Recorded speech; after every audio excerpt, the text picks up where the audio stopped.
As a mobile developer, I build for the world's biggest platforms where millions of users connect, work, and play. Working on mobile involves repetitive, error-prone tasks that nobody in our team likes doing. Bitrise changed all that. It's CI/CD, built for mobile, Xcode, Fastlane, Android Studio, Flutter.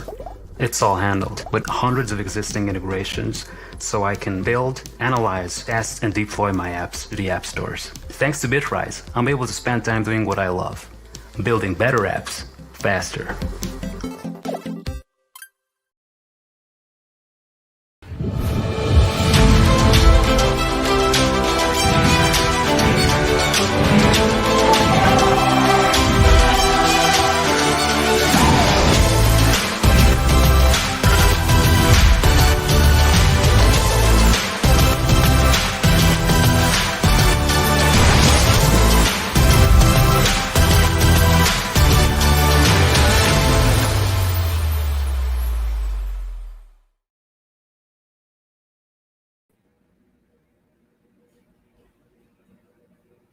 Hello everyone and welcome to our Mobile Dev Day. Thank you all for joining us from all around the world. My name is Sead and we are going to have 6 amazing sessions about mobile development today. We will talk about security in mobile apps, about scalable mobile architectures, Kotlin Multiplatform, React Native, and also about how to switch from web to mobile development. Super interesting.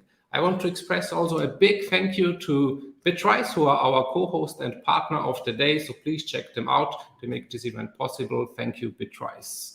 And thanks for supporting the community.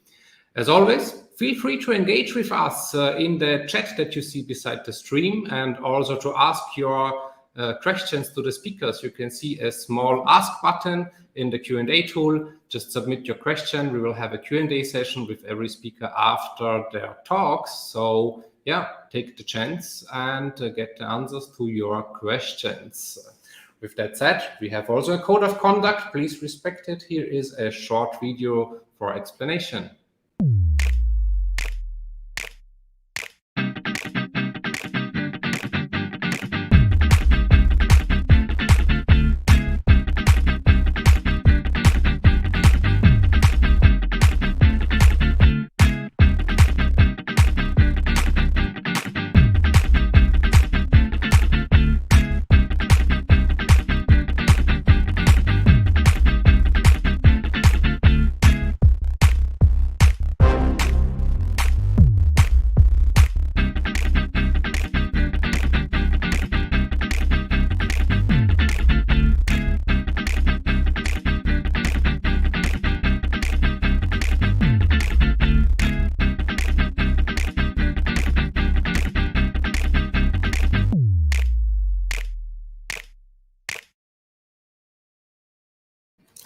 Welcome back, and before we start, just a short reminder, we have a super amazing event for web developers and JavaScript developers coming up end of November in less than 3 weeks, the JavaScript Congress. Check it out, jscongress.com, with amazing speakers like the inventor of AngularJS, the co-founder of NPM, many speakers from amazing companies and brands from all over the world, and the amazing JavaScript community. Check it out, grab your tickets, and see you there also.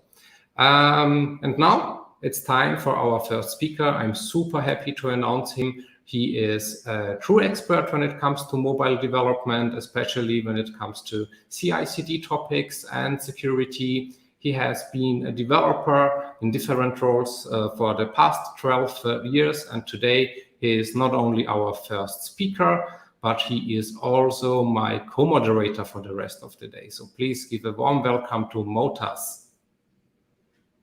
Hi, Zed. Thank you. Hi. Thank you today. How are you doing? I'm good. Thank you. Okay, so to kind of geolocate you, where are you joining us from? From Berlin, Germany. From Berlin. Very nice. How is the weather there? It's good today. It's sunny today. Yeah. Oh, that's nice. Okay, but today, sun or not sun, we are basically having our Congress. Moataz, can you tell us a bit, first of all, about what can we learn from you today, and also maybe a short opinion on what are you looking forward to about to learn from the other talks? Yeah, actually today I will be talking about the DevSecOps, or the importance for adding a security layer in the mobile DevOps. But at the beginning, we will take shortly about what is a DevOps for mobile, especially because today is the mobile day. And then after that, how we can add a security as a stage or a layer in the life cycle of the DevOps or the mobile DevOps life cycle. It's including like the importance of security, importance of DevOps, and everything related to the security in the DevOps lifecycle. And actually, the rest of the day, I am very excited that we will have a talk about the scalable architecture for mobile apps, because this is an important topic today and nowadays, because most of the apps now are like scaling and for thousands or millions of users. Also, how you can like move from web to mobile, especially because I was working previously as a web and desktop developer. So maybe I'm interested now to learn or to hear more about how can I transform it to a web developer. Kotlin Multiplatform, one of the important topics nowadays, especially for the cross platforms. Shall we use Kotlin multi-platform or not? What the pros and cons for this? We have also a talk about Kotlin multi-platform, React, hands-on React from zero to hero. We have a talk about this also, and also like different topics related to Kotlin multi-platform and the best practices for this. Yeah, perfect. Thanks for the short overview. I would say we have a super mix of talks today.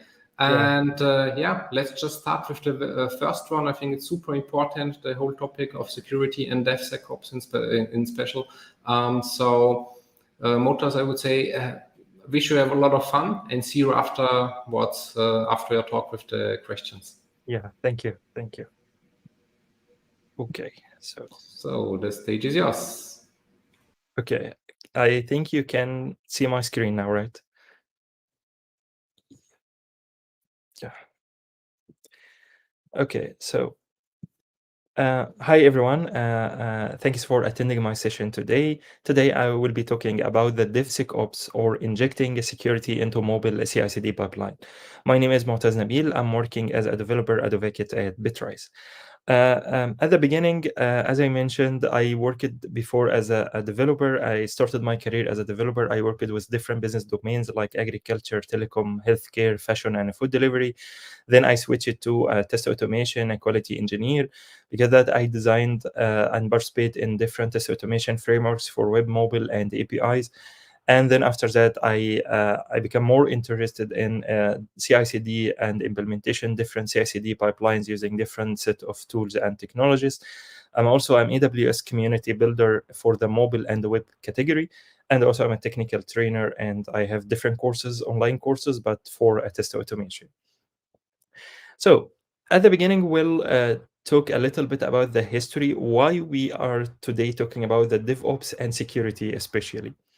So for a few years, the mobile application development lifecycle has changed a lot. Now we need always to release our apps frequently and quickly. So because that, there is need for shift left in testing. So shift left is a concept, or a new concept in testing and the DevOps life cycle, that we need to increase, or we need to move the testing to the development phase, not testing on the production or even before the releases. Before that, need to conduct always, often, and early testing to minimize the cost of bugs. As we know, the return of investment from the testing, especially the test automation, will be increased if we are using it in the early stages. I remember one sentence is say test early and often.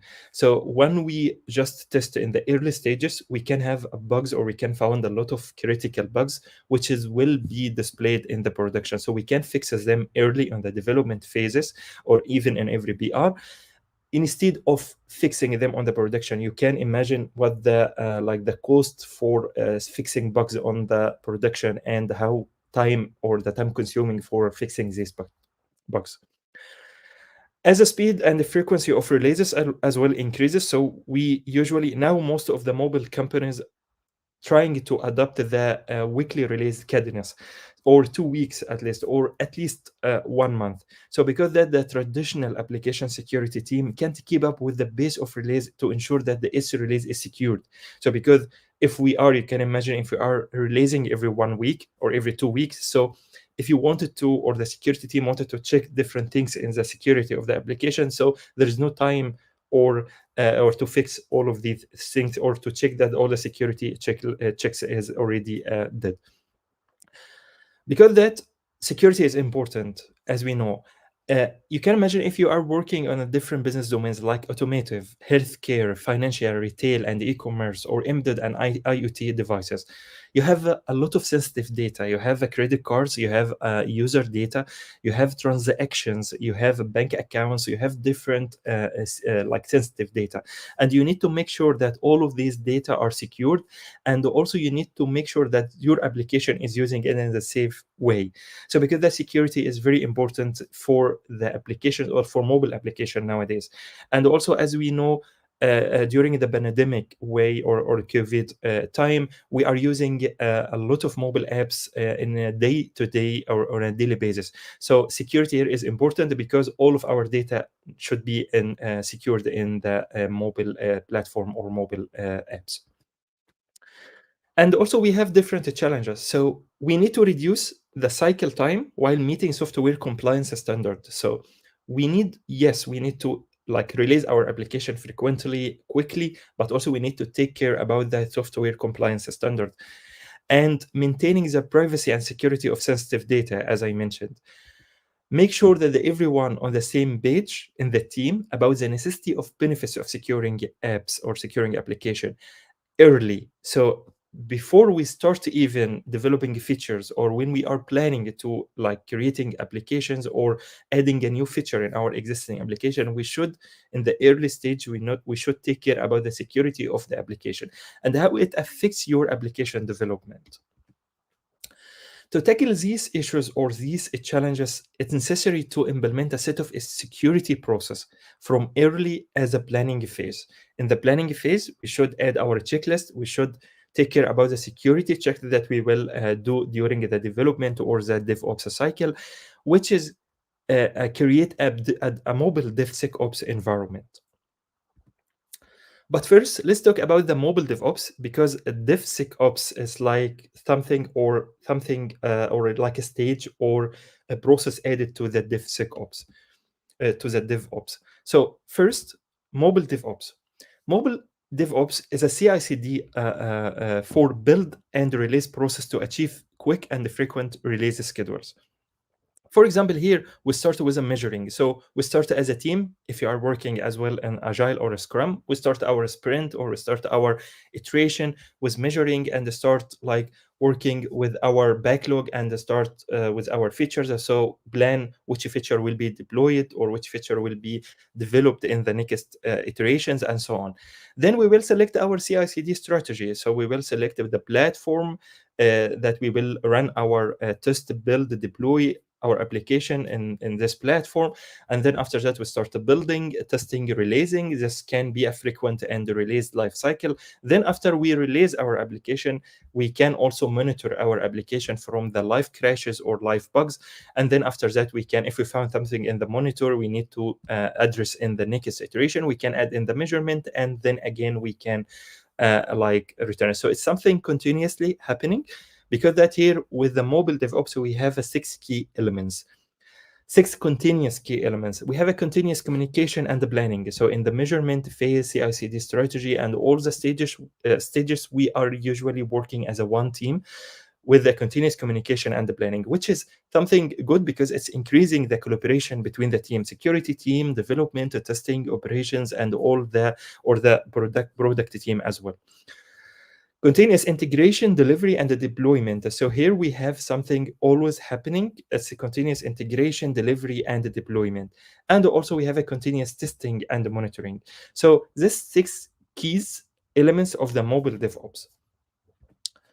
So here also, I believe that the mobile DevOps is a a combination between a people, process, and the tools. So if we remove one of these 3 things, I believe that the mobile DevOps will not be like applied as a best practice. For example, with people should have the culture, mindset, and commitment to like apply the process. The process is, shall we use a Scrum? What we will do in the RFC for the requested new features? What about the code review process between the development, testing, and security checks? How we can applying the code review best practices? What about the incident management? How we can like manage the instance if we have any live issues or we have any alerts in our live application. And the tools will transform the process and our culture and mindset and the plan to a CI/CD, or a continuous integration, continuous delivery, adding the security automated test in our life cycle, reporting, test report, releasing our application, and monitoring after we deployed this application.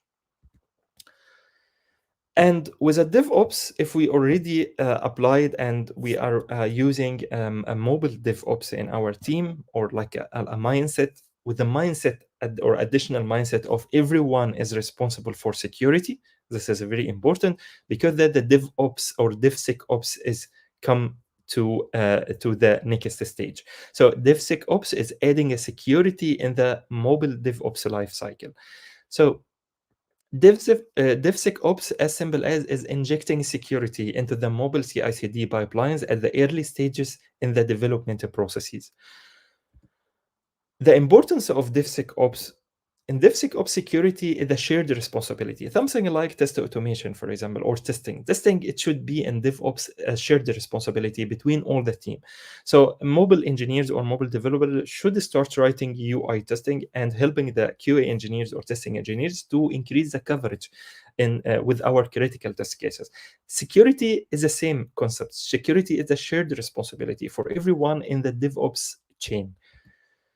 Companies involved into the development and distribution applications must consider security. Something like we should consider security in our checklist or our definition of done in the development and operation processes. With when you integrate a DevSecOps and DevOps, security is always a priority for every developer who developing and deploying application. So this is important. From the planning phase until we deployed our application, we should always take care about the security. The benefits of DevSecOps: the more automation is better, or the better. By emptying automation, test security control and test early in the development, as I mentioned, test early and often if we have any problem in our code base, because we have a different type of security testing. We have a static analysis tools, we have a dynamic analysis tools, and we have a combine between a static and analysis. So static analysis, we are checking or are testing the security issues into our code base. So maybe we have, or we are using like passwords, or we are using any hard-coded value. So these tools can be give us a report about what is breaking our code base. And also we can running our test against our APK or our application that we release to check with the dynamic about with the live or with the final release application about all the security checks and the vulnerabilities issues into our applications. DevSecOps is to increase efficiency. So you only add security to your workflow. If you have a pipeline or you have a CI/CD workflow, you add a security as a step inside this workflow. By using a tool that can check code as it's written, security gaps can be identified at the early stage. As I mentioned, test early and often. Threat modeling can help you identify the weakness of your resources in the planning phase to address any gaps in the security controls and start taking actions or tackle all of these problems inside your DevOps lifecycle.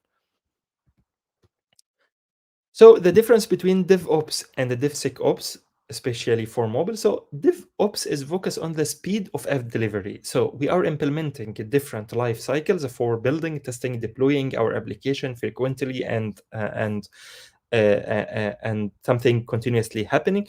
So this focusing on speed of app delivery, while DevSecOps arguments speed with security. So we need to deliver our application quickly or frequently, but also we need to take care about the security by delivering apps that are secure as possible, as quickly as possible as well.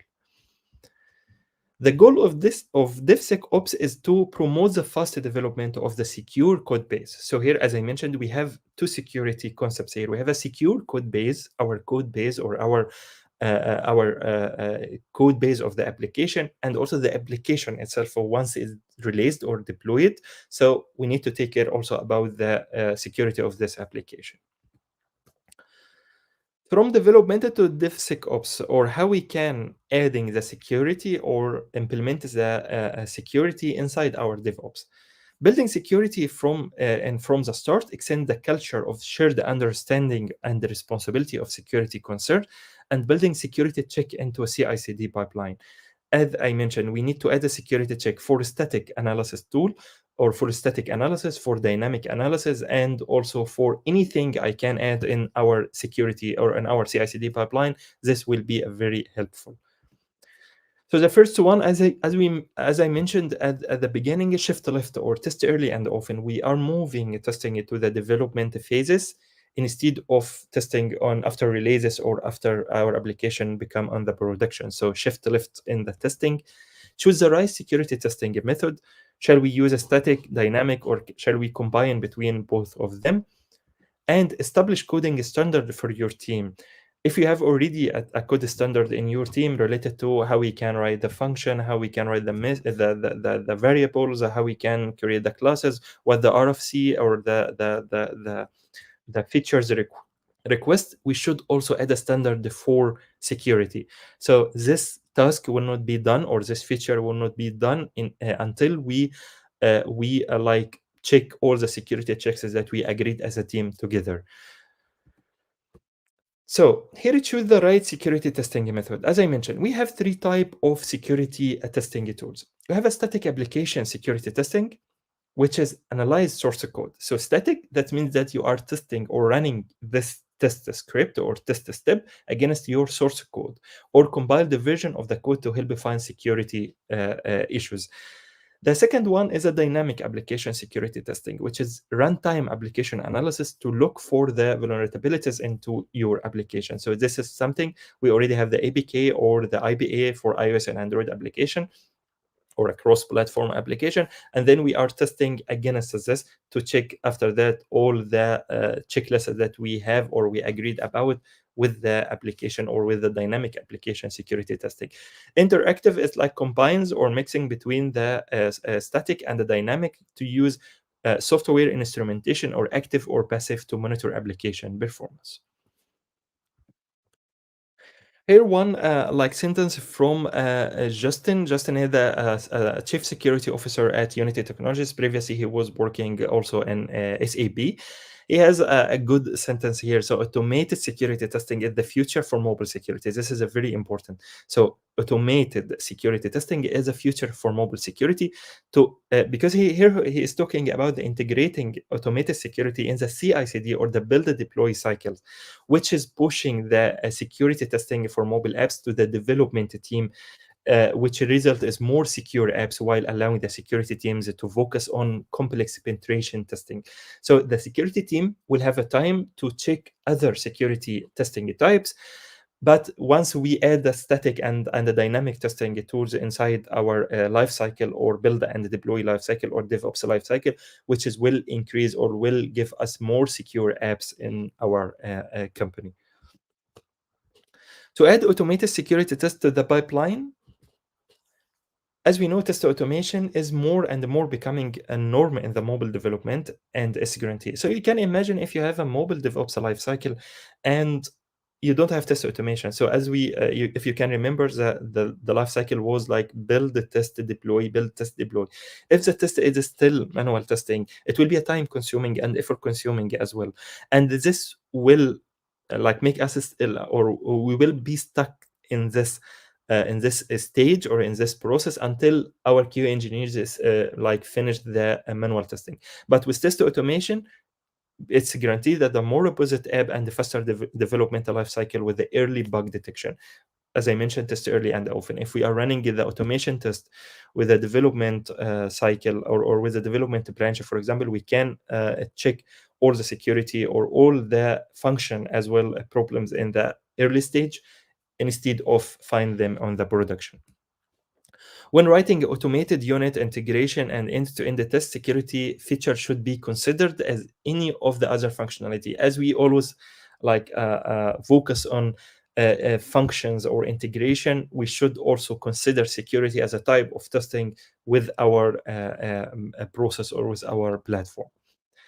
If your team has been incorporating security requirements into user stories, this is what I mentioned before. So we should discussing the trait models in the design process. If we are developing or designing a new feature, we should adding a test to cover the security functions, like the normal function that we are usually adding in the user stories or in our backlog features. So here, for example, we have the DevOps lifecycle, and in each stage or each cycle, we have different types of testing. For example, when we start with the measuring, so here we start as a team agree about the source code standards and the peer review as well. So we will apply or will agree as a team about a standard for security checks, and also we will agree about the peer review process, so someone can review in code of someone else to check that the security is applied in this task or in this feature or in this ticket, for example. Then in the CI/CD strategy, we will start thinking about the trait models, the shift left, choose the right security testing tool. In building, we have here, we can run a static application security testing. We can check the dependency management, because sometimes we have like third-party dependencies in our applications. So we need also to check the security issues or scan this dependencies to make sure that there is no any issues in this third-party libraries or functions. In the testing we have here, we can run security acceptance test with the dynamic application security testing. And then with the releasing also, we can check the vulnerability scanning. And with the monitoring, we can check live penetration testing or continuous monitoring. If there is anything happening or crash or any security issue, we should also have a process to check if there is any issue that how we can fix it quickly as possible. So for example, we can imagine that we have one example for the Android CI/CD workflow. So here we have, or as a team, we agreed, okay, after we will apply the DevOps for the mobile, and then we will add security layer in this mobile DevOps. So now we are we are assuming that we will use this workflow. For example, the checkout repository, we have a step for check out the code, build the application for test, run static analysis tools, unit test, automate security testing, and sign the application. If everything here is okay, so we start signing the application, releasing the application, for example, to Firebase app distribution for beta users or Microsoft App Center, then deploy to the Google Play Store if you wanted to deploy to our app, our beta users. Publish the test result for our team to check what happened during this workflow. And then we can send as well the Slack message to the management or to the development team or the security team about the build status. If we try to transform this to like a visual workflow, for example, using Bitrise, the CI/CD platform as a service. So here you can have your source code on Bitbucket, GitLab, or GitHub, and then you can start building your own workflow based on the previous design or previous architecture. So here with build, we start building the Android, and we can add like a tool for scanning or a static analysis tool like SonarQube. And then in the test process, we can add the unit test. You have a different types of testing. So here you have here more than 330 steps in your platform. You can add whatever you want. You can add unit test. You can run a beta for visual testing. You can add steps for a security. For example, here we have a different security tools. You can use it as a service using the API. Once you build your application, you can send this APK to their platform to be able to start scanning the application, like Data Theorem over secured Apte mobile security and the Dex Protector. So you have a variant of security tools here in your mobile CI/CD. You can add whatever you want and configure it with the APK or with the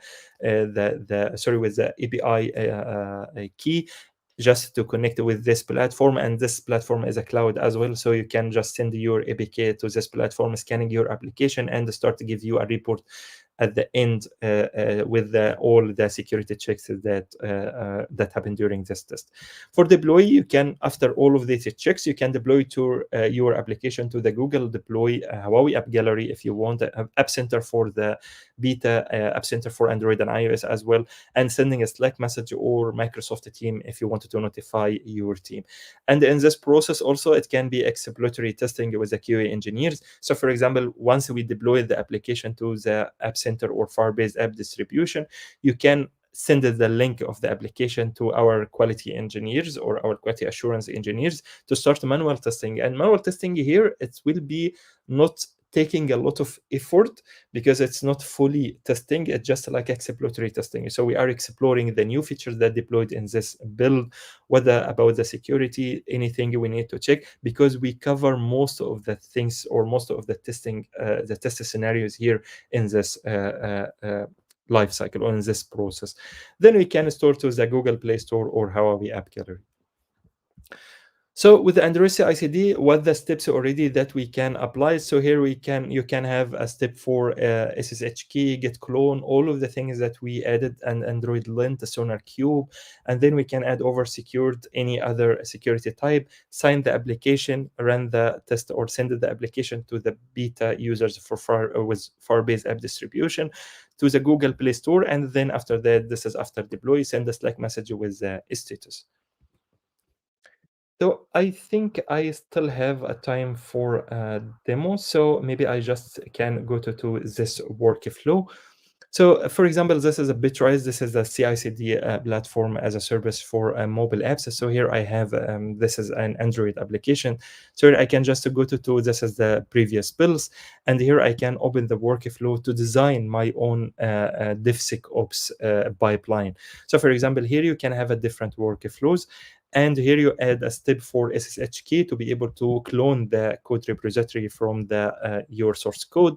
Then you have a cache if you need to cache the dependencies, installing the Android SDK, and then you can add a Sonar Cube if you have if you wanted to run any integration with a Sonar Cube for a static analysis, Android lint, and Android UI test. And also you can build the application for UI testing, because also we need to check our functionality using the UI testing, and run the test on Firebase Test Lab using virtual devices. So the system is taking our APK from the system. So at the end here, we will have two APKs, the application under test and the test APK. And in this step, we are taking the APK from the environment variables and start sending it to Firebase app distribution. For Firebase Test Lab to start running our UI test. And then after that, you can add a security layer. So here, a security layer, you can add an oversecure API. This is a third-party tool. It's a verified step. So oversecure develop this one for us. You can adjust, you need to add this as an environment variable or secret environment variable, because it's the API key. So we don't need to display it here, because that we can always check something like this. We can add it as a security in the secrets, and then we can display in this one. So for example, in the secrets, I can add, for example, here over secured API, and then I can add any value, or I can get it from the oversecured or any other tool you wanted to integrate with. And then after that, in the workflow, I can just add here the oversecured API. So because it's sensitive, so it will not be displayed here because as a sensitive API key. Then you can add the integration of the application on the oversecured. Then if you wanted to add any other thing, you have a data theorem. Also, this is a tool for security testing, AppRay, mobile security, and the DEX protector. So in the other side, once I run the workflow or build this workflow, I can check my application. So this is oversecured with the API integrated with Bitrise. You can directly upload your APK or IPA for iOS or Android, and then you can start to check this application. So for example, here you can have at the end a summary of the severity or high severity of vulnerabilities in your application, the medium severity and the low. And also you have different things. For example, here you can start checking the data here, and maybe you can start to comparing and check what happened during the security test or static analysis testing tool. So here you can start. This is a memory corruption, for example. You have you have a storing sensitive data. So this is very important because it's a high. So here you can start checking your piece of code from your application and start directly or immediately check this in your build, start commit the fix and run the build again. And also here you can start your schedule your build. For example, if I wanted to run this build nightly, so I can schedule my build. For example, every day at 11 p.m. I can just run my test in the working day, and you can select the branch, and also you can trigger the workflow. And if I schedule this build, I will find here it will be scheduled, so the next time will be in this specific date. Or I can run immediately if I need to fix, or I can also use the get flow if I'm using BRs. So here with the trigger map, for every BR I can run a security, or I can run workflow including security checks and the tags as well. So this was like a quick demo for how we can apply security and the DevOps lifecycle using Bitrise and for mobile application. So final thing, the lessons learned from this implementation. DevSecOps is a journey, not a destination. So if you start thinking about it, it's not only adding security steps into pipeline, but something need to be continuously improved. And DevSecOps as a mindset, culture, process, and tools. As we mentioned in our presentation, security is a whole team approach, shared responsibility between all the team. And CI/CD is a coordination for the process, and the test automation is a vital part of a DevSecOps, as we see that test automation should be integrated for security as well, to quickly check our application and start taking actions based on the security report that we have.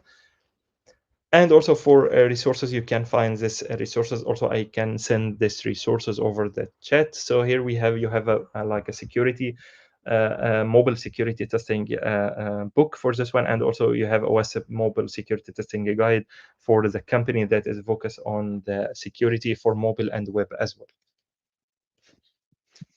So thank you, and I hope that the talk will be was useful for everyone. Thanks.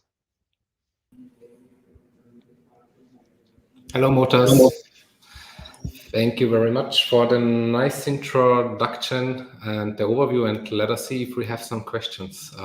Just a second. So, in the meanwhile, did you have fun while delivering the talk? Yeah, sure. Yeah. Perfect. Okay. Julia has a comment/question.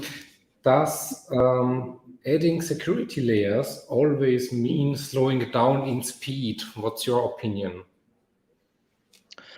A speed of what? So, for example, a speed of delivering or development like features, or like the CI/CD lifecycle in general. So it's always based. Let's say it's in the development, so it can be, but if we applied it in the best practice, it can be a good point to add security, but we need to look in the big picture. So security is importance or not. This is we should agree about this. But how we can implement it, this is what the team can agree together. So shall we add it in the code base only, or should we run the dynamic static steps? Can we use any cloud tool to speed up this testing or not? So it's always there are always a pros and cons for this. But as a team, we need to agree, are we working with a sensitive data, or our code base is sensitive? So we need to make sure that the security is applied in our application or not. So it's always based on the business domain, the team, the culture, the long term, something like this. Okay, thank you. Then let's see. Loop is asking, how is mobile DevOps or DevSecOps different to non-mobile DevOps or DevSecOps? Okay. So for mobile, we are focusing more on our mobile applications and the development of our mobile application, because if we are talking about the DevOps and DevSecOps in general, they are talking in different layers. So they are started from the infrastructure itself. So for example, if we are talking about the cloud computing, we have three different types of cloud. We have infrastructure as a service, platform as a service, and software as a service. If we are talking about infrastructure as a service, so we are building our own infrastructure on cloud, so we need to take care about the security, for example. Security here, meaning of the infrastructure, the servers, the data, the accounts, or the users, everything related to our platform itself. And if we are talking about platform as a service, this will be like, for example, Bitrise. It's a platform as a service for mobile. So we are taking care of the security of your apps or your code base, your users, everything related to your sensitive data, for example, accounts with Google or with AWS. But you need to be responsible for the security for your code base as well. It's a shared responsibility with us, and the security inside your application. So here we are talking about the security of the application itself. And the code base, we are not using any sensitive data, but in general, the DevSecOps in general, they are talking about security of the infrastructure. How can we deploy secure apps and something like this? Okay, good. When you say like you focus on the mobile DevSecOps part, like can you integrate it easily with other existing services? Sorry, how can you integrate it easily with other existing services? Yeah. It's to be honest, it's always based on your CI/CD platform. So if you are building something from scratch, you need always to configure everything. So if you found okay, I need to use this tool, but I don't know how can I integrate this. So I will start checking the API for this tool is available or not, to be able to send our application or APK, for example, for Android to this platform. Then we need to learn how to get or fetch the result to our platform as well. But if you are using a mobile focus or like a cloud platform, and they have already integrated with different tools, so you have the ability here and the flexibility to be able to integrate with any tool, because you know the concept, and also you can create your own custom integration with any other third-party security tools. So it's based on usually the infrastructure and the flexibility of your mobile CI/CD. Okay, thank you. Then we've got some question from Irene. I think it was during the demo. The question is, can I try this out with Ionic? Yes, at Bitrise, we are supporting different mobile apps. So we have for native, we have iOS and Android. We have for cross, we have Ionic, Flutter, and React Native apps as well. Okay, cool. Good to know. Then we have a question from Nemanja in the chat. He is asking about ARM-based Mac support for Bitrise services. Is just something that is going to happen, or because currently it's not supported? Sorry, support for what? ARM-based Macs for Bitrise services. ARM-based? ARM-based, you know, the Mac, the Mac chips. Okay. M1, for example, and something like that. For example. I think yes, maybe it's in the roadmap, but currently, actually, this is like for now, I don't have the info for this, but I think maybe in the future we will support this for sure, because it will be like affect the speed and the performance of the mobile CI/CD. Yeah. Okay. Thank you. Then Konrad, what are some common mistakes and security leaks in the process that happen often? So maybe from your experience, what do you see like people and developers do wrong, or companies do wrong when they apply DevSecOps principles? Sometimes in the code base, maybe some or few developers are using like hard-coded security keys or something, like, for example, AWS keys or any other cloud accounts.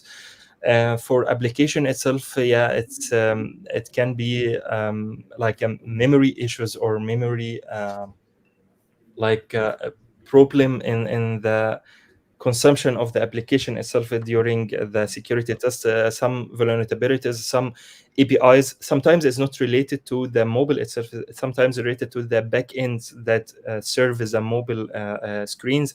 So sometimes we have like leak in the security checks and the APIs, which will give opportunity for vulnerabilities in the application or in the mobile application itself. So it's related to maybe the code base, sometimes related to the backend itself, the database or the APIs, and sometimes the UI. Maybe we don't have security checks in our apps or functions, something like this. Okay, thanks. Then next one, let me look it up quickly. Interesting question that I always kind of see in DevOps sessions. How do you convince your team to do DevSecOps? I would maybe extend the question and also ask how do you convince management to do DevSecOps? Okay, as I mentioned, it's a culture or like a mindset. So as I remember from one of my previous companies, when I joined, there was like a longer-term goal from the CTO of the company that we should use a test automation in our team. And the test automation is a shared responsibility, is not only for test engineers. There is no meaning of we have a test engineers. That means that we don't, or as a developers, we will not write UI test or test automation because we have a QA engineers. But this was like the big goal from the CTO or the management, that we should move forwards to the mobile DevOps, to frequent release and to speed up our releases and to reduce the release lifecycle. Because, for example, you can imagine if you have a lot of competitors in the market, if you are working in an e-commerce application or transportation or banking, you have a lot of competitors. And if you can imagine, without DevOps or DevSecOps, you are releasing every 2 months, which is a huge, because fixing bugs is taking time, and you don't have a clear process for security, DevSecOps, and the test automation, because that you will find that your application has a lot of negative feedbacks and a low rate in the App Store, for example. So it should be a clear vision or like a longer term goal from the management. They should be, all of the team agree about that. It should be something will help us to like release frequent with a secure application. And then after that, we start agree about the process, the implementation phases. It's not like one shot step. It's like a long journey, or like it can take 1 year, for example, or 2 years to reach to the whole DevSecOps or mobile DevOps picture. But you should start always with a long-term goal. And then after that, you need to apply or add a step by step. For example, we will start adding a test automation. Okay, if it's stable, we can start adding security layer in the process. Okay, if it's okay, and then we will improve our process. And it's a bit like playing Lego, because it's never finished, right? It's like continuous improvement. Yes, exactly. Good. Then short question: does Bitrise support Xamarin? I think yes. You mentioned it, I think.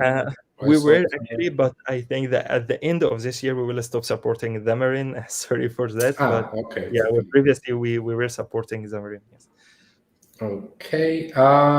Then a similar question like the last one. Like, do you recommend DevSecOps for all team sizes, or does it even depend on the team size, or is it more depending on the type of the application, the type of the business? Yeah, from my perspective, it depends on the type of application first. So, do we have any security, like do we have sensitive data, or do we have any compliance standard or anything related to GDPR or any standard? Like, because as we know, if it's application related to the healthcare, they have a specific like standards for the healthcare, for the data or the sensitive data that they have. So the business is the first priority. The team, if the team is scaling, so it will be a good practice if the team is scaling, and also if the in different locations. So we need to agree about process together to be easy to start like collaborate together in this process. Okay. And then Nemanja again, he has another question. Do you have any recommendations for security tests? maybe some 2 or 3 best practices or some things that you see often and can recommend? I think from the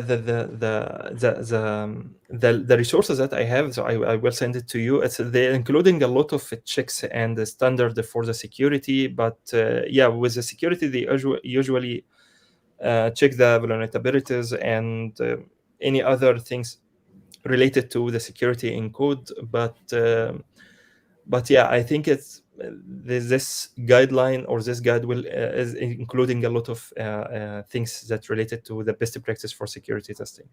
Okay, perfect. We are already a bit over time, but that's not a problem. But I would say maybe we can share the screen again so we can see the link to the resources. We can also post it in the chat. And also maybe you can tell us what's the best way for people to reach out to you if they have questions. So here, this is the resources. So this is a mobile app security. So for example, if we open this one, so here we have WhatsApp is like a organization for a security, and this is a guide for a security testing. So here we are talking about the security guide for mobile testing. So mobile platform security testing in the development lifecycle, static and dynamic security. That maybe also if we have advanced topic here, we have a reverse engineering for the app, so you can reverse engineer your APK and start checking and verify that the application is working. So this is something like this, and the other one is the application is like a book as well for a mobile app security. So it's about mobile app security testing. So here's the principle, what the difference between white boxing, like the static analysis, white boxing, we are checking our code base, and the black box testing, like the dynamic. So we are testing the APK as a released APK, and the thing in this case is a black box testing. Gray box is between white, and this is the vulnerability analysis, the static vs dynamic. So here everything is related to avoiding false positive in testing. So here we have a penetration testing as well, or pen testing. So how we can prepare for it, reporting, preparation. So a lot of things related to this one. So this the most like 2 important guys, and you can find guys you can find in the interview. Okay, very cool. So Moataz, thank you very much for the first session, for delivering this amazing talk, and thanks also to the audience for all the interesting questions. If you have other questions regarding this session, just feel free to reach out to Moataz. We are going into a very short break, and Moataz is coming back in a couple of minutes to announce our next session. Yeah. So goodbye from my side for now, and see you in a couple of minutes again. Bye-bye. Bye. As a mobile developer, I build for the world's biggest platforms where millions of users connect, work, and play. Working on mobile involves repetitive, error-prone tasks that nobody in our team likes doing. Bitrise changed all that. It's CI/CD, built for mobile, Xcode, Fastlane, Android Studio, Flutter. It's all handled with hundreds of existing integrations, so I can build, analyze, test, and deploy my apps to the app stores. Thanks to Bitrise, I'm able to spend time doing what I love, building better apps faster.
Have you found your dream job as a developer?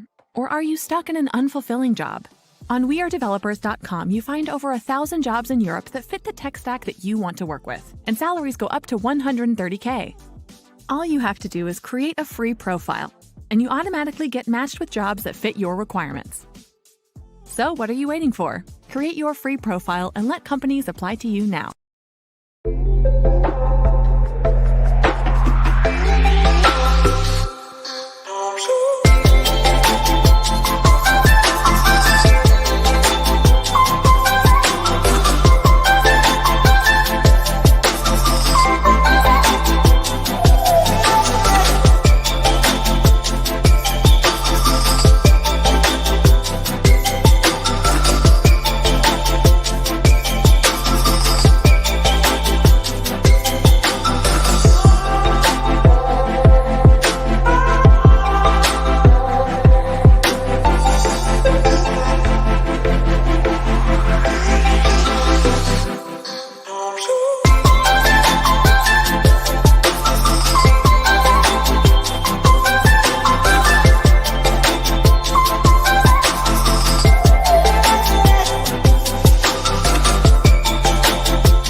mobile developer, I build for the world's biggest platforms where millions of users connect, work, and play.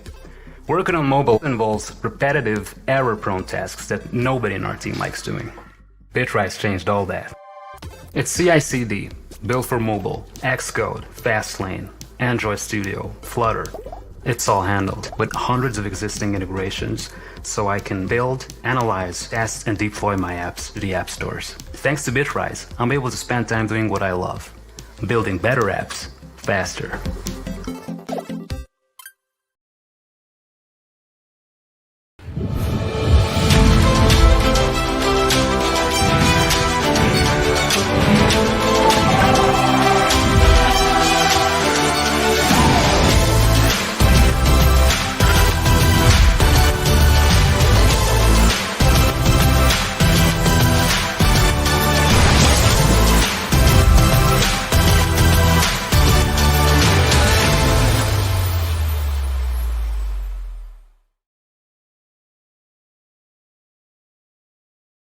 Hi, everyone. Welcome back.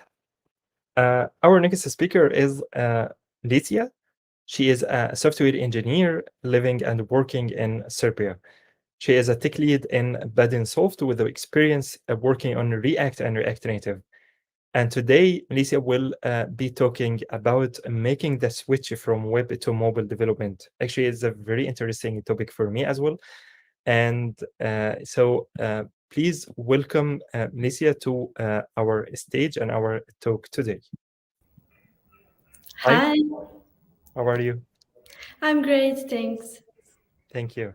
So now you can maybe you can introduce yourself as well, and also you can start your talk.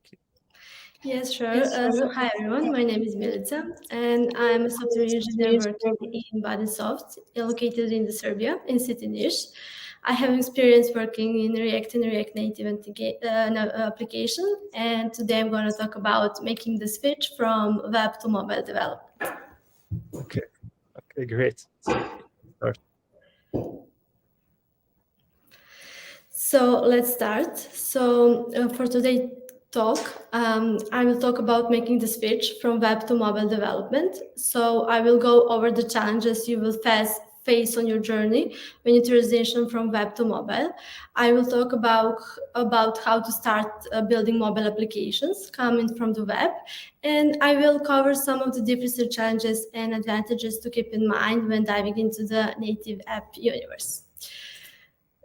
So as I said, I'm a software engineer working in the Badin Soft company with experience working on React and React Native applications. You can find me on Instagram and Twitter as Milica. So working in my company for almost 5 years now. And the company is located in Serbian city Niš, as I said before. So let's start. First, for web development and web applications. So web applications are built using the standard web technologies, including HTML, CSS, and JavaScript.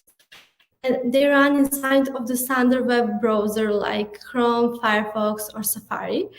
And also for the web application, they're built and hosted just like any other web application or website on the internet. And the only real difference is that web applications also can be run on the mobile devices from the browser, and they're responsive. So when you're building the web application, who will look good as well on mobile and web, the approach you should do is the mobile first approach. But starting with native development and to write the successful native applications that needs to be accessible both for iOS and Android user. For iOS and Android, applications are written in completely different languages. iOS uses Swift or Objective-C, and Android uses Java or Kotlin. And you will need to create the two separate but identical applications if you want that your applications run on both iOS and Android platform.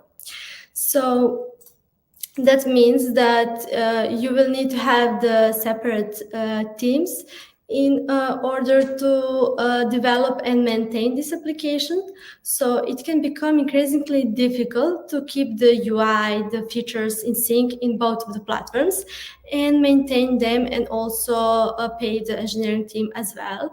So instead of having to write the same application multiple times, you can write you can use React Native to write the cross-platform applications. That means the most part will not longer require deep understanding of Objective-C or Java in order to effectively be mobile developers. Instead, we can use existing knowledge of the JavaScript, and you can create a cross-platform applications. And so in our firm, we needed to make application for both iOS and Android. And we chose to go with React Native because of these reasons I told you, and because of the faster development you have. You will get a single code base for two applications, both iOS and Android. But it also has one more advantage, and that is for the web and JavaScript developers, especially for React developers who are transitioning to the React Native, and all of the similarities they have. So React Native, as I said, is a really great path to go if you are familiar with React, or you're like web developer. So you can choose React Native and create with one single code base the two applications for both iOS and Android. So starting with React Native may come naturally for React developers, because of all similarities you have. If you use the React as well for the web, you will still use components, you're familiar with state and props, you will use the JSX, and you can still use your favorite state management. But when you start going deeper, you can see the more differences and challenges you have to learn and overcome, because the mobile world is a completely whole new world from the web. So I will go over now for all the differences and challenges you will face when diving into the native app universe. The first challenge you will face is development. So for the web, you will use the browser and you will use the text editor like Visual Studio Code, WebStorm, or some other. And where you're developing the mobile application in React Native, you're also developing for iOS and Android. And for the mobile development, you will have to set up and get familiar with Xcode and Android Studio. The second thing I want to talk about is the emulators, simulators, and devices, because for web development, you only need a browser. For web, you're familiar with browser. It's easy to just open a browser and start developing and testing. But when it comes to the native development, you must always think about the platform, both iOS and Android. So you can use the Android emulators, which you can download and run from the Android Studio, or iOS simulators from the Xcode. So simulators are good when it comes to the testing or building an applications, but they can be wrong in some cases because simulation can never replicate 100% of the real device. You can find your application working without any error on the simulator and having trouble with an actual device. And in these cases, Android can be a lot trickier because you have more devices you need to cover. You also need to think about the screen size if you are covering all the devices like iPhone 5 and also thinking about if your application will run on the tablet as well. So my advice I can give you in this situation is to always test your application on the real devices through a development process, especially if you want to release on both iOS and Android. This is really great because we have cases in our projects that everything was working well on the simulators and emulators, but then running on the real devices and checking on both platforms, iOS and Android, not everything was going so smoothly. So this is really great advice, and make sure to always check on the real devices and both platforms if you're developing for both iOS and Android. So the next thing you will different is that there's no HTML. So when you set up your development environment and devices and emulators, the first thing you will notice that there's no HTML tags. Names for elements you will use in web or if you're using React are different now in React Native. So you will use the elements like div, section, header. Now you will use the view in React Native, and we will use span and paragraph. Now in React Native you will use the text component. So button is still a button, but you will have options to use touchable opacity or touchable highlight, which is view and behaves just like a button. So in React Native provides a number of built-in core components that are ready for you to use in your applications. So these React Native components can be divided in the following categories. The first one is basic components. Basic components are components like view, text, image, and this is the most used components you will use in your application. The next category is the user interface. The user interface like button and switch. This is a common user interface controls you will need to render on any platform. And list views. So unlike the more generic scroll view, the following list view components only render elements that are currently showing on the screen. And this makes them a performance choice for displaying a long list of data.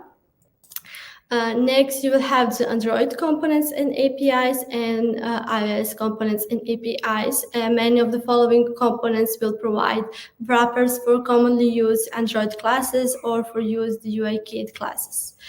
And of course, you have the other components like model, alert, and so on. And these components may be useful for certain applications.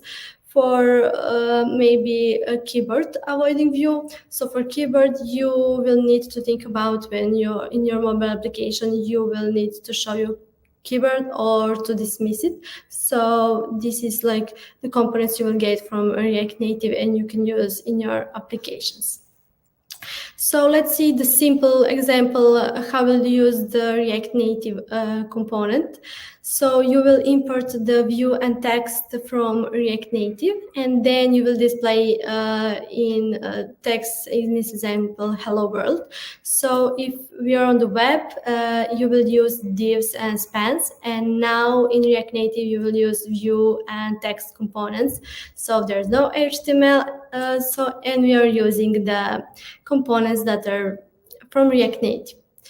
And in this example, like text component with React Native, how will we translate for iOS and Android? So we will use text in React Native, and it will translate to a native iOS UI view containing text. And for the Android application, it will result with a native text view. So this component is like nothing to think about more complex. They are just React Native uses to display the native view on the iOS and the native text view on the Android. So the next difference is styling. Styling on the web, you will have a class name that is associated with the DOM element. You will use the CSS, and CSS will target the element with a class name and assign a set of properties and values to the associated element. So in React Native, you don't have the CSS. For the styling, you will use the style sheet. So styling in React Native is done using the JavaScript. So since React components have support for the style property, you can also create an object of style values and pass them on the component as props. And the style names work exactly the same name as in the CSS, except they're written in the camel case. And you can see that in this simple example. So don't worry, Flexbox is still here. So Flexbox works the same way in CSS with a few exceptions. The flex directions is defaulting to the column instead of the row, and the flex only supports a single number as a parameter. So under the hood, Flexbox is implemented with the Yoga. So one thing I want also to talk about when we are talking about styles, and that is style components. So for styling, you can use the popular CSS in JS library, and that is style components. Style components allows you to write an actual CSS code to style your components. And benefits of using the style components are you will have the CSS syntax out of the box, you will have dynamic styling, you can use theming. And also with style components, you can support more complex styles like transform, which is really great. So my advice is that if you're familiar with style components and you have used it on the web before, my advice is to go for it. It will make a lot easier to style in your applications because you're familiar, you've done it. So it's also a great way of styling. And the next thing I want to talk about is animations. So working with mobile, users have the higher expectation because the mobile application just feels a lot better than the web applications. And users usually accept your mobile application to follow some sort of standards. So animations are very important to create a great user experience. And in React Native, it provides a two complementary animation system, the animated for the granular and interactive control of specific values, and layout animations for animated global layout transactions. So let's see about animated. The animated animated API is designed to express a wide variety of interesting animation and interaction patterns in a very performant way. And animated focus on relationship between inputs and outputs with configurable transform in between and start-stop methods to control time-based animation execution. So animated exports 6 animated component types like view, text, image, scroll view, and section list or flat list, but you can also create your own using animated.create animated component. And for example, this is the simple example of container with that fades in when it is mounted way like this. And the other way is layout animation. For layout animation, it will allow you to globally configure, create, and update animation that will be used for all views in the next render layout cycle. So this is useful for doing flexbox layout updates without bothering to measure or calculate specific properties in order to animate them directly, and especially useful when layout changes may affect some parents or other elements. And for example, if you have a see more button that will expand and also increase the size of the parent and pushes down the row below, which will otherwise require explicit coordination between the components in order to animate them all in the sync. So note that although layout animation is very powerful and can be quite useful, it provides much less control than animated and other animation libraries. So you may need to use another approach if you can get layout animation to do what you want. And note that if you want to use and work for Android, you need to set the following flags with the UI manager. And in this example, it uses a preset value and it customizes the animation as you need. So besides these two systems, there are also really powerful and great animation libraries you can use. And one of them is React Native Reanimated. It is a great library and we use it in our project. So you can check it out and see if it works for your project as well. I recommend you to look it up. And next thing I want to talk about is the navigation. So in the browser world, you will have the URL. So you have a current page, a back button for history, and you can use the React router if you're using React to handle those changes, go to the new page or the previous page. And if you're using React, you're familiar with React router. React Native has support for the React router, but you can use libraries like the React Navigation and React Native Navigation. So in the mobile world, what is different? So you don't have pages. Now you will have screens instead, and the navigation between them follows several well-understood patterns like tab navigation, stack navigation, and backstack navigation. And you will use this type of navigation to navigate through your application. So an application will work like you're having the different decks of cards where cards are screened. So you will define different decks of screens for each purpose.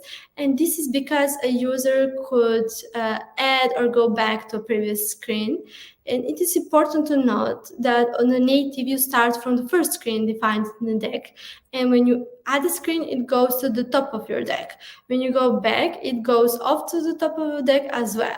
And this means that the first screen is loaded in the background till you dismiss, stack, or go back. So next thing you can face is the platform-specific code. So unlike web or JavaScript, React Native addresses the need to write the different code for different platforms and build applications that follow the platform-specific UI and UX guidelines. So React Native offers the two alternative ways to build the cross-platform application more efficiently. The first one is the platform module. So React Native provides a module called platform, which will detect which platform or which version of a platform, if you're developing for Android, your app is currently running. So this is especially useful when you're using component that contains only smart or parts of a platform-specific code. You will import the platform from React Native, and then you can add some set of conditions to check if your platform is Android or iOS. And the next way is the platform-specific module. Beside module is platform-specific extension. So React Native will load matching files for a specific platform by automatically detecting whether the file you're working on has .ios or .android.js extensions. And this way you can be sure that each time you're coding for iOS or Android, React Native will always import the correct required component. And these two ways are really great because you will face in your application that you will need to write the different features or different ways of for both platforms. And you will know that you have the two methods to do that, and you can choose between platform module or between platform-specific extension. And the next thing that one more thing you don't have to worry about on the web, and it's important to think about when you're working with mobile application, is the application state. So user can have their application in the background or on the foreground. And this is very important because you don't want a user putting your application in the background and when it comes back to, you want to show something or you want to update your state. So user can go back and forth on your application. That is very common way. And you must think of around it and how to deal with those cases. And with React Native, you can use the app state from React Native, and it can tell you if your application is in the foreground or the background and notify you when the state change. So with application state, you will have the three states. The active, when your application is running in the foreground. You will have the background, when the application is running in the background. That means that user is either on another applications on the home screen, or user can be using another activity, even if it's your launch by application. And you have the third state, inactive, and this is a state that occurs when transitioning between foreground and background, and during the periods of inactivity, such as entering the multitasking view, or in the event, or so you have some incoming call that is going on.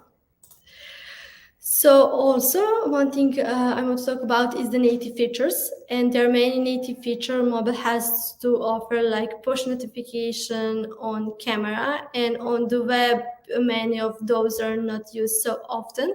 But when you're building application, you must think of when you want to ask user for permission for those, or how to handle those permissions for future use of your application.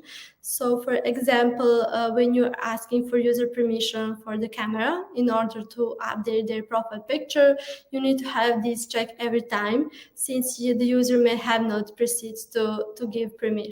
So also have that in mind. In the web, we don't use it so often, but on the mobile development, you also have to think about those cases as well. Also think very important to talk about is connectivity. So this is a really important thing. You have to deal with users that don't have connections at all. Maybe they're offline. So when you open your applications, you don't just expect your application to close and not show nothing if they're offline. So you should be able to use some offline cache data and maybe write a message and then have that automatically be sent out with the connections when they back. So you may So similar to offline, the mobile users can have a slow connection. Maybe they're on the train or the tunnel and something like that. So you should definitely build timeouts and retries in your applications. And this is something you probably do that for the web but I don't suspect you do it everywhere. But it's definitely worth doing in the mobile application, because the request will time out, and if your application goes into some weird or inconsistent state, it is not going to be a very pleasant experience for the user. So this is the example how LinkedIn handle it. So in the homepage, I have cache data, and I'm not having the connections. But if I go to the My Network screen, I will see the message that is prompted out that there's no internet connections, and I have the button to refresh the page. So this is one of great examples how to handle these cases. And also on one of the cases is on Instagram, that they will prompt some sort of the message that there is no connections. And if you open the settings, you will see that you're not connected to the internet, and check these connections. So one advice I can give you in this situation is the package NetInfo.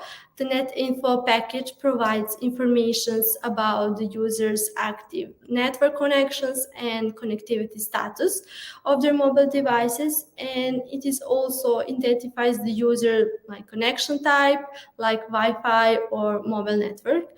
So this is a great package. We use it on our applications. It is like really great to use if you have to deal with some sort of network types, and also for checking all these cases I mentioned before.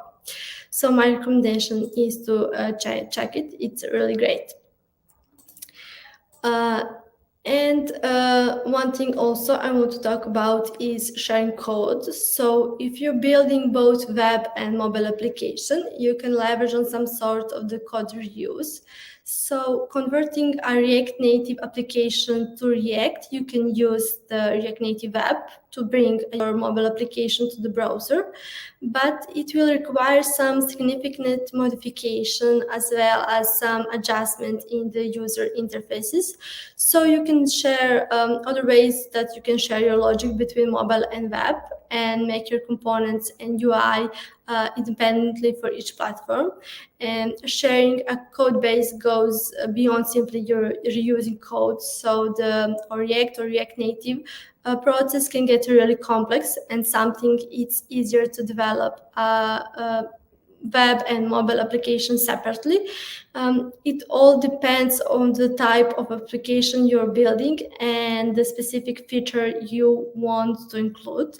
So there is possibility, like I said, you can use React Native Web, or you can share like business logics and develop the components separately, but you must think that is what is the right way for your application. Like it depends on the type of application you're building and you want to features you include.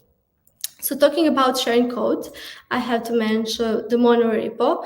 Monorepo allows you to have the multiple projects and share common dependencies instead of installing the dependency for each of them. And they are also simply sharing code between your projects, allowing you to import code from one package to another. As an example, you may want to have a monorepo containing a website, a mobile application, and some shared code that you wrote. And one of the most popular options to do that is the Yarn workspaces, which is really great. And talking about monorepos, there also I have to mention the Lerna. Lerna is a tool for managing the JavaScript project with multiple packages. We tried Lerna. Lerna is really great. So if you have the cases, you will need to create the multiple packages and use it to share the code. Lerna is also a great way to try it. And also want to talk about testing. So developers make mistakes, and testing is important because it helps you to uncover these mistakes and verifies that your code is working. So perhaps even more importantly, testing ensures that your code is continuously going to work if you're developing new features. or refactor an existing ones, or upgrading the major dependency of your projects. So the default template of React Native ships is the Jest testing framework. And if you write tests before for your web applications, you are probably familiar with Jest. So this part is the same. And there are also several libraries that can help you testing, and these are React Test Rendered. It is developed alongside its code. It provides a React renderer that can be used to render React components to pure JavaScript objects without depending on the DOM or the native mobile environment. And the other one is the React Native Testing Library. It builds on the top of the React Tester renderer and adds fire event and query APIs that are described on the next that are described for you to use in your application for testing.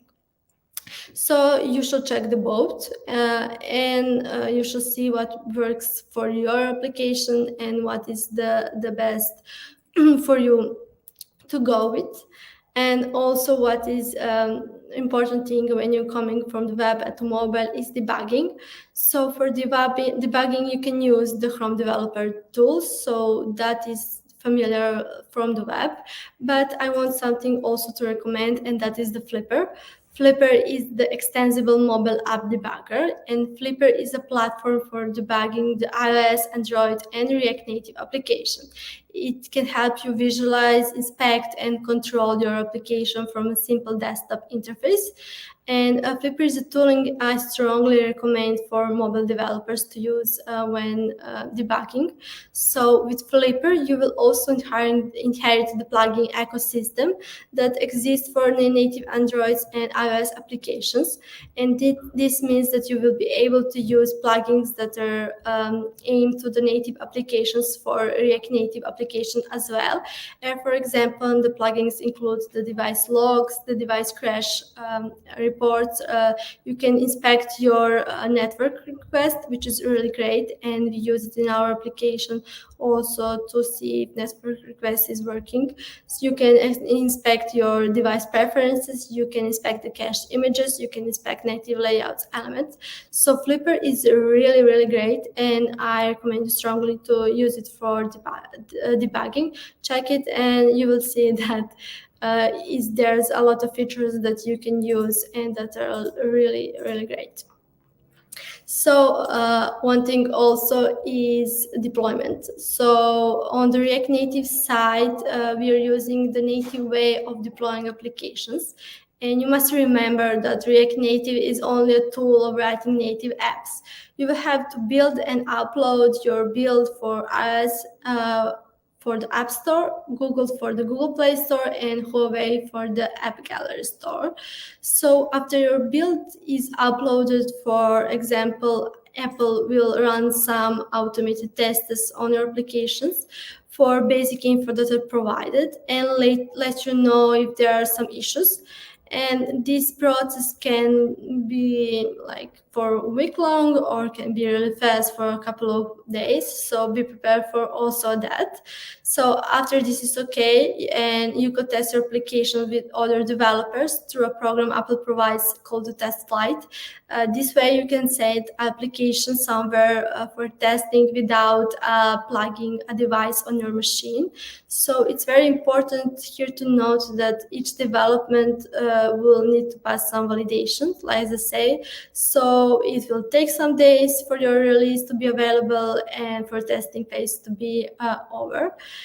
And one more thing also is Google Play Console. For Google, you will use the Google Play Console to publish your application and games for the Google Play Console. And also one thing to mention is the Code Push. Code Push is part of the App Center, and Code Push is an App Center cloud service that React Native developers can use to deploy mobile application updates directly to their user devices. So this is a really great way to use when you're building mobile applications, because when some tester needs some bug to get it fixed and to check it, and you don't want to deploy and everything else, you can use the code push and push directly to the user devices, and your tester can check if everything is working well, if is it bug free or feature is working really great. So code push is one of the things that is really great, and I recommend you to check it out. So this is the all. Thank you all for listening to my talk, and I hope that with my talk help people from moving from the web world to mobile, and that I share some tips and challenges that were really useful from my experience, and to bring it closer to you when you're starting first with mobile development. Thank you, Milica, for your talk. It was very interesting. And we have some questions. So we will start with one question from Hello World. So it's a nice name. How much time you invested to get to a level to be able to build a fully featured app? Oh, that's interesting, because what was the hardest for me is the deployment process, and because the biggest challenge was building and deploying the mobile application, because it's a whole new process, different from the web, and it's definitely a whole native experience that you always have to keep in mind. And for the time, I don't know, you can start and then see how you're going, how you're good. If you're familiar maybe with React and come to the React Native, the process may be easier for you because there are a lot of similarities. And if you're starting from scratch and not doing the React before, it can be a lot more time taking to you to get for a development process. But yes, it can be really challenging. Okay. And also we have another question from Lars. If there is a way to publish React Native apps to the App Store, I think you mentioned it in the presentation, but maybe you can also answer it again. Yes, there's a way to publish your applications. So you will use for the iOS, the App Store to publish your application. If you're building the Android, you will use the Google Play console. And if you're also building for Huawei, you will use the App Gallery to publish your applications. And as I said, you will need to have some review that is provided when you set your builds to the review process. So they can check if everything is working okay, and you will have to have that in mind, that it can take the several days or a week long that review process is done. Great. And another question from Carlos: as a React Native developer, what is the best way to learn? As a React developer, what is the best way to learn React Native? Do you have any books, websites, or both? What do you think the most appropriate to become a React Native developer?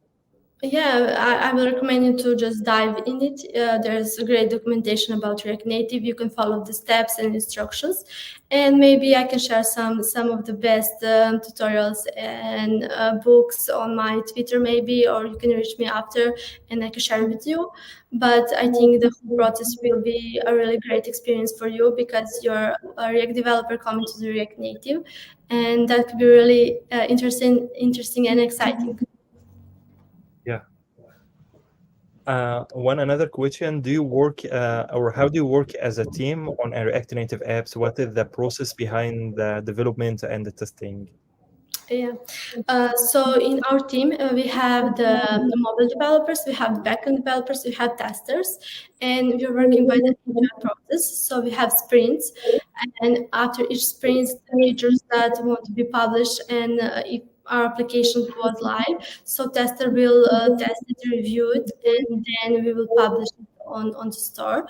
So working on a team and mobile applications can be really great. You have the support of the team, you can work as long, and a tester is there to check if you deliver the whole thing without any bugs. So yeah. Okay, and another question from Mary: what was the biggest challenge going from web to mobile for you? Yeah, as I say, the biggest challenge was building and deploying the mobile application. It's a whole new process, and you don't know to think about the web. You now to think about the mobiles and natives, and you need to use the native way of deploying applications, and that is some sort of new things that I needed to face. But it's a whole native experience. It was great, really. So now it's working all well. Thank you. One from David. Which navigation you are using for React Native, and how to choose which one to go? Yeah, so if you're getting started with the navigation, you will probably want to use the React navigation. So React navigation will provide straightforward navigation solutions. So with the ability to preset common stack navigations, to use tab navigation for both Android and iOS. If you're integrating the React Native into the applications manager, you can look for React Native navigation well. So both packages are really great, as I mentioned before. So you need to choose what is the right one for you. Thank you. So one question from Sam: what would be a great first practice app? Which feature to start, and so on, with React Native? So if there is something we can start with. Can you repeat the question? So he asking about what would be a great first practice app. So for example, if I'm starting with React Native, if there is like a practice app for start with React Native with different features or something like this, or start simply and then after that start adding more features in app. Yeah, you should just start simply and then think about also architecturing your applications. Think about components as well. As I said, you're not using the HTML. You will need to get familiar with the core components from React Native and to start using them. So start with that and then add some of the best practice later. Okay, and maybe this will be the last question. If there is any back-end difference between the both API development, I think maybe he mentioned that if there is any different in the back-end from web to the mobile development. Yeah, the biggest difference is that you're not using the web applications, you will not using the browser. You will need to get familiar for both platforms if you're developing for iOS and Android. So I don't know if that answers questions. Yeah, we still have another question. What is the tooling in React Native to push user to upgrade your app to specific version? On other hand, how do you manage who can download your application when it's developed for a specific client, for example? Yeah, you can use the test flight and app distribution for releasing a new version of your applications. And you will also need, as I said, to review all the process, but you can use the app distribution to publish a new version of your application to the store. And I also forgot to mention that the test flight has a really great support for the beta program tester. So if you're developing applications and you want to have some beta testing phase, so test flight is also great way to go. Okay. And maybe a last question from my side, just I'm interested in to know when it comes to UI testing, shall we test the application or the both native apps, or we can use just, for example, or Detox as a framework to test both application, or to write one framework for both native apps? So what do you think, which is the best practice for UI testing? Yeah, it's really great that you test for both platforms if you're building for iOS and Android.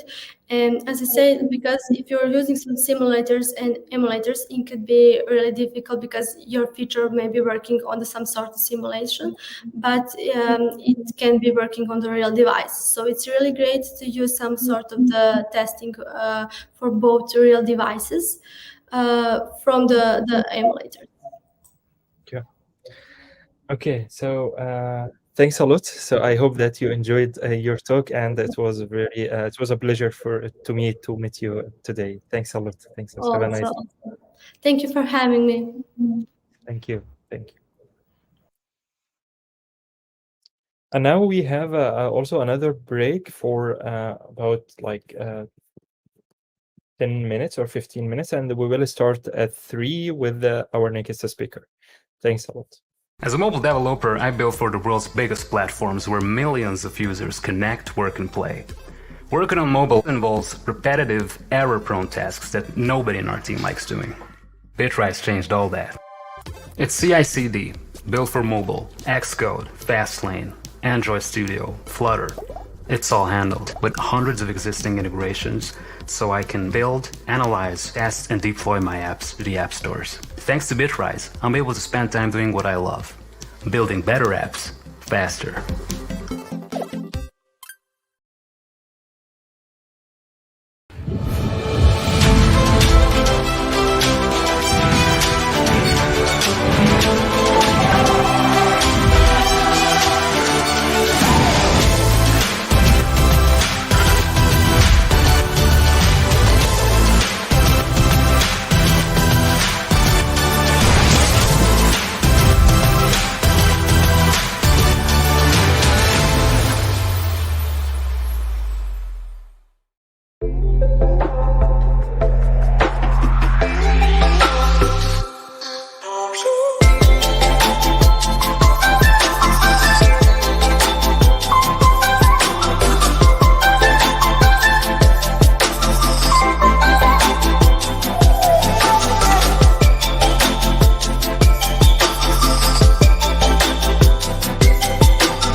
Have you found your dream job as a developer? Or are you stuck in an unfulfilling job? On WeAreDevelopers.com, you find over 1,000 jobs in Europe that fit the tech stack that you want to work with, and salaries go up to $130K. All you have to do is create a free profile, and you automatically get matched with jobs that fit your requirements. So what are you waiting for? Create your free profile and let companies apply to you now.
As a mobile developer, I build for the world's biggest platforms where millions of users connect, work, and play.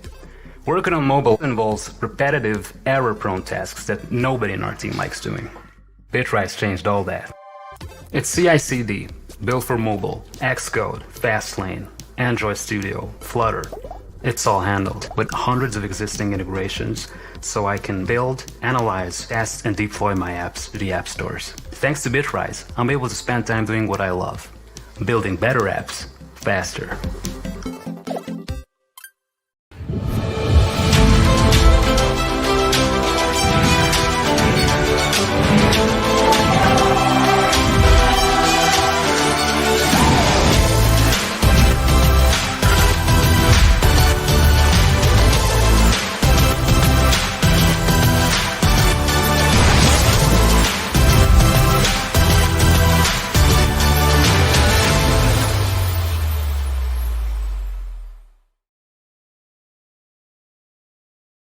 Okay, hi everyone, welcome back. So our next speaker today is Nachi. He is a mobile engineering manager at the consulting firm Publicis Sapient. Nachi has many years of experience as a software architect in the agile development of mobile applications and supports companies in their digital business transformation. And in his talk, he will be talking about one of the interesting topics today about the scalable architecture for mobile apps to be ready to scale your mobile apps up to thousands or millions of users. So we have Nachi today. So welcome, Nachi.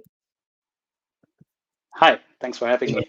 Welcome. Thank you. Okay. So you can just start to present yourself and then you can start sharing your screen and your presentation as well. Sure. So, hi, my name is Nachi. I'm from Cologne, and I'm a mobile engineer turned engineering manager. I'll be talking about scalable architecture for mobile apps. Good luck. Thank you. Let me start with a bit of a provocative question. What's the worst bug that you ship to production? I think it's an interesting discussion to have because you can learn a lot from your mistakes, and there's always something to take away from things like this. And if you're watching live, then please feel free to put your answers in the chat window. I'd love to read them later after I'm done talking. Let me tell you about my worst bug. I made a customer miss their flight. I was working on an airline mobile app, and it showed the customer the wrong boarding time. The root cause was quite interesting. It was something to do with daylight savings. So the customer's time zone was in Russia. This was many years ago when Russia abolished daylight savings, and the daylight saving settings didn't update on the phone. And so they saw the wrong time because the boarding time was miscalculated. And the customer, who was actually a business class customer, missed their flight. And obviously the airline reimbursed them. And it was a little embarrassing for me to talk about the mistake that I made, but I also learned a lot. So the takeaway here for me was that I was simply not aware about how daylight savings worked. I assumed that once a country has daylight savings, it stays the same, it never changes. And I had a false view of how certain things in the world worked. And that view got tested once the mobile app that I was working on reached a certain scale. Now, thankfully, this talk is not about the intricacies of time zones and daylight savings, but it is about some lessons that you can learn from my experience, where some problems only apparent at a certain scale. And when I say scale, I'm talking about the scale of users. Typically, from my experience, once you hit between 1 million to 10 million active users, there's a certain class of problems that crop up. And probably also at 100 million users, which you will probably hear from the Facebook engineer who's talking later. But from my experience, mobile apps are generally never finished. So feature complexity scales non-linearly with user growth. And we will look at a few unique challenges associated with mobile apps that scale with user growth. Hopefully, you are either already working on or you will work on a mobile app that scales up to many users. And we won't be looking into code today. We'll be looking more from a bird's eye view. And the lessons learned in this talk apply equally to iOS and Android, as well as equally to native code or to hybrid solutions like React Native or Flutter. And one caveat is to beware of cargo cults and yak shaving.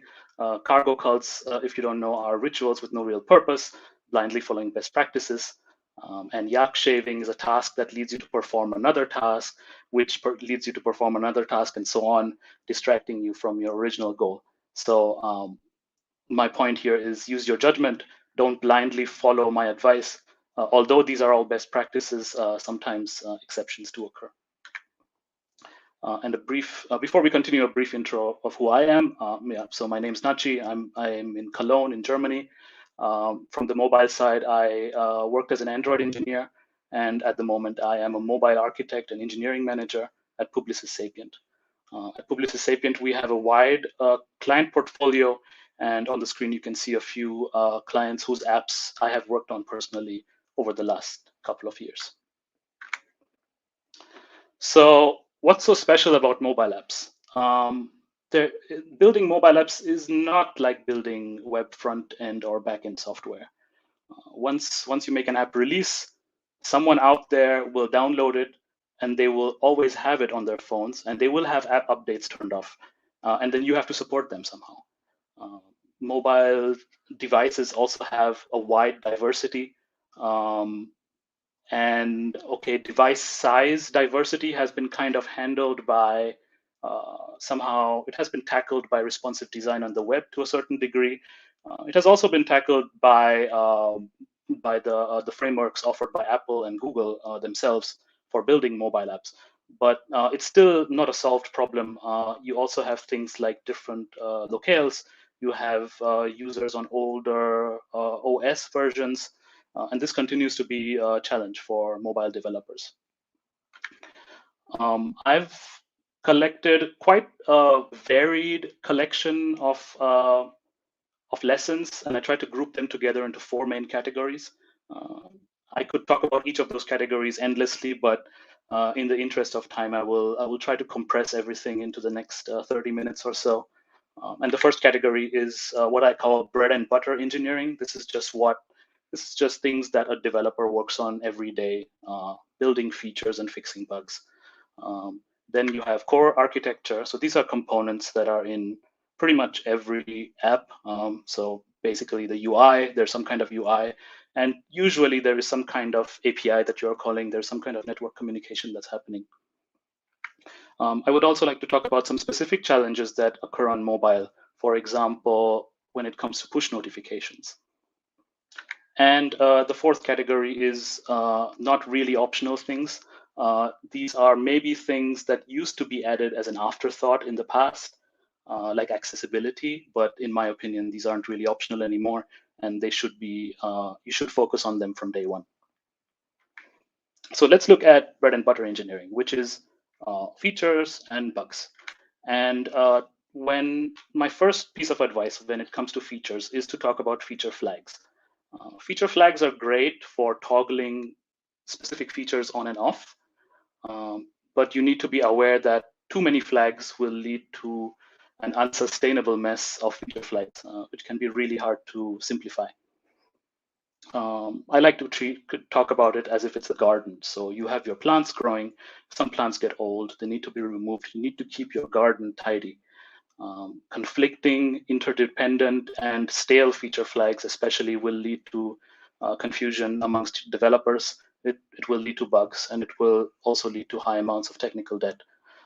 It can also be really difficult to have test cases which cover every possible combination of feature flag states.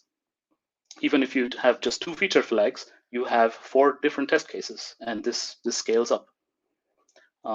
If you have multiple app versions active in the store, then you may also end up versioning your collections of feature flags, which means version 1 has collection 1 with certain feature flag toggles on and off, and then you push out a new app update, version 2, and that has a second set.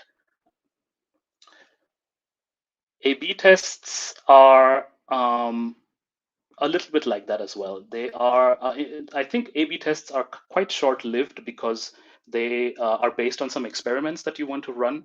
And when the experiment is over, you have your result. And usually you turn the A/B test off. You very rarely will run A/B tests continuously, or the same A/B test continuously. So my advice here is always to plan to have a plan on how a feature should behave after any related A/B tests have been turned off, and to have a plan to remove any old A/B test libraries that you may be using and any related feature flags as well. Canary releases are also quite interesting. Canary releases are phased rollouts that are provided as updates to a random percentage of your app user base. For example, if you use a tool like Optimizely, then this is supported out of the box. And the way that this works is that a feature flag is when it's off, nobody sees the feature. And when it's toggled on, suddenly everybody sees the feature. But with Canary releases, you can, for example, say that this feature flag is only on for 10% of random users. And this way you can slowly ramp up from 0 to 100% and maybe catch issues along the way. Canary releases are also supported by the App Store and the Play Store release management pages. So if you have a new app version coming out and it's a major change and you're not completely 100% confident on it, then these store pages do provide functionality where you do a release over a week, and it slowly ramps up the app updates to your users. This lets you measure metrics as it's ramping up, make sure that everything's working as expected. And of course, in the worst case, if something goes wrong, you can pause the rollout, you can fix any bugs that you see, and then you can push a new version out and deprecate the current half released version. The other half of bread and butter engineering is bug fixing. And I think that most of you as developers probably have a good process on how to fix bugs. But I would like to talk about hard bugs on mobile because those are quite unique. And the biggest takeaway that I would give you here is to ensure that your bugs are reproducible. If you cannot reproduce your bugs, then you cannot fix them reliably. So usually you should always make sure that bug reports contain adequate information, like the context surrounding the bug report, user information, device information. Maybe you want to provide some breadcrumbs. What are things that the users clicked on before a bug occurred? What are the screens that they were on? And maybe also what are the API calls that the app made? Sometimes reproducibility is tough. I can give you an example where we were working for a client where their app, when it was used with in-store Wi-Fi, the in-store Wi-Fi blocked access to certain resources. And we obviously didn't think ahead enough, and we had to send developers to use that in-store Wi-Fi and try to reproduce this problem. This is obviously not ideal. Also, for example, when you have a location-based app, if location is a very important driver for your app, then you have to provide a way to mock the location when somebody is developing or testing it. Because if there is a bug that occurs in only a specific physical location, it's never realistic to actually go there physically. And there are third-party apps that let you fake your location, so to speak. But from my experience, at least on iOS, these are not very reliable. And my recommendation here is to provide tooling within your own app to, for example, allow debug builds to mock your location in a more fine-grained way. Another source of data that you can mock is API data. So whenever you are making a network call and you get data back, sometimes it can make sense to put a proxy between those. The two most popular proxies that are used are called Fiddler and Charles proxy. And if you could imagine that you have a bug that only affects a single user account, you can't really log in as that user and try to reproduce the bug, but you can try to reproduce the circumstances of that user's account.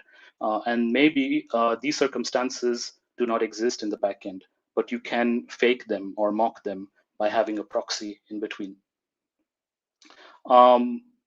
Some crash reporting tools will let you log caught exceptions. So if you have a try-catch loop and you catch an exception, then you should, these are called non-fatal exceptions, and the best practice is to always log them. The classic example here is a parse exception. Let's say you're parsing a string into a date, and all your test cases pass, QA doesn't see any problems, but there is that 1% of users that always seem to have a problem with this specific piece of code.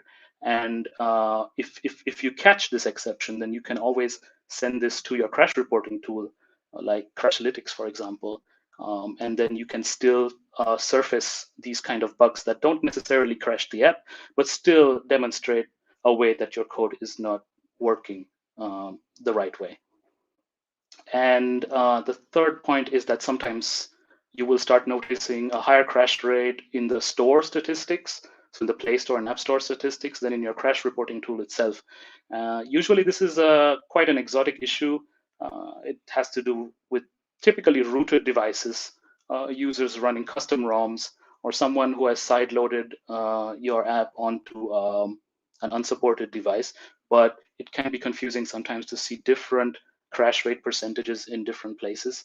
So this is always something to keep in mind. Let's jump to the second section. Here I will talk a bit about UX, user experience, and network connectivity and APIs, which is something that most apps have today. Let's start with UX.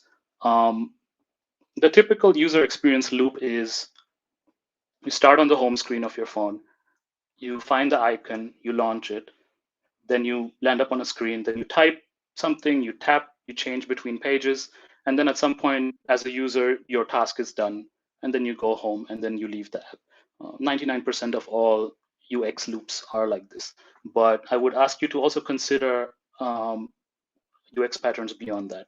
For example, if you have a long-running task, you should use background tasks, which are supported on Android and iOS. If the user is outside the app and you want to notify them about something sensible, then use notifications. Also, launching the app doesn't have to happen from the app icon itself. You could use things like Siri intents or Google Assistant.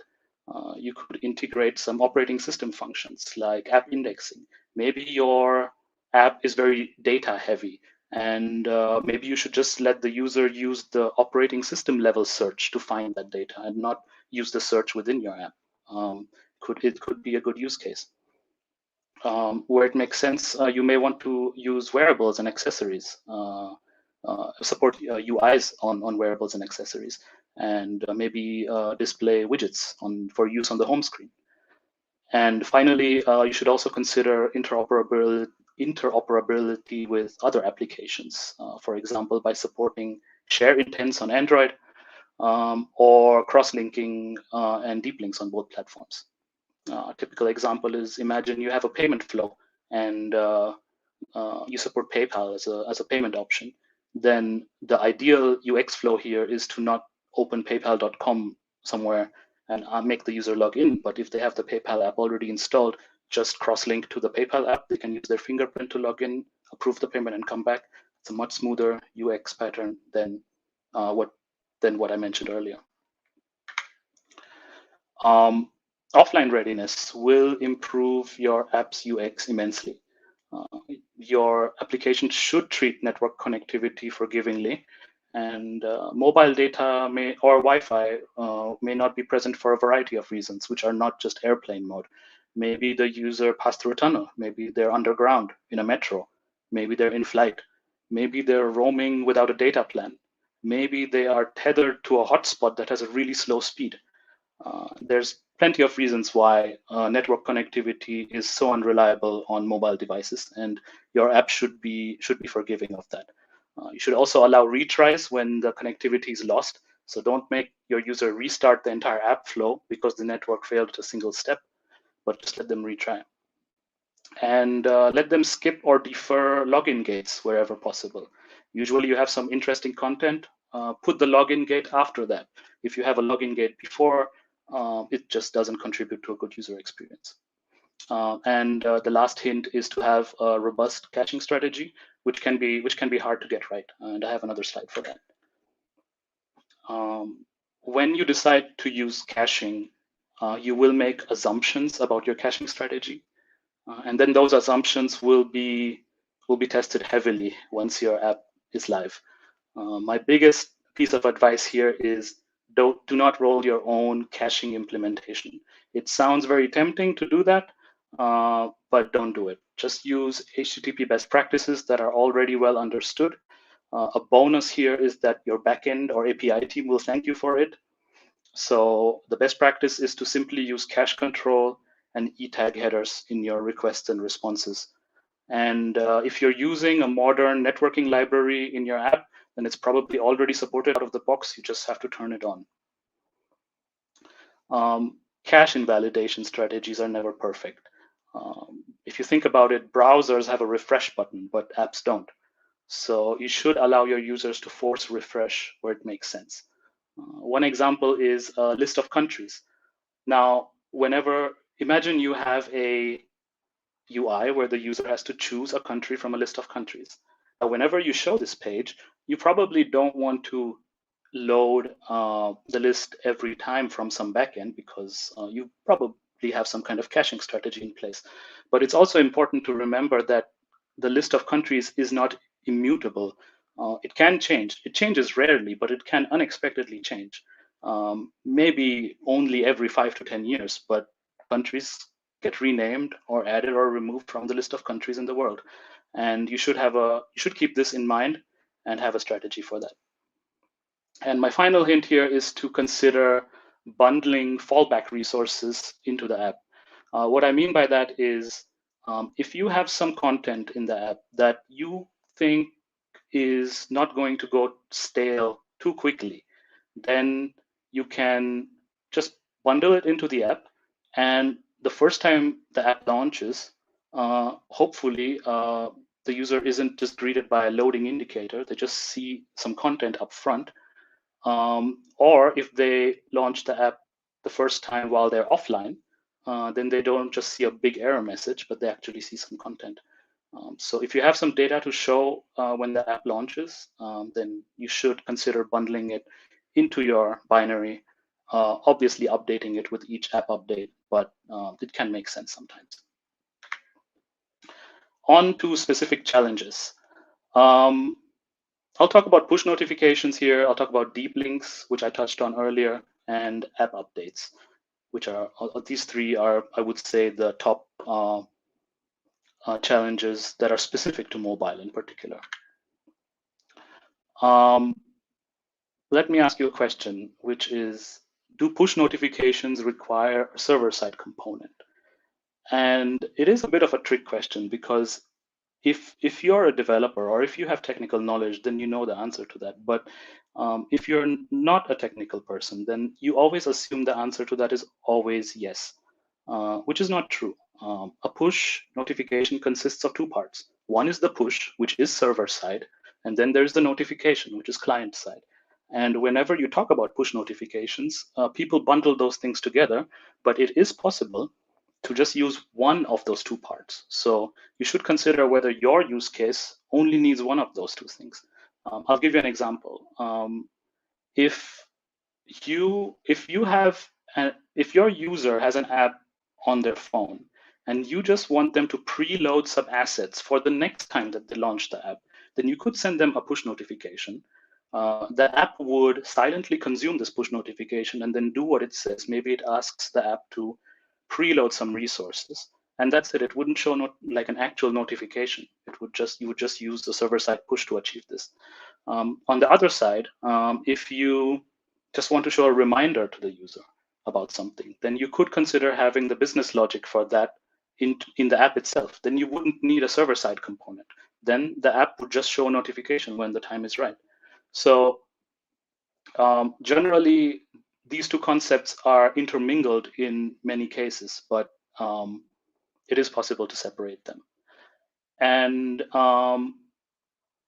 if you have functionality that is, let's say your core functionality is dependent on push notifications, then you have to have a way to test those push notifications.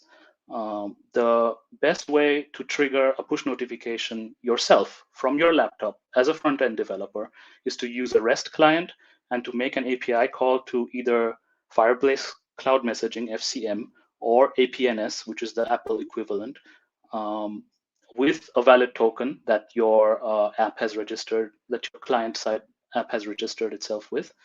And then you get a push on your device almost instantaneously. This can be especially useful because when you scale up at some stage, you will consider using, I guess, what are called cloud marketing solutions. So tools by Adobe or by Salesforce, which are used to send lots of push notifications to either all your customers or to segments of your customers. And what can happen is when something goes wrong here, you don't know if it happened because there's something wrong with the app or because it's something that was misconfigured in this cloud marketing tool.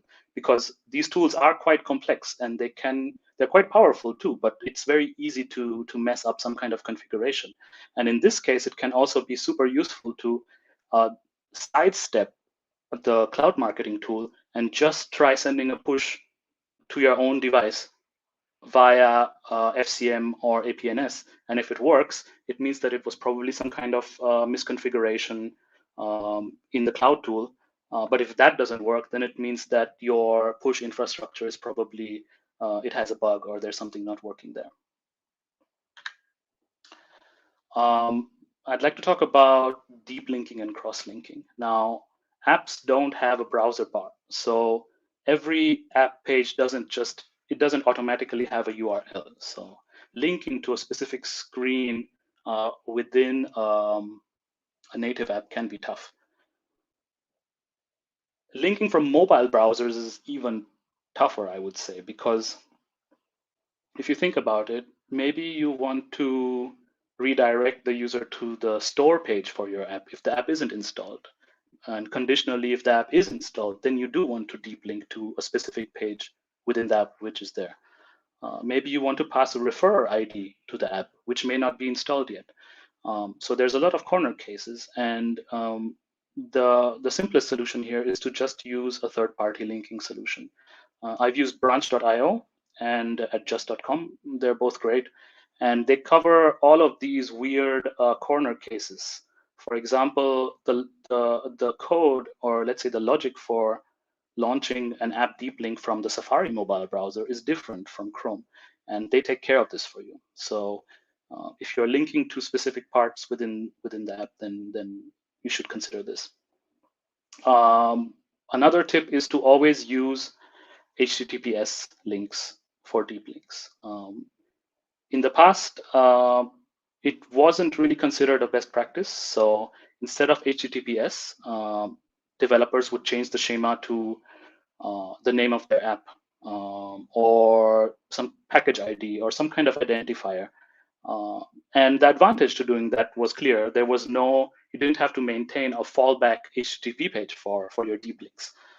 But the disadvantage is that this will cause a lot of conflicts and confusion, especially with other apps. I can give you one example from Lufthansa, for example. We used to use LH as the schema instead of HTTPS. LH stands for Lufthansa. And we had a bug where we were accidentally opening another app that was installed on the customer's device. And this was a food delivery app called Lieferheld, which also used LH. So there was a conflict in the namespace, and it was not so easy to resolve it because deep links are considered immutable for most of the cases, but we had to make an exception and change those. Universal links on iOS and app links on Android will let you verify the domain on your deep links and sometimes let you skip the app chooser screen whenever it's necessary. So it can make sense to use those too. Let's talk about app updates. Now, sometimes it is necessary to make users update their app version. This can be due to breaking changes, retiring backend APIs. It can be due to urgent bug fixes that you added. It could be due to security patches, or simply to reduce the workload on developers and on support staff. Maybe you just don't want to support so many app versions at once. At the moment, the best practice here is to just show a dialog inside the app asking the user to update. And there's two different ways to do it. So you should really carefully choose between them. One is the suggested dialog, which, as the name implies, means that the user can dismiss the dialog and still continue with what they're doing. And a forced update dialog, where the app is pretty much unusable unless upgraded. And the forced upgrade dialog is a safer choice, usually in the case of security patches, but it has much worse UX because you are interrupting the user from whatever they wanted to do and making them go to the store and update their app. So you have to choose carefully between these two approaches. This is, pretty clear. You should also put this feature in your earliest app release. I think that makes sense, because if you add it later, it will not be as effective. Some users will forever be stuck on ancient installs. And if you don't know how to proceed, then you can always look at the app usage statistics by version number, which are provided in your store dashboards or in your third-party reporting tool. And you can use those to make informed app upgrade decisions. And finally, Android does provide native support to show an upgrade dialog. And iOS also has some pretty good third-party libraries. I've used Siren in the past, which is pretty good. And they both achieve the same thing. One advantage to using these is that they will check the latest app, the latest version in the store directly by checking with the store, with the App Store or the Play Store, and they don't need any additional backend logic to be maintained on your side to have some kind of app version, which is kind of the latest one that you currently have. And this brings me to my fourth section, which is not really optional things. I would like to talk about accessibility and localization.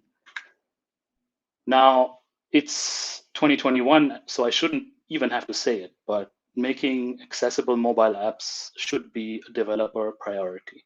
And I'll give you 3 reasons for it. First, you want to accommodate as many users as possible. It's a nice thing to do. Secondly, it's extremely simple to make your app accessible. And thirdly, in some countries, like in the US, you may be legally required to do so. So hopefully that's 3 good enough reasons to do this. If you're starting out, it's almost painless to make your app accessible. You just have to add an accessibility string to every UI component that you are using. But if you are retrofitting accessibility into a full app that is not accessible, then that's a lot of work. So my advice is start today. Just start adding accessibility strings to everything. Beyond accessibility strings, the bare minimum that you can do is to use scalable font sizes. So don't hard code font sizes in your app. Allow the user to globally change or scale up usually the font size that they want to use. If you have a designer, you should definitely point them to the Web Content Accessibility Guidelines. There are specific ones for mobile, and the latest version is 2.1, which talks about how to improve contrast between your colors in the app. And once you've done these things, you should already have support for VoiceOver on iOS and TalkBack on Android, which are quite similar features meant for disabled users. Ideally, these accessibility features should be tested by a disabled user. That is the gold standard, and you should aim to do that. But if you can't, then at least whoever is testing your app should be able to turn on VoiceOver or TalkBack and then use the app without looking at the screen. If they can't even do that, then it's really hard to expect a disabled user to use your app who doesn't even know the app, considering that whoever is doing your QA probably uses the app on a regular basis.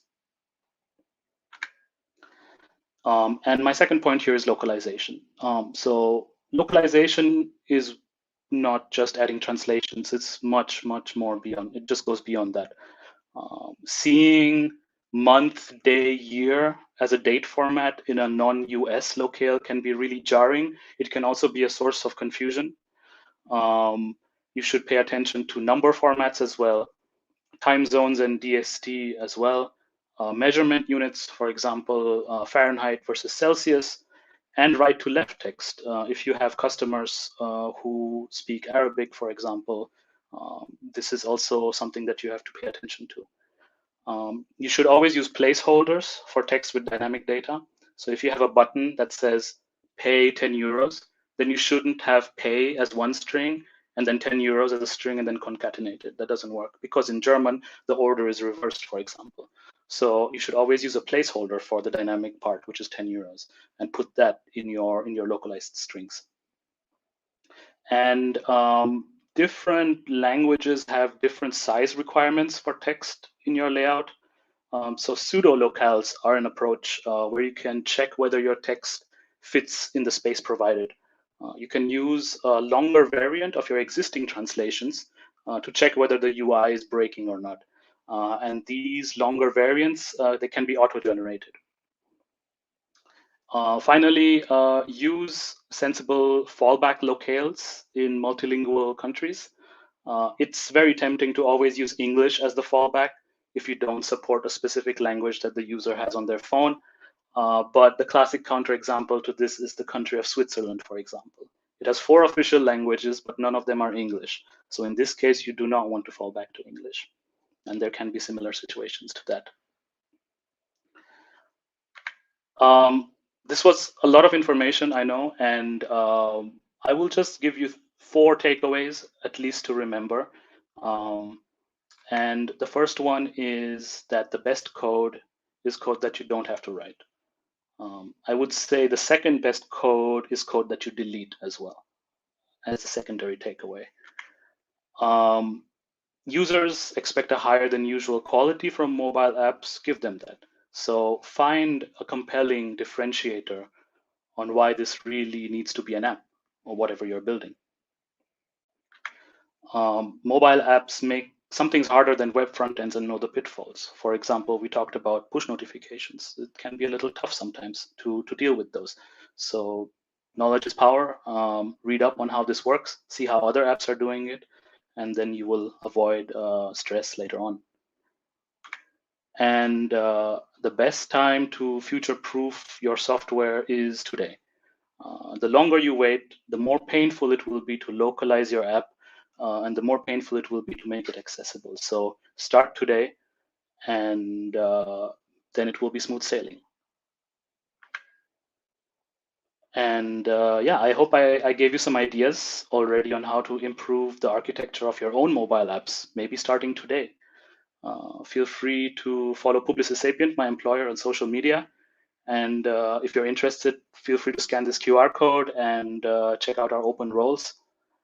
And my contact details are on the conference page. Always, if you have any more questions, feel free to reach out.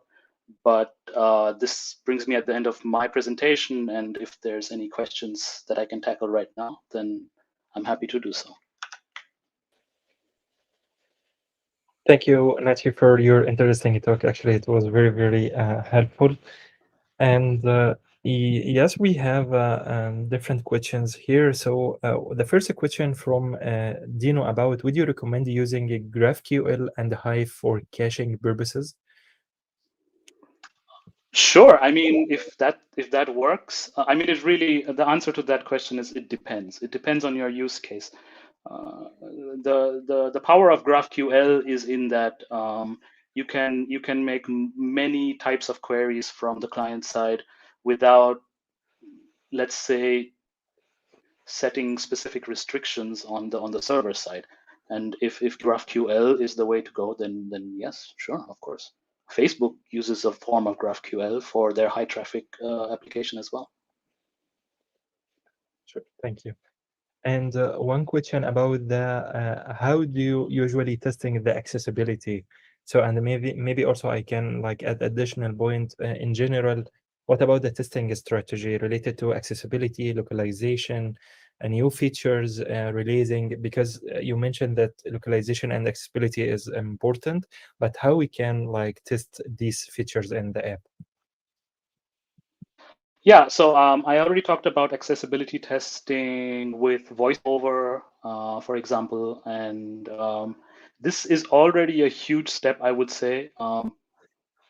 You probably are more than 50% accessible if you can complete if you can complete a user flow within the app simply using VoiceOver and not looking at the screen yourself, then that's already a huge win. That's not a lot of apps can do that. So I would say that's halfway there, more than halfway there. In terms of localization, that is a bit tough because you obviously need to have it manually tested by people who are more diverse, who understand the language, and this can be a bottleneck sometimes. But sometimes it can. One idea can be to have a beta program for your customers, especially from countries that you have just started to support, and you can offer them some perks in exchange for testing your app for you. That can be a good strategy in certain cases. Makes sense. Okay, and one question regarding feature flags. So he just asking about, considering you have an app for more than one customer, the app is 80% identical and 20 are different. Would you recommend doing one app and do the rest using feature flags or different screens or something, or do you recommend developing two similar apps? I think he comparing between maybe old application or and different versions from the app. I can understand. Yeah, I mean, there are pros and cons to both approaches. So imagine you have a white label app which is then customized into two different apps for, let's say, two different markets. Maybe it has two slightly different purposes, and they may have a shared code base, and then the only difference between them might just be that the feature flags for both of them are different. It can make sense, definitely, but you have to consider what the end goal for those applications is. Like over the long term, are they meant to be identical? Will they diverge at any stage? Because the moment you consider the fact that you have to write even one line of code for just one of them, that is not adequately covered by feature flags, then you have to already start thinking about separating the code bases, and it's a tough question for sure, because I have faced that in the past, and there's no clear answer.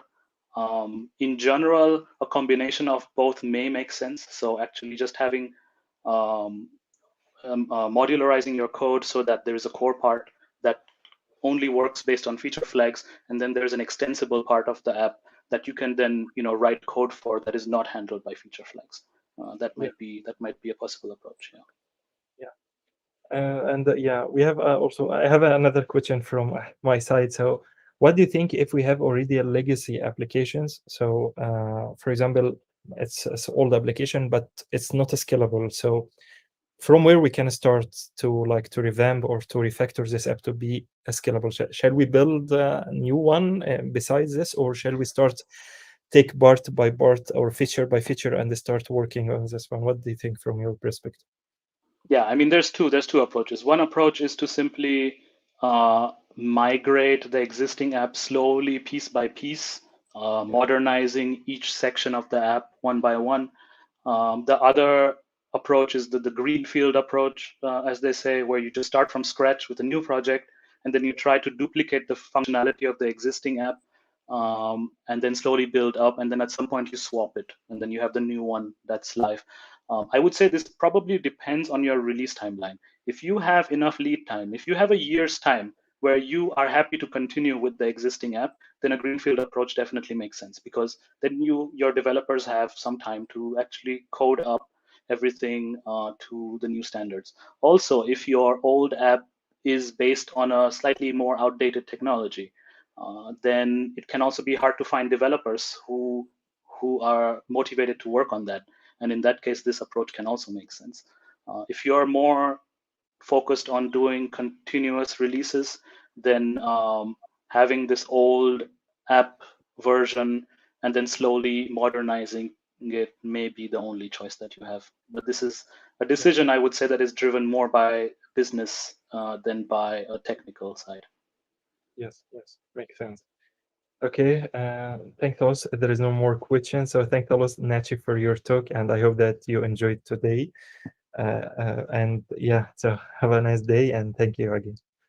Thank you. Bye. Okay, and now we have another break for 15 minutes, and we will have a talk after that about introducing Kotlin Multiplatform in an existing project. So you can take a break and see you later. Thank you. Bye.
As a mobile developer, I build for the world's biggest platforms where millions of users connect, work, and play. Working on mobile involves repetitive, error-prone tasks that nobody in our team likes doing. Bitrise changed all that. It's CI/CD, built for mobile, Xcode, Fastlane, Android Studio, Flutter.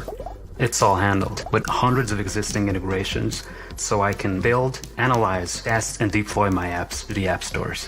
Thanks to Bitrise, I'm able to spend time doing what I love, building better apps faster.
Have you found your dream job as a developer? Or are you stuck in an unfulfilling job? On WeAreDevelopers.com, you find over 1,000 jobs in Europe that fit the tech stack that you want to work with, and salaries go up to $130K. All you have to do is create a free profile, and you automatically get matched with jobs that fit your requirements. So what are you waiting for? Create your free profile and let companies apply to you now.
As a mobile developer, I build for the world's biggest platforms where millions of users connect, work, and play.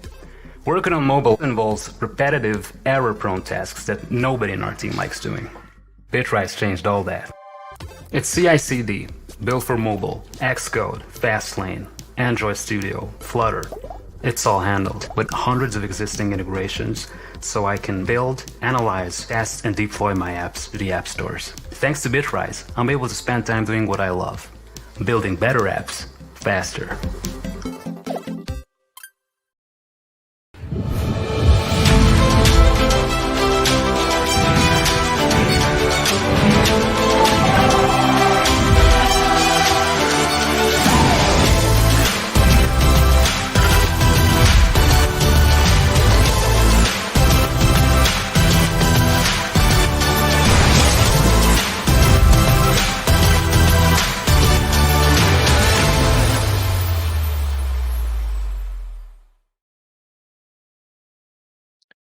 Hi everyone, welcome back. Now it's time to learn more about Kotlin Multiplatform and how to add it in an existing project. From our next speaker, Marco. Marco is an Android engineer currently working at TIR. He is a Google developer expert for Kotlin, and he has experience with native Android and native iOS applications, as well as a cross-platform with Flutter and Kotlin Multiplatform. Hi, Marco. Hi. Hi, Marco. Thanks for having me. Welcome. Okay, now you can start, introduce yourself and share your screen and start your presentation, and good luck. Yes, thank you very much. And thank you for all of you for being here.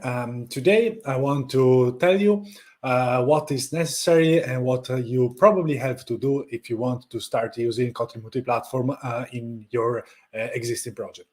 So let's start, and I'm gonna go quickly in this slide because Moataz already introduced myself, but here are my social internet handles if you want to stalk me on the web.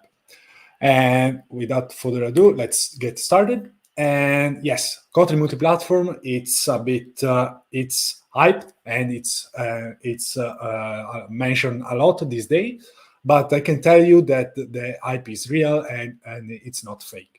And that's because Kotlin Multiplatform is different from other cross-platform solution because it's not about sharing the entire code, all the code, but only the code that is not UI and that is not platform code. And in that way, it's a better solution and a different solution because trying to unify everything in different platform, it's difficult because every different platform have different architecture, different structure, different things basically. So trying to find something that connects different things is always difficult and comes with constraints and with choices. So with Kotlin Multiplatform, then you can share everything that is not UI code, so everything that is in your business layer, so more shareable.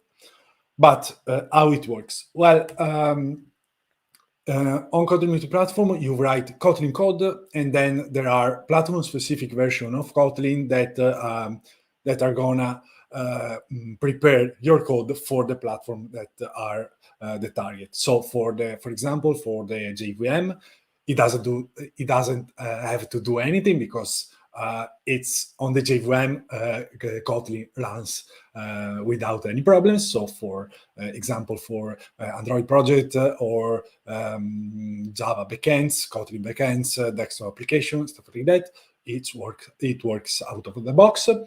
Then there is, for other platform like the web, there is a Kotlin JS version, a Kotlin JS Kotlin version that basically compiles the code from Kotlin to JavaScript and let you run your application on the browser. So for front-end application and even for Node.js. And then finally, there is the Kotlin native version of Kotlin that let you run everything in native platform. So in this case, the Apple ecosystem, Linux, and Windows. But today we are going to focus more on the mobile side. So we are focusing on the Kotlin JVM with an Android application and the Kotlin native side with an iOS application. And in order to understand what is necessary for introducing Kotlin Multiplatform in existing project, we have to understand what is necessary for new project, because usually is more simpler. And for new project, it's simpler, as I said, and you can start for a mobile application, you can start from the Android Studio plugin that is really well made, and it is available for also for platforms that are not Apple, so on Windows and Linux. But of course, you can't build an iOS application in those platforms, but at least you can create the project. And with this plugin, you can easily create a new application, and Android Studio will handle all the boilerplate that you have to write unless. So in this case, a new project is created, and everything is in the same folder. So you're gonna have a folder with an Android app module with the Android application, a folder with the iOS app, so basically an Xcode project with everything inside it, and another module for the shared code. And on Android, this thing works because basically the shared module is a Gradle module, so everything works out of the box, and the Android application sees the shared module like any other module that you probably are using in your application if you are in a multi-module architecture. So what the plugin will automatically add is the visibility of the module inside the settings.gradle file, and also declare the implementation in your Android application.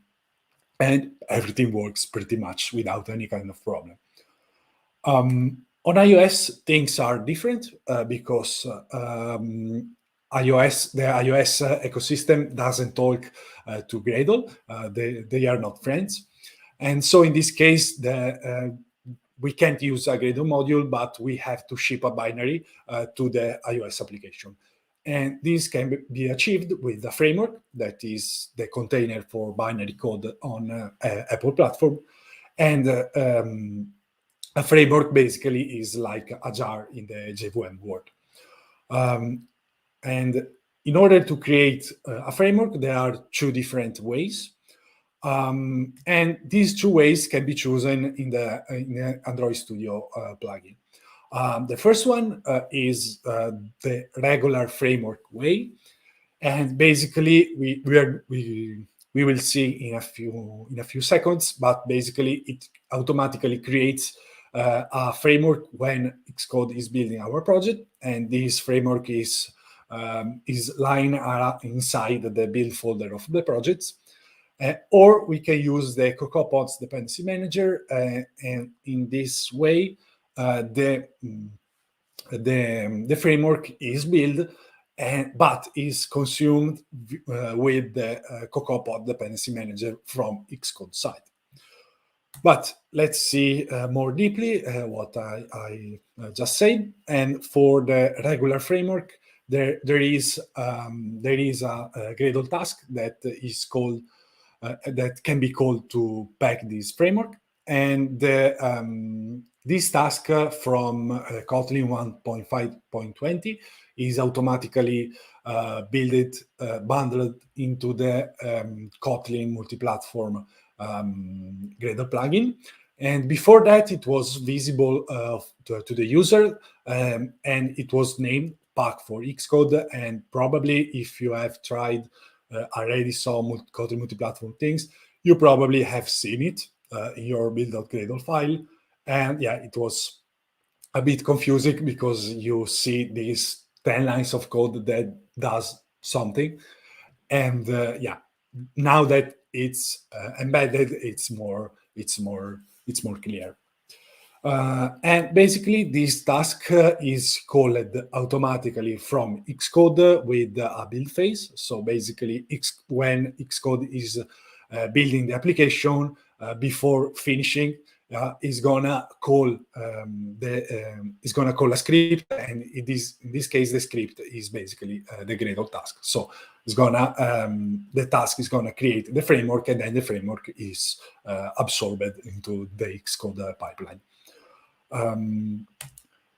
With the other way, instead, the concept is the same, because there will be a framework inside the build folder, but in this case, the framework is consumed on iOS side with the CocoaPod dependency manager. So in this case, you have to write this line in the pod file, where you probably have also the other dependency. So which one to choose? It depends, but probably you want to go with the CocoaPod one if you are already using it, and if you are planning to use the CocoaPod dependency manager also for other libraries.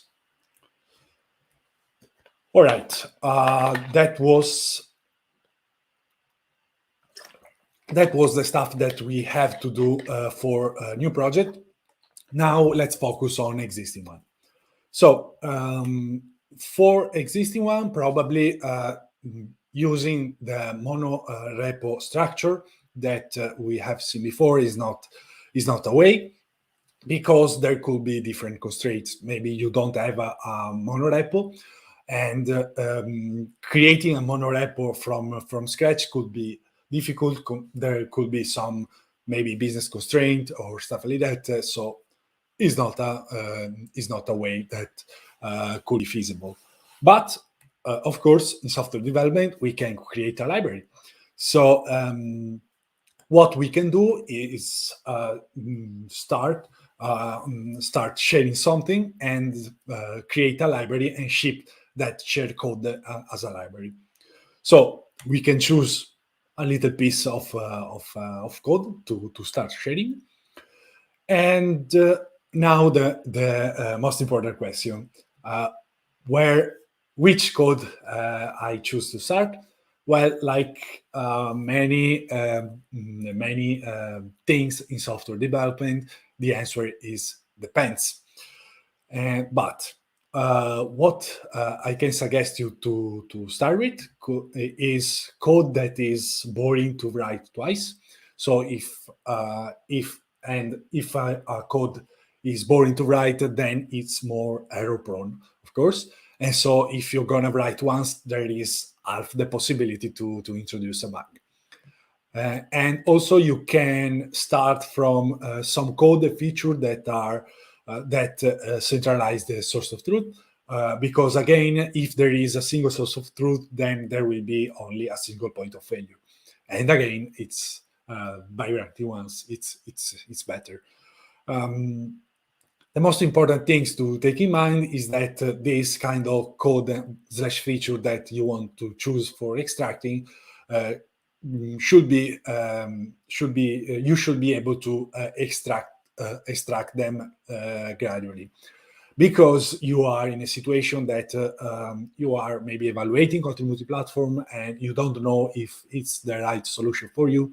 So if you choose to extract the entire network layer and then you find out that the solution doesn't work for you, you have wasted a lot of time. So it's not a good approach to follow. So if you start with something small, then you can validate everything else. But in reality, where to start? Well, again, it depends.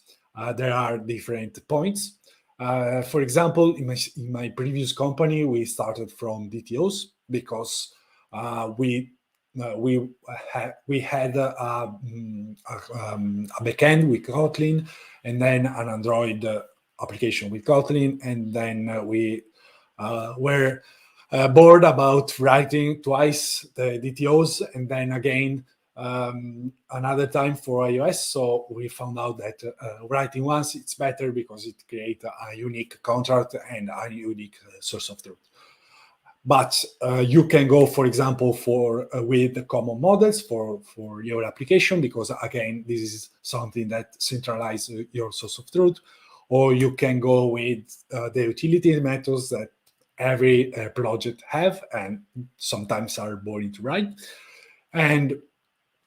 Or you can go with analytics, that is another feature that is super boring to write, but necessary for every project.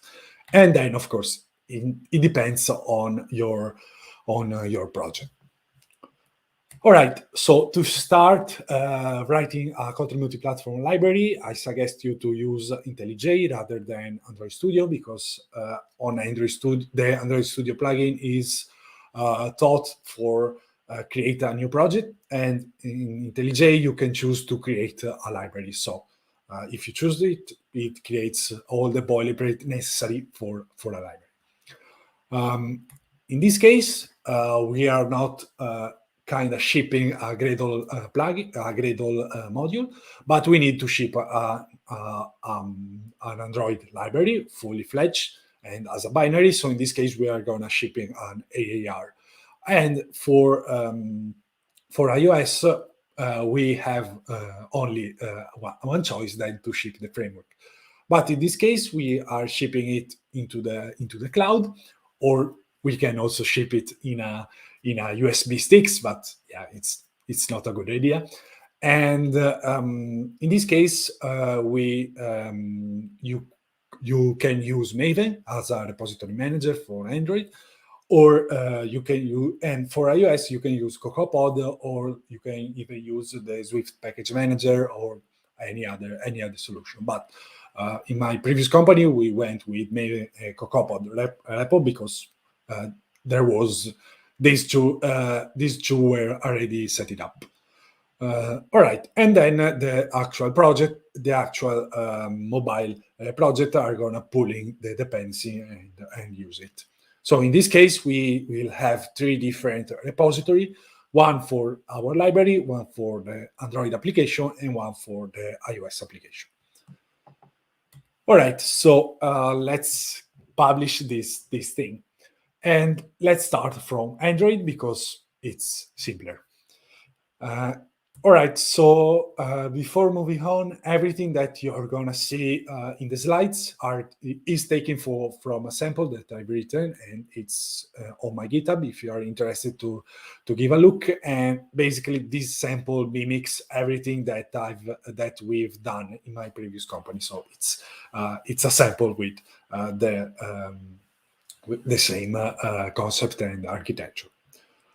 All right, so on Android, as I said, we published everything on Maven. So what you have to do is using the Maven Publish plugin, define it, define the group of the library, the version number, and of course the Maven repository where you want to publish your stuff.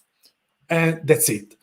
That's it. At this point, you can call the publish task of Gradle, and this task is gonna publish everything into your repository. Or you can even use the publish to Maven local if you want to publish on your local machine. And this could be useful if you have to try something. And that's it. After it, the library is published, and you can start using it in your project like you are doing with other dependencies. All right, now the hard part, that is iOS. And on iOS, things are harder because the way of creating the framework that I showed before are working only for existing projects, for new projects. Sorry, and that's because the Gradle task and the CocoaPod script are gonna computing a runtime the architecture that we want, and also the type of framework that we want. So if we are building for the simulator in the bug mode, the task will build a framework with Intel architecture and release and the bug version. Or well, if we are in a new M1 machine, then there is not a problem because everything is ARM. But let's keep it with this different, just to understand. And then if we are building for the device, then an ARM 64 architecture is required, and a release version of the framework.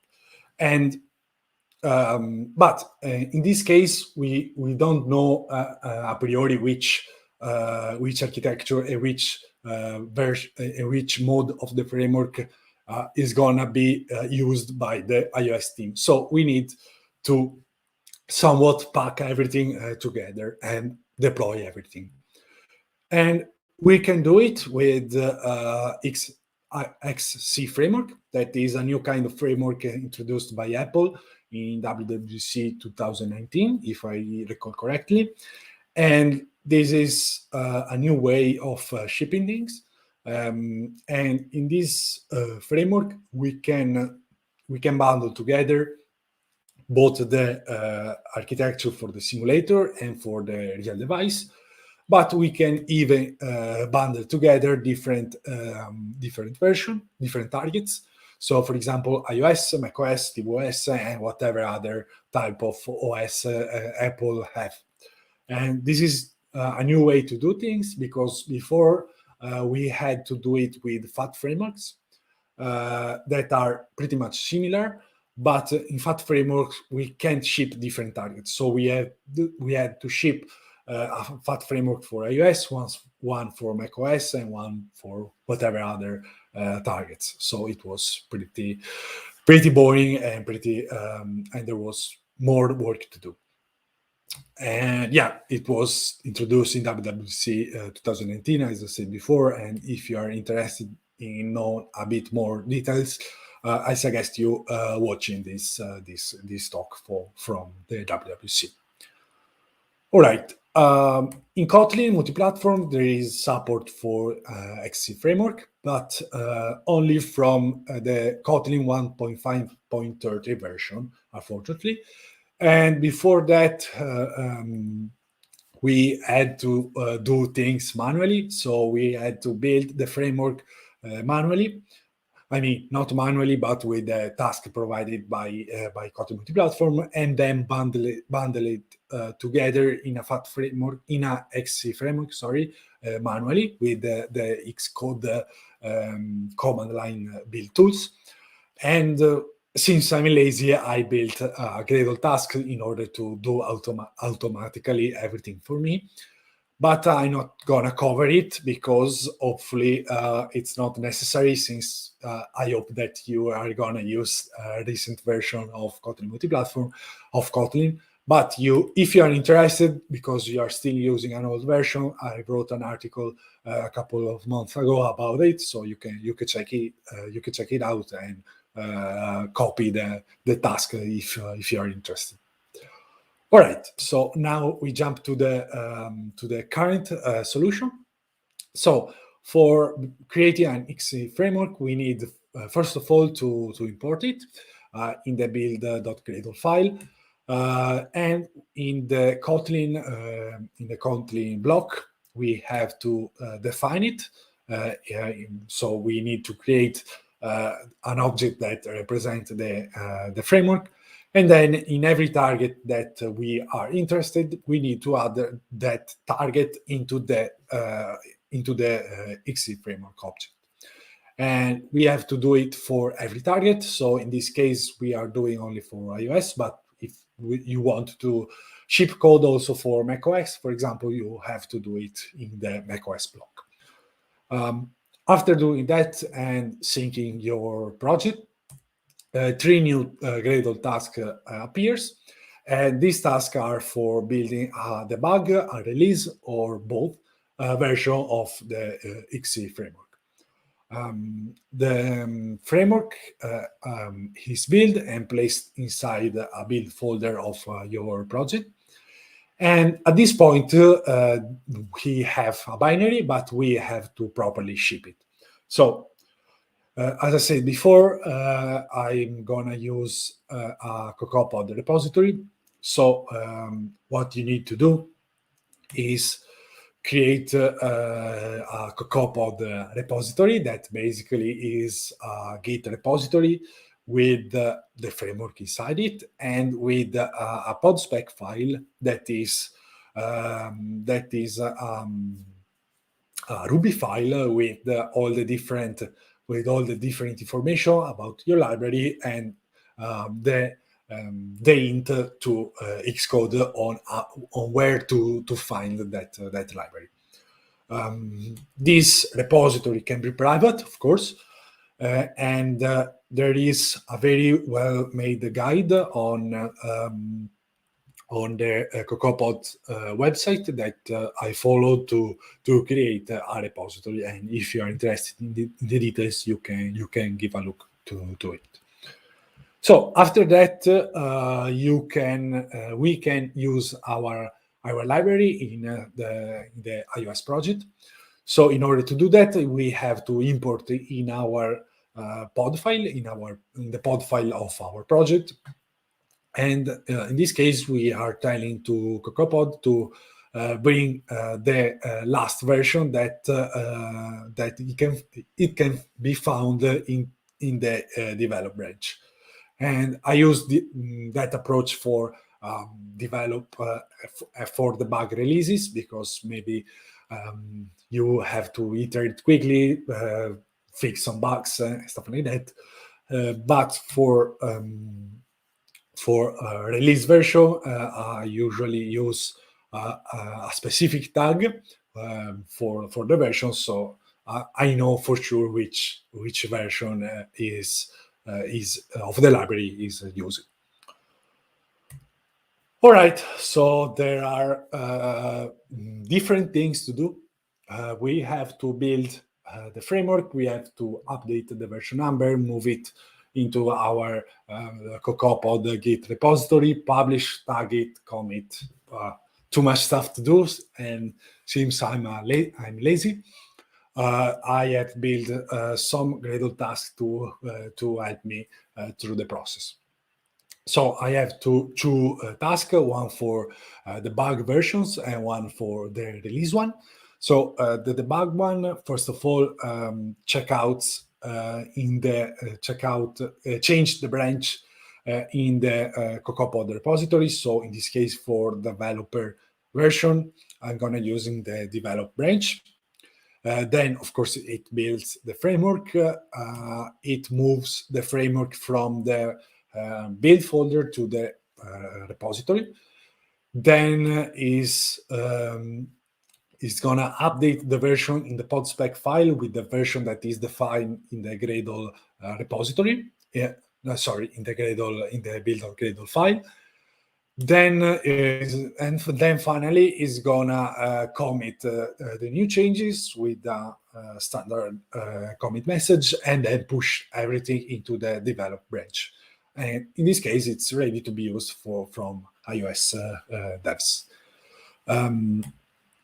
As I said, I have another task just for release, and basically this task does mostly the same things of the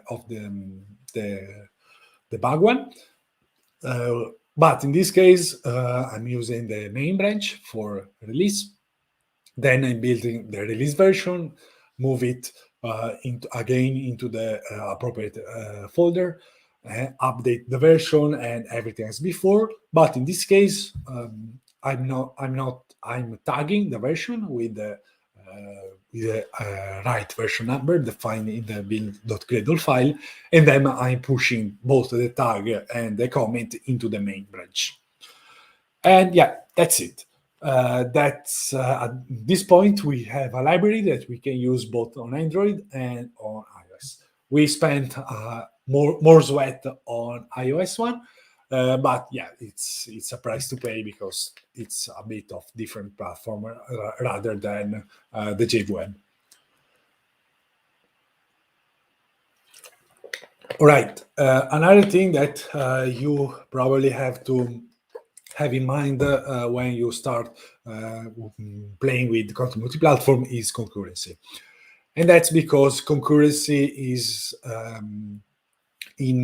especially in Kotlin native, is different from the JVM for construction reason, basically. And so right now, what you have to take in mind is that if you are using one thread, then there are no problems. You can share everything, even if it's immutable. But if there are many threads, you can share between threads only immutable objects. And if you forget, if you try to share something that is not immutable, then a beautiful exception will be raised, and you're probably gonna be familiar with that because, yeah, it's gonna happen, trust me. And in order to do something immutable, it's not only necessary to use val and var, but you have to specifically make it immutable, and you can do it with freeze. And freeze is basically an extension function that you can use, and by using that, you make your object immutable. And seems difficult at the first time, but it's gonna be simpler, let's say, if you architect your application with immutability in mind. And it's always a good thing to do it. And if you do it and then you forget to freeze the object, then you see the exception. You are a bit mad because, yeah, an exception is never a beautiful thing. but then you can move it back to your library, freeze the object, and then forget about it. So could be easier, but it's different, but could be. It's not a impossible problem, let's say. But there are exciting news, because the team is moving away from this model, because the scope of the Kotlin team is to make the dev life easier. So they wanna put away this burden of doing things. So a new memory model is in development. There is already a developer preview that you can use. It's not ready for production, but you can test it. And a stable version will come in spring 2022, next year, with the beta version of Kotlin Multiplatform. And it's gonna be it's not gonna be a destructive migration. Let's say the code is the existing code is gonna can be the same of the previous one, but the freeze stuff is not. It will be not necessary anymore. And if you are using it, then with the new Kotlin version is gonna do basically nothing. You can leave it in your code and update gradually. All right, so now let's approach to the final stage of our journey, and let's try to summarize all the facts. So in order to start introducing Kotlin Multiplatform, there are some difficult stuff to achieve. And for me, it was, first of all, how to organize the project without a monorepo structure, and because every project, every sample that there was back then was only in the monorepo structure, and I wasn't sure how to properly structure with the deployment, the libraries, and everything. So it was a bit painful at the beginning. And another difficult thing was to understand how to properly ship the iOS framework, because it wasn't clear at the beginning that the only version was for the framework version was automatically built depending on the device that you are building for. So it was a bit strange at the beginning, but after some sweat and blood, let's say that we figured out. So after this situation, I've extracted the kind of framework suggestion that I like to share. And so if you are starting with Kotlin Multiplatform, I suggest you to start little and then go bigger. And that's because at the beginning, you have to validate the process. You have to understand if it's worth it for you, for your team, for your organization. And probably you have to write a lot of, let's call it DevOps code. So you have to understand how to properly ship the library, how to give it to your team without so much problem and with the minimum effort of it. So you need to understand all these things. So it's a good way to start with something little to share, because you're gonna spend a big chunk of the time just to understand the whole environment rather than the simple sharing thing. So if you survive, let's say, this process, and you find the minimum and define everything that you need to do, then you are good to go, and then you can start to share more and more feature and go and extract everything and share everything. That's what I followed in my past company. We started, as I said before, from DTOs. We validate our deployment pipeline, let's call it this way. And after that, we gather feedback, and then we decided it was a good solution. It was interesting for us, and then we decided to go bigger and extract more feature. And in fact, for example, we shared the entire data layer with by using SQLite, that is persistent library for SQL that we can use on Kotlin Multiplatform, and that in that way we had to only write SQL code and the persistent logic once, and then share it between the different platforms. And it was really nice, I have to say.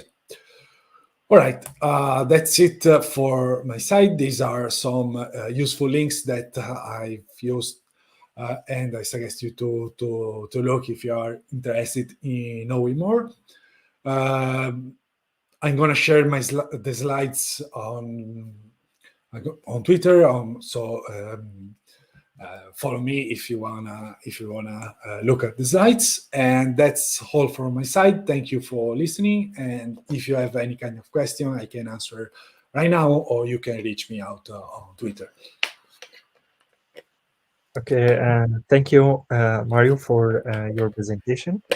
And actually, yes, we have a question here. So first, a question from Mario also. What are the major limitations for Kotlin Multiplatform? Maybe if you have any, or if you faced anything before. The limitation right now are for the one that I've said before, that is the concurrency. So it's not a complete limitation, let's say, but is something that is different, and you have to pay attention with it because yes, it's different. But rather than that, there aren't a lot of limitation. Depends on how you use the solution, because maybe you can't because you can go up in the layer and share also the UI, but you have to stay down. So it's not kind of limitation; it's the selling point of the whole thing. But beside the concurrency, maybe it's not another thing that is not so much a limitation, but it's something else that it's maybe a bit painful or something like that, is setting up all the Gradle infrastructure and everything. It's getting better, and it's going to be better next year with the beta launch. But yeah, it's something that you have to take in mind. Yeah, okay. So one question, or one other question from my side. So as an iOS engineer, what are the biggest challenge when starting working on a Kotlin multi-platform project? Because it's on Kotlin, so it will be yes. This is the most asked question. Yes, first of all, it's necessary to have a common understanding between the different teams. This thing has not to be something that is pushed from Android developer just to not, let's say, to take jobs from iOS dev, but it is something to be discussed together, and we have to come up together on something on this thing, because it's a common effort that is going to help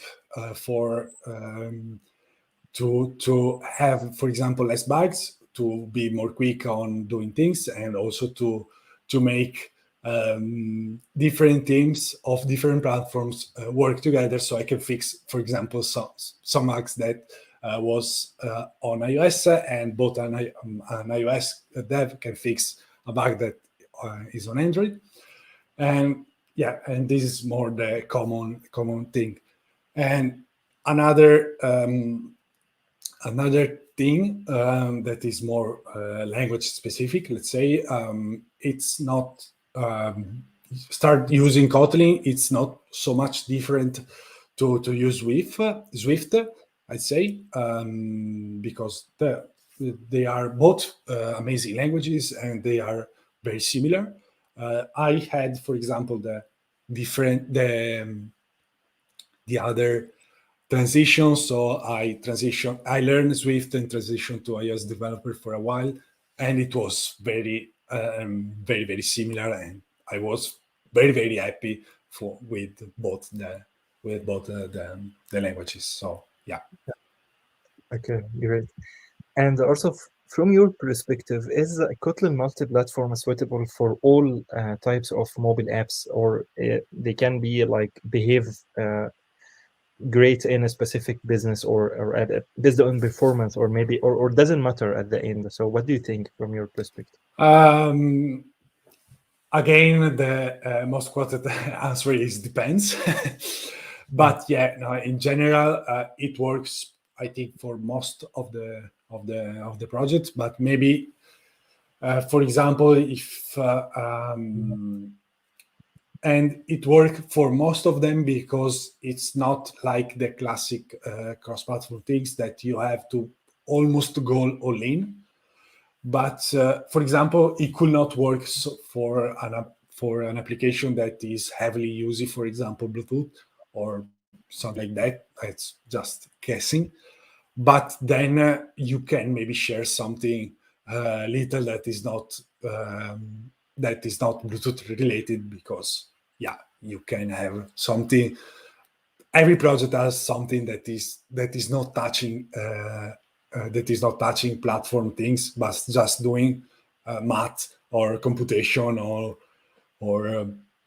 list operation on data, and this can be shared without any problem. Yeah. So it depends. Yeah.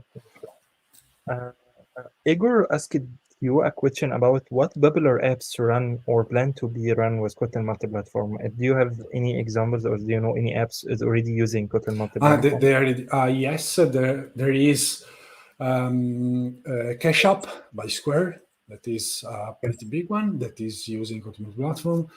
There is if the app an app from Autodesk for rendering things, and then there is an app from WeAreDevelopers, if I remember correctly, and there are many others. And then, of course, now I can't remember everyone, but if you go to the Kotlin Multiplatform mobile website, there are use cases and description from different application, and they are all listed there. Also, Philips have something with. I think BMW as well. I remember BMW or Volkswagen is one from these. Yes, probably yes. Some of them. I remember this one. Yeah, and also and also now I remember it's Netflix that is using it, not in the Netflix app that we all know, but in the one for the film crew to organize the filming that is using Kotlin. Yeah, and also he asked you about what was your first app with Kotlin. Are you still remember it? What was my first thing?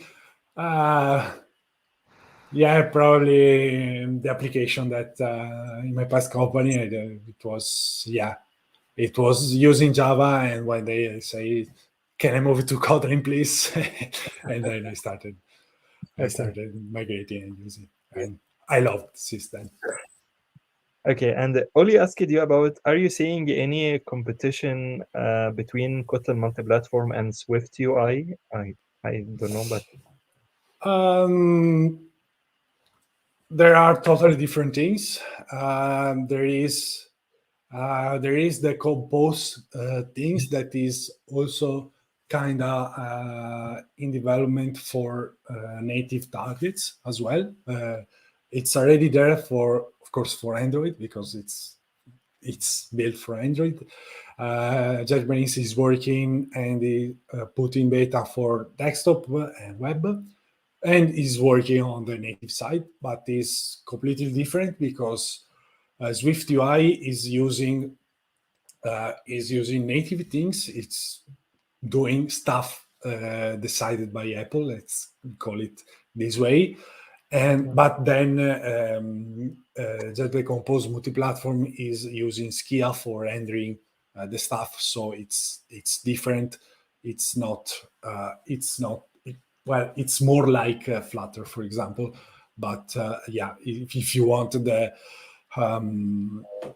total native look, SwiftUI is a solution. But if you are not into, for example, Flutter, then when Kotlin native will be Compose for Kotlin native will be there. You can use Compose for writing everything.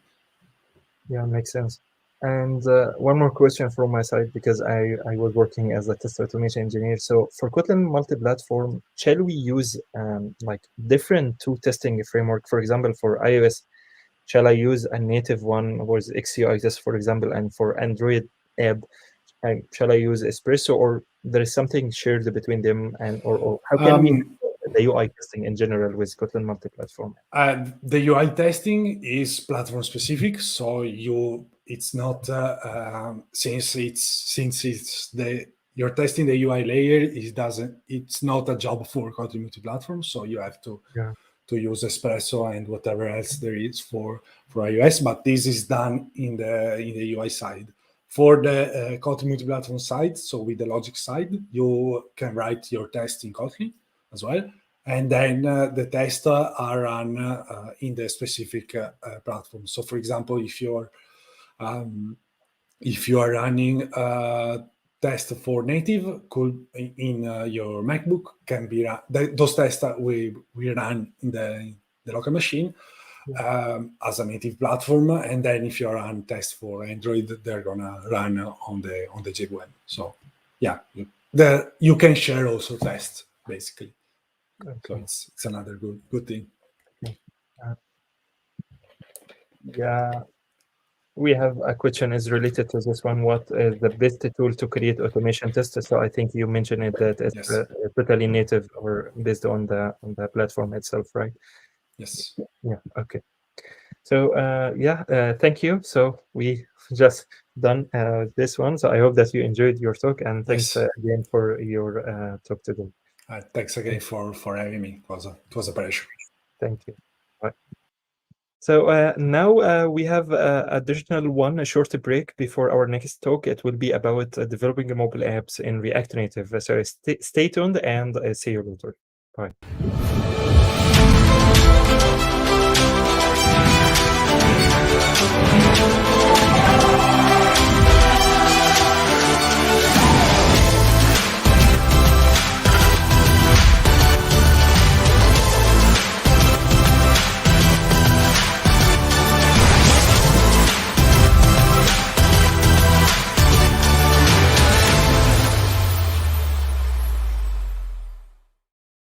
As a mobile developer, I build for the world's biggest platforms where millions of users connect, work, and play. Working on mobile involves repetitive, error-prone tasks that nobody in our team likes doing.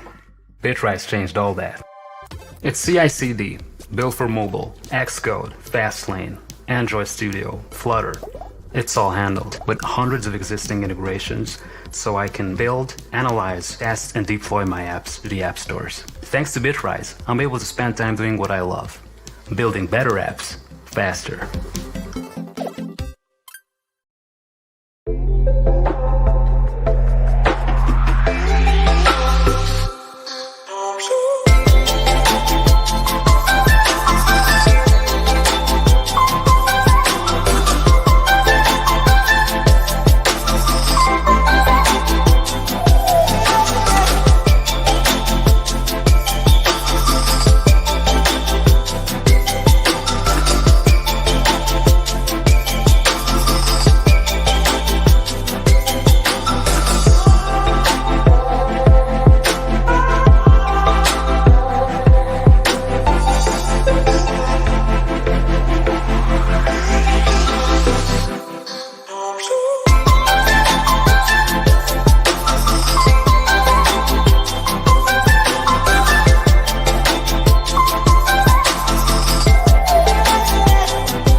Have you found your dream job as a developer? Or are you stuck in an unfulfilling job? On WeAreDevelopers.com, you find over 1,000 jobs in Europe that fit the tech stack that you want to work with, and salaries go up to $130K. All you have to do is create a free profile, and you automatically get matched with jobs that fit your requirements. So what are you waiting for? Create your free profile and let companies apply to you now.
As a mobile developer, I build for the world's biggest platforms where millions of users connect, work, and play. Working on mobile involves repetitive, error-prone tasks that nobody in our team likes doing. Bitrise changed all that. It's CI/CD, built for mobile, Xcode, Fastlane, Android Studio, Flutter. It's all handled with hundreds of existing integrations, so I can build, analyze, test, and deploy my apps to the app stores. Thanks to Bitrise, I'm able to spend time doing what I love, building better apps faster.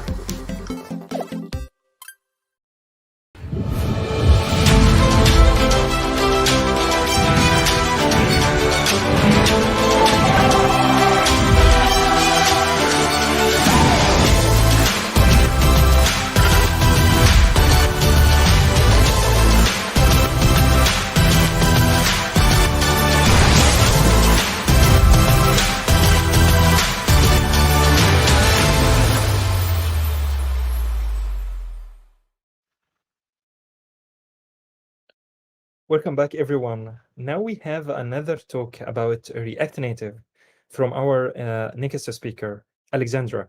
Alexandra is a React Native developer at Colastack, and she has a great passion for developing mobile apps in React Native. And today, she would like to tell us more about developing a React Native application. Also, don't forget to ask Alexandra in the chat if you have any questions. So let's welcome Alexandra. Hi, Alexandra. Hi. Hi, thanks for joining us today. And yeah, nice. And I'm very happy to be here. Thanks for having me. Thanks. So you can start, like, introduce yourself and start sharing your screen and your presentation. Good luck. Thank you. So hello again. The title of my talk is "There's an App for That" on the role of cross-platform development in the app development ecosystem. Now, I know the title sounds very smart and it's very long, but what I really actually want to talk to you about, the real true purpose, is to tell you why does the world need cross-platform apps. Let me start by introducing myself, a few words about me. I work as a front-end and mobile developer, currently at Callstack. In my personal life, I am a mom of 2 boys. I have a cat and a dog. I'm Polish. I was born in Poland and I live in Poland. It's a great country. I think everybody should visit. My hobbies are TV shows, watching TV shows, reading about cybersecurity, and sleeping.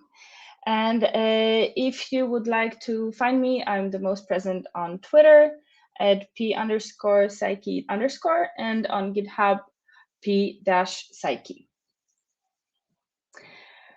So let's dive right in. Do you remember the excitement the first smartphones brought us? Do you remember the ad, "There's an app for that"? That app was aired in 2009. And that ad spawned a bunch of memes, which all said, "There's an app for that," right? And we were all very excited to see, wow, there's an app for this and for that and for everything. But I feel that that didn't happen. It was kind of a promise Apple made that there's an app for everything, but that didn't really happen, especially if you live outside of the United States. And I believe part of the reason that didn't happen is because people assume creating apps is very difficult. And I mean, they are kind of partially right. If you look at learning Java or Swift from A to Z, it does look difficult. And if you are looking to hire a team of people to write an Android app, an iOS app separately, it's probably not going to be cheap. And because of that, I'm afraid that a lot of great app ideas never saw the light of day. But I'm here to tell you that you don't need to learn very difficult programming languages, and you don't always have to create very serious apps. You can just create cross-platform apps for fun. I was inspired a lot by Sarah Vieira's talk entitled "Build Dumb Shit" that she gave at a conference in 2019. It was at Nordic.js. And I recommend you can find that talk on YouTube. In her talk, she proves that it's great to learn to build something dumb, because you can still learn a lot of things. And she convinced me. I hope I will convince you tonight of the same thing. Sarah Vieira also created a website called makefrontendshitagain.party. And if you have a minute, I recommend visiting that website. It's full of Flash and blinking HTML, and it's really fun reminder of what websites used to look like, what we used to build, and that maybe we should just take ourselves a little less seriously and maybe build something fun for a change. And if you are convinced, like me, by Sarah to build something fun and dumb, like a fun and dumb website, I hope I can also convince you to make some fun apps. As for this talk, I approached it as I approached the dev process. So I start with research on my options to take a look at what your options are if you want to do cross-platform development. My choice is React Native, and I will try to convince you of that is a very good choice to go with when you want to do cross-platform development. Then we will look a little bit at how React Native apps can be built and how they can be published. So if we talk in a very broad strokes about native app development, I'm sure most of you here in the audience know that if you want to create an iOS app, you need to write code in Swift or Objective-C. If you want to create an Android app, you need to write code in Kotlin or Java. And that means you need 2 teams of developers, maybe 2 PMs. You are trying to make your app look the same on both platforms, so you probably need very, very good testers, very good QA. And that's the reason why a lot of businesses decide to build their app for one platform only. But when you do cross-platform development, you write your code once and you publish it to iOS and Android. Actually, you can publish cross-platform apps to many more platforms, but let's be honest, iOS and Android are really like the big names that you want covered in your app. So let's consider some of the options. As you can see, my first title was consider all of the options, but it's really difficult to consider all of the options because the market changes very quickly. There are new players appearing every day, others disappearing. So I won't be able to talk to you about all the options, but I want to talk to you about some of the options. I've been working at least part-time with cross-platform apps for about 6 years now. And these 4 are what I consider the biggest players of the cross-platform market. The first one I wrote up here is Cordova, which is very easy to learn. You have one code base with HTML, CSS, and JavaScript code. And on the surface, it looks very, very good. But you know how it is that very often when something seems too good to be true, it kind of is. And the downside of Cordova is that Cordova gives you a shell app in which you put your code in a web view. So what happens is that you are practically coding up a website that is put inside a shell of an app. So when you're doing your app with Cordova, you face all the same challenges you would face while creating a mobile website, actually. So you have responsive breakpoints, you have to figure out how to handle touch events, stuff like that. Plus, you unfortunately do not have access to a lot of native functionalities of phones. So for simple apps, it's a great solution if you want to iterate quickly and have something up and running very fast. But the bigger your app gets, the more difficult it may become to have it working right. The second option is Xamarin. It's written in C# and .NET. So I'm a front-end developer. So for me, it's kind of like something from another planet. I totally do not know how to even approach C# code. But I did read about performance of Xamarin apps, and I did download and check some of them on my phone, which is actually like a quick pro tip for mobile app development. If you have like an old phone lying around somewhere, it's great to get it out of the drawer and test all your apps on like the oldest, slowest phone you have. And if it works on that phone, you know, there's a good chance it's going to work on newer phones. The third option I listed here is Flutter, which is written in Dart. Flutter is promoted by Google because Dart is a language created by Google. They actually, Google has quite a few apps written in Flutter. For example, the Google Ads app. And I have noticed there's more and more job ads for companies looking for Flutter devs. Maybe that's gonna explode a little bit in the coming months. And the fourth option, and my personal favorite, is React Native. As you can see, I wrote JavaScript all the things because it seems in the last few years that JavaScript is kind of taking over the world.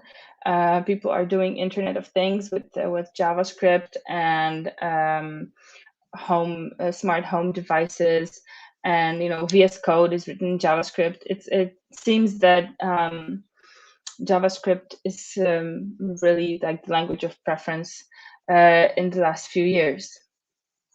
You may wonder, how is React Native different from Cordova? Well, React Native actually compiles your JavaScript code to an actual app. It's not a shell app, it's an actual app. And from within that app, while writing it in React Native, you have access to native modules. You have native functionalities like GPS or camera and stuff like that.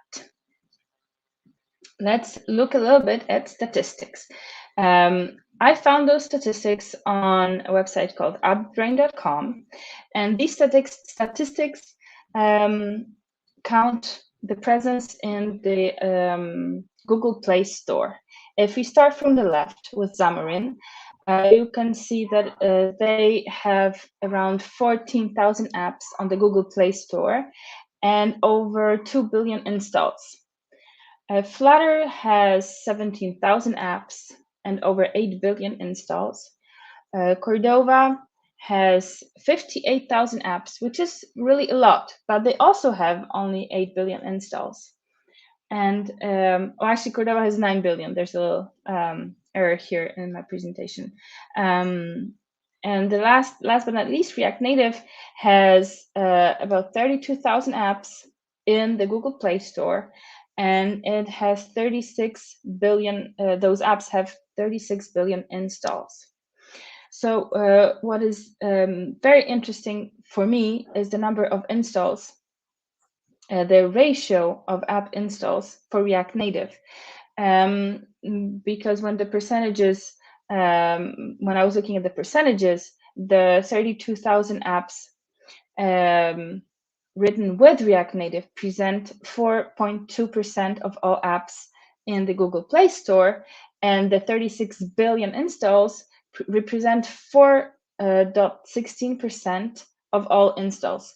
So the ratio is very good. It means that once the app is written in React Native, there's a big chance it's going to be a great app that people will want to install. And let's dive a little bit deeper into React Native. I would like to tell you how I got to React Native. I first started, I got first interested in cross-platform apps in 2015. And what I started with was Ionic. Ionic is a framework based on Cordova. So it does the same thing. It creates an app shell where you write all your code in the web view. You use HTML, CSS, and you can pretty much copy, if you have a website, you can copy 90% of your code into your app. And in 2015, I was happy with that. I was excited to be able to write up my first tiny app. And I was also working with Angular at the time. So it all kind of, it worked together because Ionic supported Angular. However, as my career progressed, I moved into working with React.js. And after working with React.js for a while, I was very excited to discover React Native. And when I discovered React Native, I was very surprised by the native feel of the app I was able to build. And I was excited about all the functionalities that I could use in my React Native app. That's it as far as my personal history. Let's talk about the general situation React Native is in. We should start with the past. So React Native was created and is maintained by Facebook and a lot of open source contributors. Of course, I know in our world today, a lot of people do not like Facebook as a company, but we're not considering here Facebook as a social network, but as the employer of very highly skilled developers. And this employer seeks out the best developers who create tools, who create libraries like React and React Native, and who work on it. And Facebook, as the employer, invests money in this framework. That's the past. Currently, in the present, React Native has a very active community. There's a lot of open source plugins, libraries, add-ons, all kinds of stuff. And many big companies decide to use React Native for their apps. For example, Wix, Uber Eats, or Shopify. Shopify is actually a very big advocate of React Native. They talk a lot on their blog and on their Twitter about using React Native and how they want to get involved in the development and in the future of React Native. And the third point is the future. So the future will be even faster. The Facebook engineering team publishes updates about what they're doing with React Native. They even built a special JavaScript engine called Hermes, which is optimized for React Native, and they keep working on it and they keep making it better every day. And they are very open about what they're doing, what the roadmap is, and they talk a lot with the community on GitHub. There's a bunch of discussions on where React Native should go. Now, how to approach? Now we know everything about the past, the present, the future of React Native. How to approach React Native development. This is the path I personally took to start off with React Native. Well, actually, I started off with JavaScript. I was just a front-end developer, so I knew web development and JavaScript. Then I learned React.js. Then I learned React Native. And once I knew React Native, I wanted to build apps and test them. But at that point, I did not own a MacBook. And unfortunately, a MacBook is necessary to run an iOS simulator because you have to have Xcode. And in order to have Xcode, you have to have a MacBook or like a Mac computer. You can have one of the options of Mac computers, but you still need a Mac. So if you don't have a Mac, you can use Expo. Expo is an open source platform for creating mobile apps in React Native.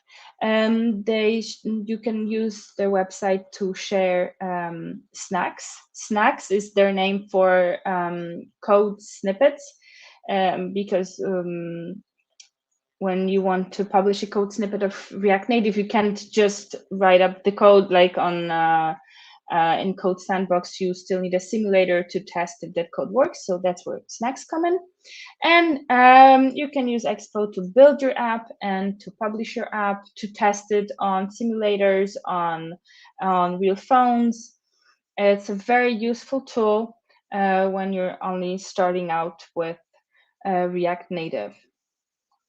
And I also forgot to mention about the segue from React.js to React Native. I know that Milica had a talk earlier today about going from web to mobile. So I'm not concentrating more on that, but I recommend listening what she had to say. And now going back to Expo, if you can use Expo but you don't have to, then you can test and build your app on your own computer, and you can then go ahead and publish it and share it with the entire world. And now the previous slide was how I approached writing apps in React Native, but there's no reason why you wouldn't just jump right into React Native. The documentation does not require you to know anything beforehand. I personally believe it is nice to know React.js, some like high-level concepts about component composition or state, but you can learn all the same stuff from React Native documentation. And if you stick around for the next talk after me, I know Dimitri will show you how to get started coding in React Native, and during his session, you will build a demo app from scratch for Android and iOS. So the process of creating a cross-platform app can be as short as 3 steps. You write your React Native code, build your app, you test it on simulators and real phones, and then you publish it to the Google Play Store and Apple's App Store. There's one financial issue here. Once you get to the point where you are publishing, you will need to buy developer accounts. So in order to register with Google, you will need to pay $25 for the developer registration, and Apple charges $99 for developer registration necessary to publish something to their store. We talked a lot about numbers and statistics. Now let's talk a little bit about funtistics. So like fun statistics, I guess. We pretty much spend half of our time sleeping, unless you're Twitter founder Jack Dorsey, because I don't think he ever sleeps. He just kind of like restarts his brain maybe or something. 30% of the time we spend at work, and maybe half of that we actually work. And 20% of the time we are goofing off. Most of us are goofing off, and that's probably the best time. And during that time, maybe you have had thoughts like, I wonder if there's an app for this or for that. Or maybe you have a friend who told you they had like $1 million idea for a great app, but then you were like, oh my gosh, building an app, that sounds like a huge challenge. But hey, I'm here to tell you that while you're goofing off, you can pick up React Native and you can have like a proof of concept app ready in, I guess, a few days. It's really that easy. And I would like to share with you the journey I took with building an app by myself. The app is called Pushek. And it's just like a cute weather app for the whole family. I built this app. It started out as a fun side project, motivated by the fact that my younger son, who is 6, he liked to ask Google every morning for the weather. He would take my phone and go, okay, Google, what's the weather like going to be today? And Google would answer him, but Google would answer something like, it's going to be 50 degrees. And he would run to me and ask, Mom, what does it mean? Is it going to be warm or cold or what? So I thought, wouldn't it be nice if he had like a cute weather app that he can open and see like a dog and weather that would be displayed in the app, so he wouldn't have to run to me and ask if it's going to rain or if it's sunny or what does it mean. And that was the motivation behind this app. I decided to have very simple functionality, just tell me the weather today, and I needed a fun kid-friendly image. I remembered seeing this very nice CSS SVG animated animals on the CodeDrops website. And since this is React Native, I wasn't able to like copy the CSS SVG example. I had to work piece by piece, element by element, to have the dog cute and animated in my app in React Native. And I have to tell you, I have learned a lot about animations and about performance and about styling. I have seriously learned a lot building this cute little useless app. But I also had a lot of fun while learning. Once the app was ready, I moved on to publishing it. And this seemed to me at first glance like the most complicated step. The Google Play Console and the Apple Connect website, they do a lot to help the developers make the process of publishing easier. It's still a little bit of a challenge, but I'm here to tell you that 100% you can do it on your own. You just need to put in a little time and read the requirements. And if I can manage to publish an app on my own, so can you. My app was accepted to the Google Play Store after like a couple of days, which is regular for Google. And Apple usually takes a little bit longer because their screening process seems more detailed. For example, my app was first rejected because I was asking for the to locate the phone, but you need to show like a window which explains why you want to know where the phone is located. And Apple thought that my explanation in the window was not detailed enough. So I added some details, and then I resent my app, and like a week later it landed in the App Store. And I have to tell you, it's a very satisfying feeling to be able to say that, like, be able to open your phone in the App Store or like Google Play Store and show to your friends, hey, this app here, I wrote it, I created it, you can download it and have fun with it, or tell me that it sucks, but still you can download it. There are other paths you can take to publish your app. There are tools like App Icon Generator that help you in specific steps of the publication of your app. There are also bigger tools like the Microsoft App Center. I saw it presented at React Native EU 2019 by Nick de Jesus or Nick de Jesus, I'm not sure. You can see his talk on YouTube. And of course, this conference's sponsor, Bitrise, also is a great help in when you want to publish your app. So what's next? You actually, to sum up, you actually have 3 steps, there's 3 things, 3 steps that you can take. You can learn something new to create a cross-platform app, for example, with React Native. Then you can build it and build some fun apps. And if you like it, you can work and build some serious apps. So to sum up, what I would like for you to take away from this talk is that app development does not need to be a huge challenge. It is possible to learn and do it. And if you decide you like it and you want to work with React Native, maybe you would like to come work with me at CallStack. And here are a few slides about the company I work for. As I said, we are CallStack.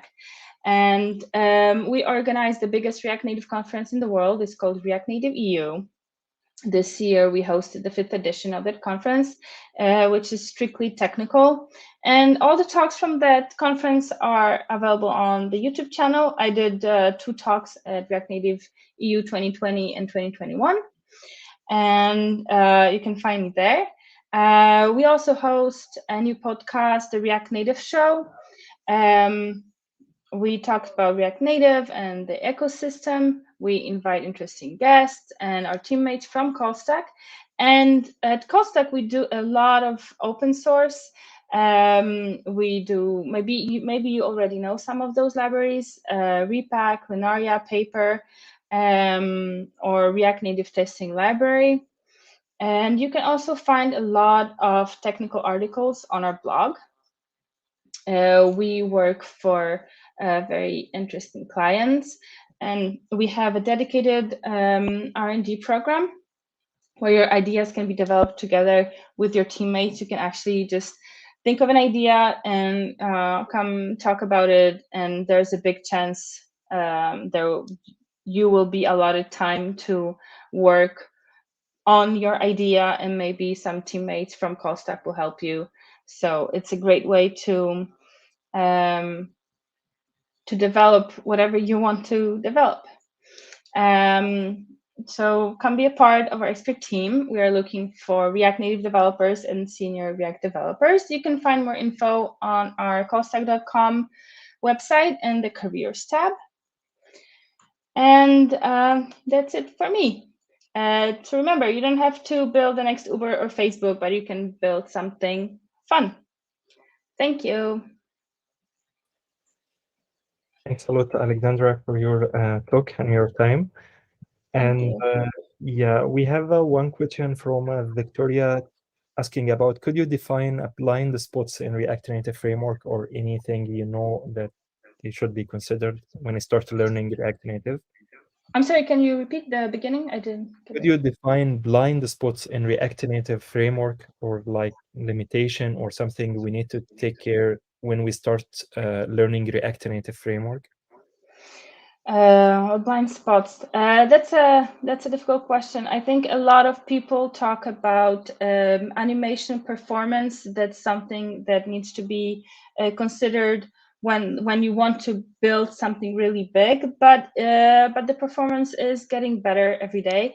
As for blind spots when learning React Native, I think I really recommend starting out with React.js and trying to get a grip of the concepts of how to compose your code in the best possible way, because very often when people face performance issues, it's not React Native's fault, it's just that they didn't write their components in the most performant way.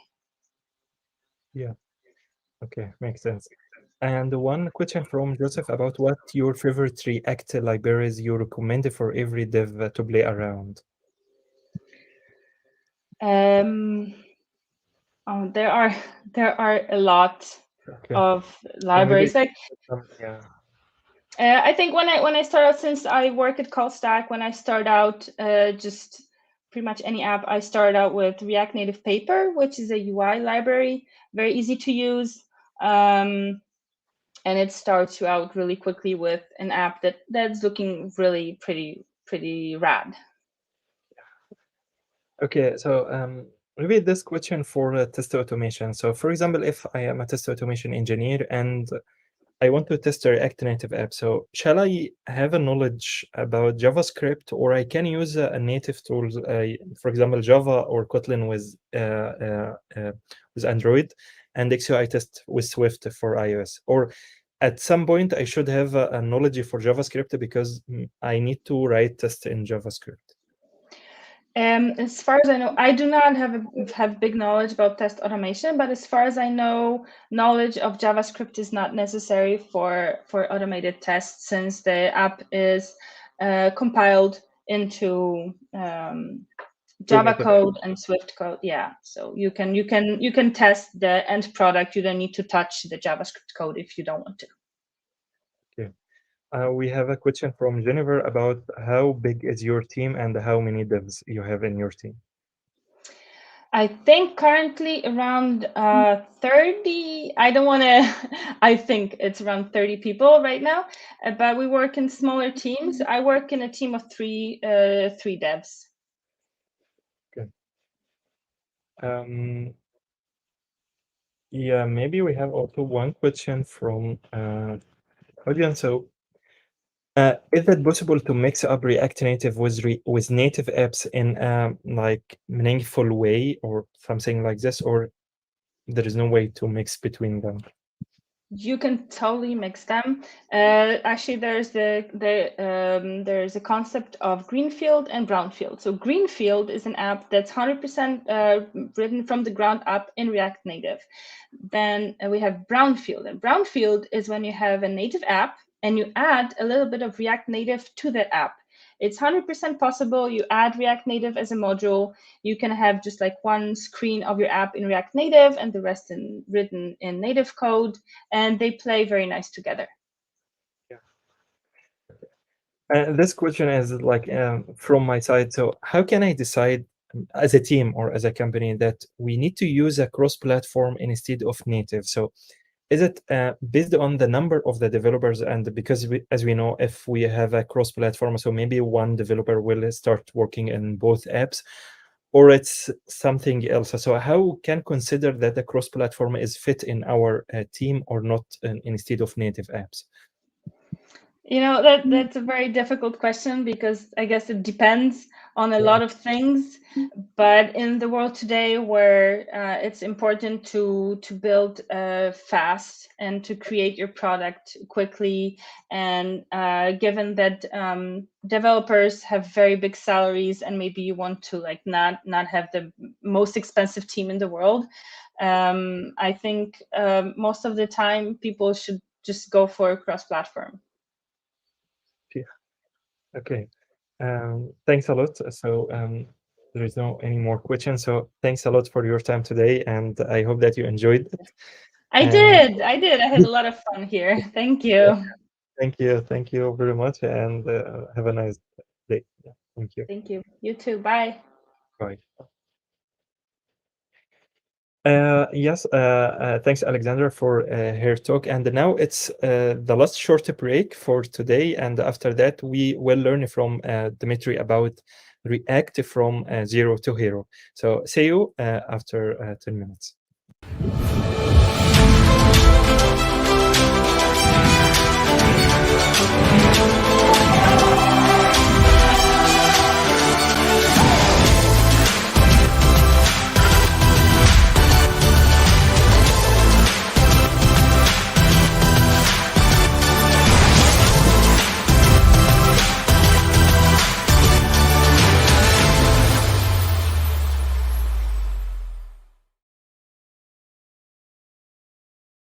As a mobile developer, I build for the world's biggest platforms where millions of users connect, work, and play. Working on mobile involves repetitive, error-prone tasks that nobody in our team likes doing. Bitrise changed all that. It's CI/CD, built for mobile, Xcode, Fastlane, Android Studio, Flutter. It's all handled with hundreds of existing integrations, so I can build, analyze, test, and deploy my apps to the app stores. Thanks to Bitrise, I'm able to spend time doing what I love, building better apps faster.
Have you found your dream job as a developer?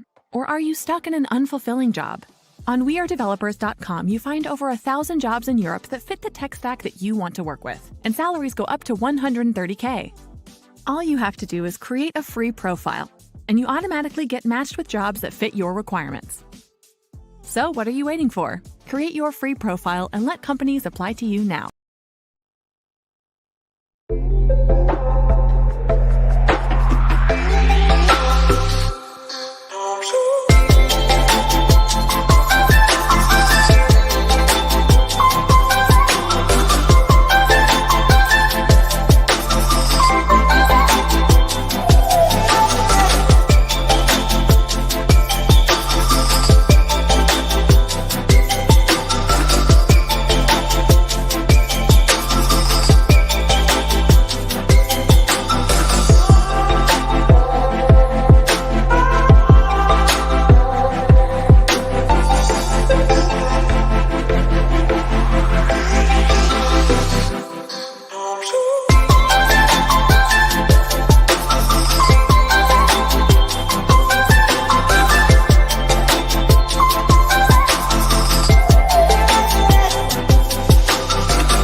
Have you found your dream job as a developer? Or are you stuck in an unfulfilling job? On WeAreDevelopers.com, you find over 1,000 jobs in Europe that fit the tech stack that you want to work with, and salaries go up to $130K. All you have to do is create a free profile, and you automatically get matched with jobs that fit your requirements. So what are you waiting for? Create your free profile and let companies apply to you now.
As a mobile developer, I build for the world's biggest platforms where millions of users connect, work, and play.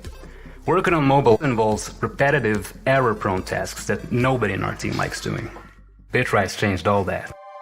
It's CI/CD, built for mobile, Xcode, Fastlane, Android Studio, Flutter. It's all handled with hundreds of existing integrations, so I can build, analyze, test, and deploy my apps to the app stores. Thanks to Bitrise, I'm able to spend time doing what I love, building better apps faster.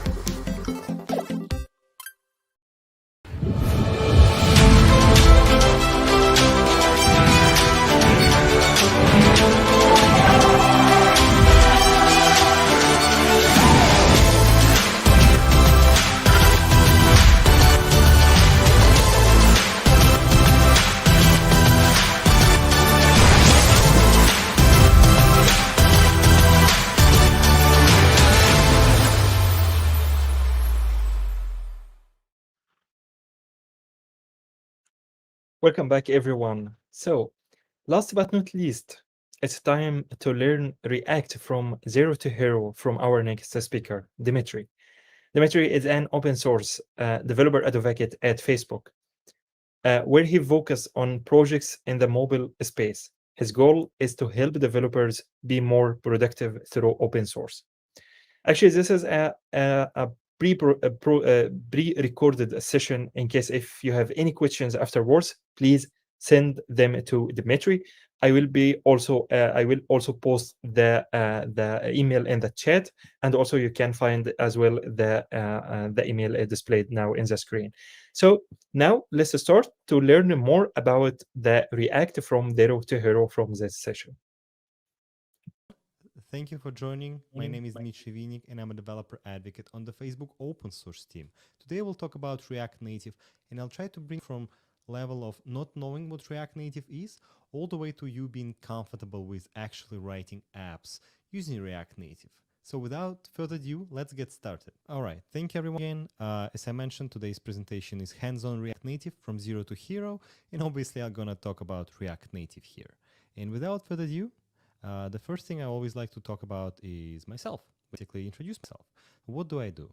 Quickly about myself, as I said, I'm an open source developer advocate, and we are primarily working on opensource.fb.com, where you can find our open source portfolio, our blog, recordings of our videos, our podcast. You can also go to our YouTube channel to see more videos like this presentation or our series Explain Like I'm 5, where we cover open source projects from Facebook. More importantly is that I am focusing primarily on mobile, which covers Android, iOS, and hybrid apps. So in particular, it means that I am responsible in talking about React Native. I do talk about projects like Litho, which helps you to build declarative UIs for Android. I also discuss projects like Fresco, where it manages images for Android, and projects like Flipper, which I also touch bases on and helps people to debug mobile applications. But more important, again, is that I am passionate about open source, hence my title is Open Source Developer Advocate, and I'm excited to speak about one of the great open source projects from Facebook today at this conference. I always like to make sure that we have a clear goals in mind where we give a presentation like this. First thing first, I always like to establish basics of a project I'm discussing. In this particular instance, we'll talk about basics of React Native. Then we'll talk about essential tools for React Native development. And I obviously, throughout this presentation, I'll try to talk about this concept, learn once, write anywhere, that React is famous for, and hence the React Native comes into play for us to discuss. So the agenda that comes out of these goals is first of all, I'll basically cover React Native 101 and everything that goes along with that. Then we'll transition to developing with React Native and things like setup, development, having development environment, and how to build projects for React Native. We'll cover there as well. And then we'll discuss debugging, because it's not just about writing code, but it's also working with the code after the fact. And not any less important, testing, because projects and any application break, so we need to make sure we know how to catch those breaks. And that's where testing will come into play. So let's begin with React Native 101. And React Native as a whole, it's basically, to define it, it's a framework for building native applications with React. And lots of things go actually in this short sentence. What are the native applications, you might ask? And I'd like to define that because it will play a major role for us later in this presentation. Native apps, if I were to define them and taking this definition from elsewhere, native apps are written in the code preliminary used for the device and its operating system. The meaning of this basically is that, let's say you're designing an app for Android, you're writing with the language that Android uses, like Kotlin or Java. For iOS, it's, let's say it's Swift or Objective-C, or if you're writing a low-level code for tvOS of some sort of Windows or macOS. Building applications with the language that those operating systems use is what native apps are famous for, and actually what defines them.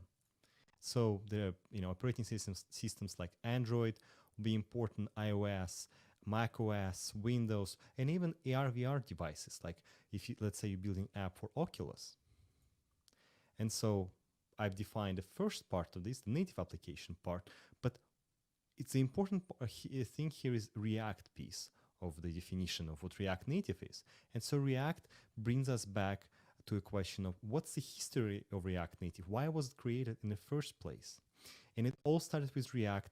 It was open source in 2013. And when it comes to React, again, this is important to understand before you actually talk about React Native. And React is a JavaScript library for building user interfaces.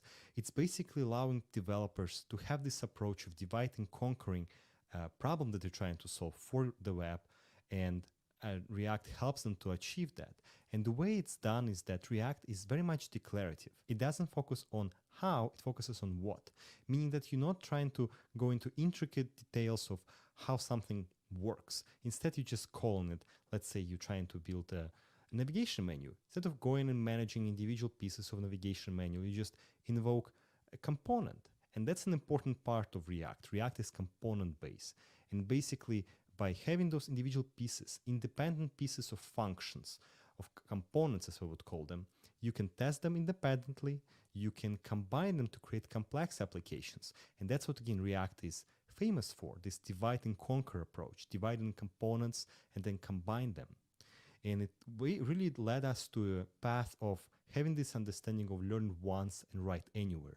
Learning React once for the web, we wanted to bring this knowledge and this experience, great developer experience, to other operating systems, to native operating systems like Android, iOS, macOS, Windows, and even AR/VR. And that's what inspired React Native.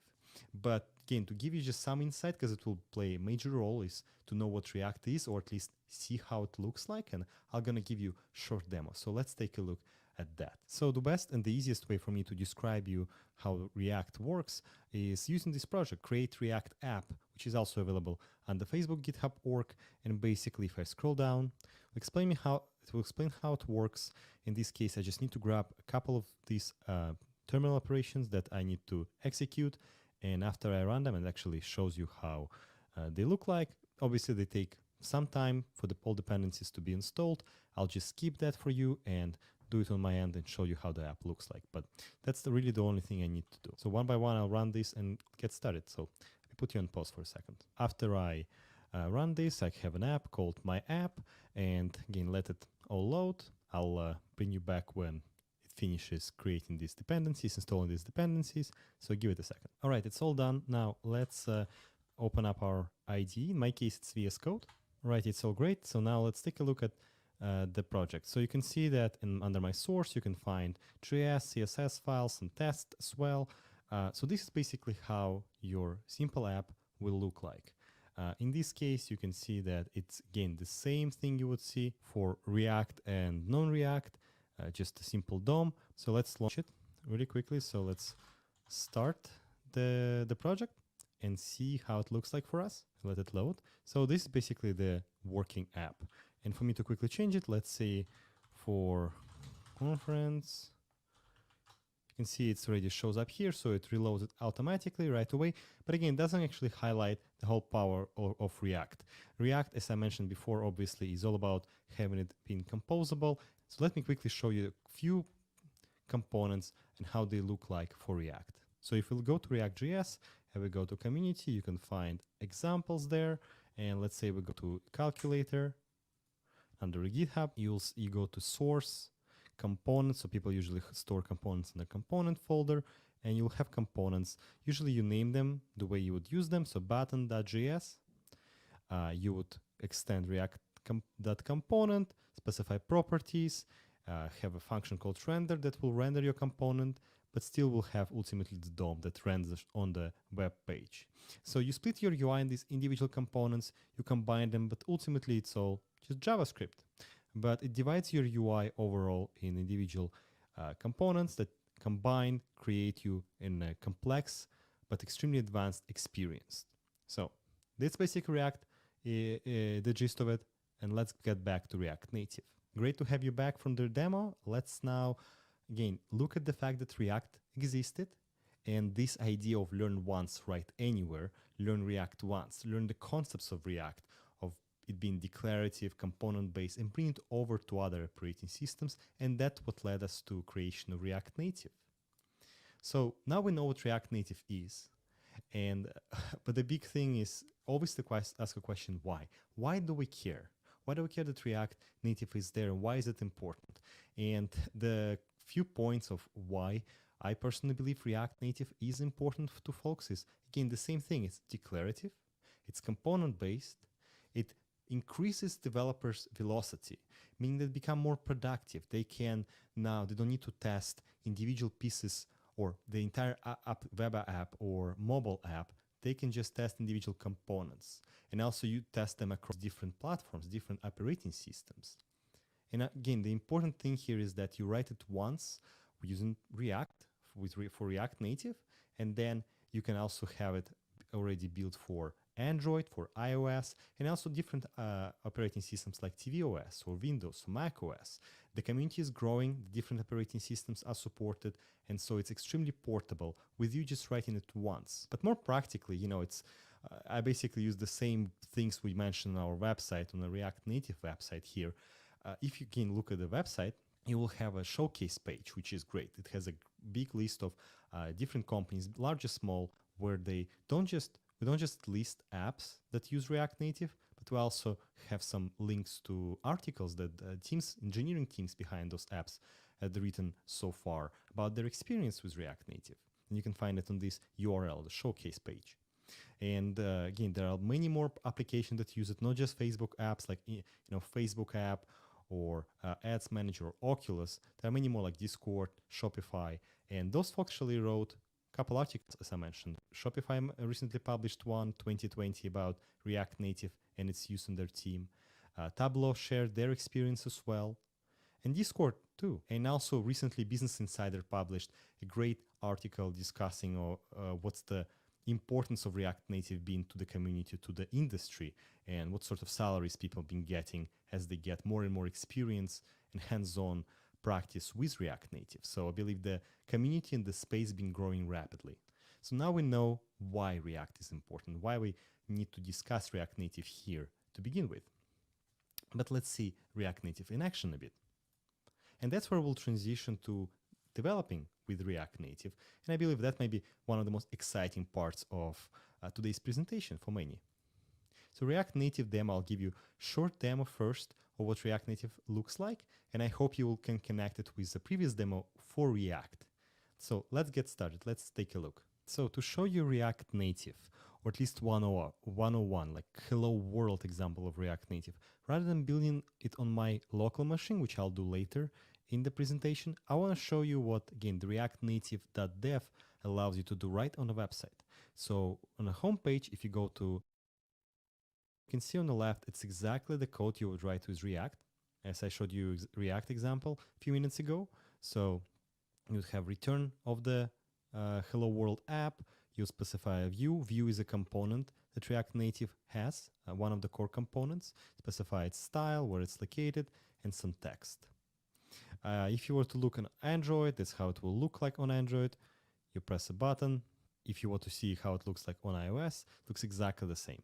It gets converted, and I'll explain what it means and how it works later in the talk. But overall, you can see that I use this code that exactly how I would write it with React, but with just some components that I have to learn and work with. And this hello world, I think, is a good representation of what React Native is. But an important thing for you to keep in mind for later on is this Expo allows you to connect your device and run this app on your machine, on your phone, whether it's iOS or Android, by just scanning this QR code with the Expo Go app, and you can test it on your real device. There's also a web that you can see kind of loading for a while, but there's actually a working example that I'll show later in the presentation too. So overall, this is how it works, and I think it's extremely well explained here on this web page too. But overall, again, this is what I wanted to show, and I'll show you how to build React Native on the local machine later in the talk. It's great to have you back here. So after the demo, let's now step back for a second and figure out how to actually work with React Native, because I had everything set up already and prepared for me to work with React Native. But let's take a closer look what it was actually. Dev environments that you are working as a developer for React Native, there are two main things to know. There's Expo CLI, the command line interface that people find extremely useful, and there's also React Native CLI too. If I were to discuss Expo CLI first, because that's the one many people are most familiar with, Expo CLI is basically, in general, it's better for new mobile developers, people who are new to the space, people who'd like to get started quickly. Again, it's extremely fast to begin developing using Expo, especially if it's the most common use cases, like you're using and relying on plenty of built-in core components that React Native provides to you. If you want to rely on the build control from the Expo CLI itself, Expo CLI is a great choice, because there's also no extra need for you having IDEs like for Xcode or Android Studio. You still need the emulator to run those apps for Android or iOS, but you don't actually need the IDEs installed. But still, in terms of some disadvantages, and the website, React Native website, goes into lengthy discussion of what to choose. Again, Expo CLI has a limited capability in managing working with native modules, which I will touch base on later on in this presentation. And I'll give you a quick showcase of what Expo is and capabilities it can give you. Again, it's great for not just using emulators, you can also scan a QR code and have the mobile app running on your actual phone. You can install app for Expo. And also there is a snack capability, as they call it, basically have the instance of your app on web as well. So I'll give you a quick showcase right now. As I mentioned, Expo CLI is extremely powerful piece of software that allows you to build your projects. And for that, it's extremely useful for development because you don't need much to be able to run it and get started quickly. So if you go to expo.dev, you can find a lot of documentation, explanation on what they do and how to install it in your machine. But more precisely and actually explain why it's important, if you go again to React Native website, you'll find a few quick starts under environment setup, one for React Native CLI and one for Expo CLI. And it explains you exactly the same thing, how to initialize using Expo, how to install the CLI to begin with. And let's say you have an app, you can actually expose it for web using expo.dev. It's something called snack, where you can find an example of your app. Similarly, how you could see those examples on the introduction page here. The same way the snack, and actually it's all snacks, as they called. It lets you to host it here on the web, to share it with your teammates. Again, you can scan this QR code to have a different instance of this app running on your real phone. You can see it for iOS, for Android, and even for the web. For the web, it works really well with something called Create React Native app, which I'll show later on. But again, expo.dev is an extremely important piece of software that really can get you started quickly with React Native. So I highly encourage you to give a try and go to this expo.dev or start with going to setting up your development environment on reactnative.dev. But yeah, that's about all. So let's get back to our presentation. Now let's take a look at React Native CLI. So React Native, I'm not going to go into many details there. Again, the website, React Native website, has plenty of explanation when to choose what, but React Native is a bit more complex in terms of you actually starting to use it, but it gives you a lot more control over your dependencies, over your build, and also your native modules. So take a look at explanation what React Native CLI is on the website, and I'm not gonna go into too many details. Today I'll talk about Expo CLI and use Expo CLI the most. So now we have our dev environment ready. So what's next though? More React Native, fortunately. And the first thing is the important concept to understand throughout this whole discussion is the idea of native components versus React Native core components. So to explain you what the native components are and how they would be related to React Native core components, I really like this illustration that's located on React Native website. But basically here on the left and on the right, you can see the different versions for different operating systems, Android on the left and iOS on the right, that's basically been built with React Native, but just created independently for these two operating systems.